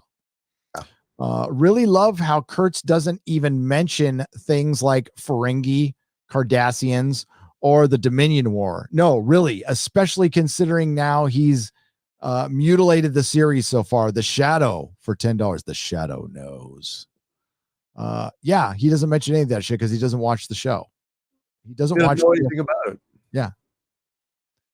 Thanos could have turned Captain Marvel into a plank of wood. Oh, wait, maybe he did, says Eric K for $5. All right. I'm going to check and see. That should be, if I missed a couple of super chats, I'm sorry. Wait, the WandaVision is not enough to keep me hooked. Pretty clear the franchise is headed south, says best time is now for $9.99. Thank you very much. I'm engaged. I'm actually more engaged in WandaVision than I was the Mandalorian, to be honest with you. Yeah. Yeah. I mean, it is, well, off and on. I think that it's an interesting case. It really is. I think it's a little uneven in the pacing, but ultimately it's a much bolder narrative statement, I think, than The Mandalorian. So I think there's a lot more potential in there for it to achieve greatness in the end. It depends on what they do with it. Ben Frail for $2 Australian. Read Arnie's autobios Arnold plus Total Recall. Okay. We'll check it out. Rod Thunderheart for 5 Canadian pesos. Hail to you. William Zadka play Edward Woodward's son, estranged son. Yes, he did in the Equalizer. Right. He'd be a perfect new Equalizer, but he suffers from lack of skin pigment. Dude, thank God they didn't ask him, by the way. Thank God. Yeah. No, yeah, that's that. I'd forgotten that. God, I haven't seen the Equalizer in a long time. NBC.com. You can watch them for free, but there's commercials. Rocky Desert Flower. Hollywood also hates femininity and motherhood. Yes, it does. Absolutely. Only a little less than fatherhood. Mm-hmm. Rocky Desert Flower for $4.99. Gad Sad is a YouTuber. He's worth checking out. Lebanese, Canadian, gay, anti-woke professor. Well, fucking right on. Anti-woke. You had me at anti-woke. What about Nick Offerman for Magnum PI? Nope. I mean, if you were going to do like a parody of it, like Starsky and Hutch, that would be fine. That would be fine. Hang on. I hate it when that last super chat is under there. I can't see it. There it is. Glad you got the poster. That 70s rock fan, thank you for the poster. That's so rad. So rad. I got the Star Trek poster. I got this vintage Doctor Who poster. You guys were insanely generous with the P.O. box, so thank you very much. Okay, we're going to wrap things up. Dukecock, thanks for hanging for the whole show. I appreciate you. You're welcome, man. It was fun. Live again tomorrow in a couple hours. Yeah, I know. I got to get some sleep. You watch the movie beforehand, or you just got it committed to memory? Oh, no, I've got it committed. I've seen that movie many times, and I love it. So I'm ready to talk about it. I do too. I'm going to watch it beforehand though, so I'm going to probably go to bed. So yes, please plug your wonderful channel. My channel is Overlord DVD. Please check it out and subscribe if you haven't. And I also have the Harvey Zone, which is another channel as well. Patreon.com/Doomcock and subscribestar.com/Doomcock as well. Thanks, Gary, man. It was fun. It was fun. Thank you. I appreciate it. And yeah, if you haven't subscribed here, please do. Nerdrotic Live is where the live streams go. It'll be probably tomorrow morning when it gets popped up because I'm going to go straight to bed. I'm freaking like deliriously tired. Nerdrotic Daily, I run with Perry Chan, just past 1 million views, and it's approaching 20,000 subscribers, and it's barely 2 months old. Fucking hail Perry Chan. Love you, man. Thank you, Eric K., the head Modrotic and Stellar Heather, and Mark Lerzeth, Nihilist Shadow, just another red shirt, Jennifer Cisco. Who else is out there? Just seeing who else is out there. Eric K is hanging on. Stellar Heather is there. What's up, Stellar Heather? Thanks to everyone who super chatted. You helped keep the lights on. If I did miss one, it'll be in the Super Chat Square Up, which airs Friday morning, right before Friday Night Tights on Nerdrotic Live. It's part of Toxic Mailbag. So if you guys send anything to my P.O. box, I show it off at the end there. And thanks to everyone who participated. Took your time out of your life, this one go round on the planet, to spend a little time with yours truly and Doomcock as we put pop culture on trial. Picard being delayed, that gets the comfy chair, doesn't it? Absolutely, 100%. That gets the comfy chair, and it gets some digits. Expanse. What do we give the Expanse? Iron Maiden? Scaphism?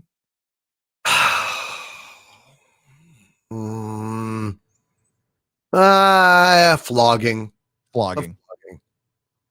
You know, I mean, maybe it'll come back, but I kind of doubt it. I don't know. If they just focus on the Laconian stuff, maybe. So thanks, everyone. Again, hail to you all. I'll see you. Doomcock and I will be on Critical Drinkers channel tomorrow at 9 p.m. British time, whatever that is. 3 Central, so yeah. 1 for you. 1 Pacific. Yeah. And we're going to be talking about Star Trek 5. Star Trek 5. I can't wait. Be fun. Why does God need a spaceship?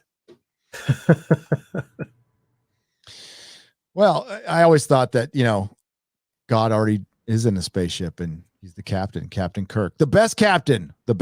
So take it easy, everyone. Not all who wander are lost.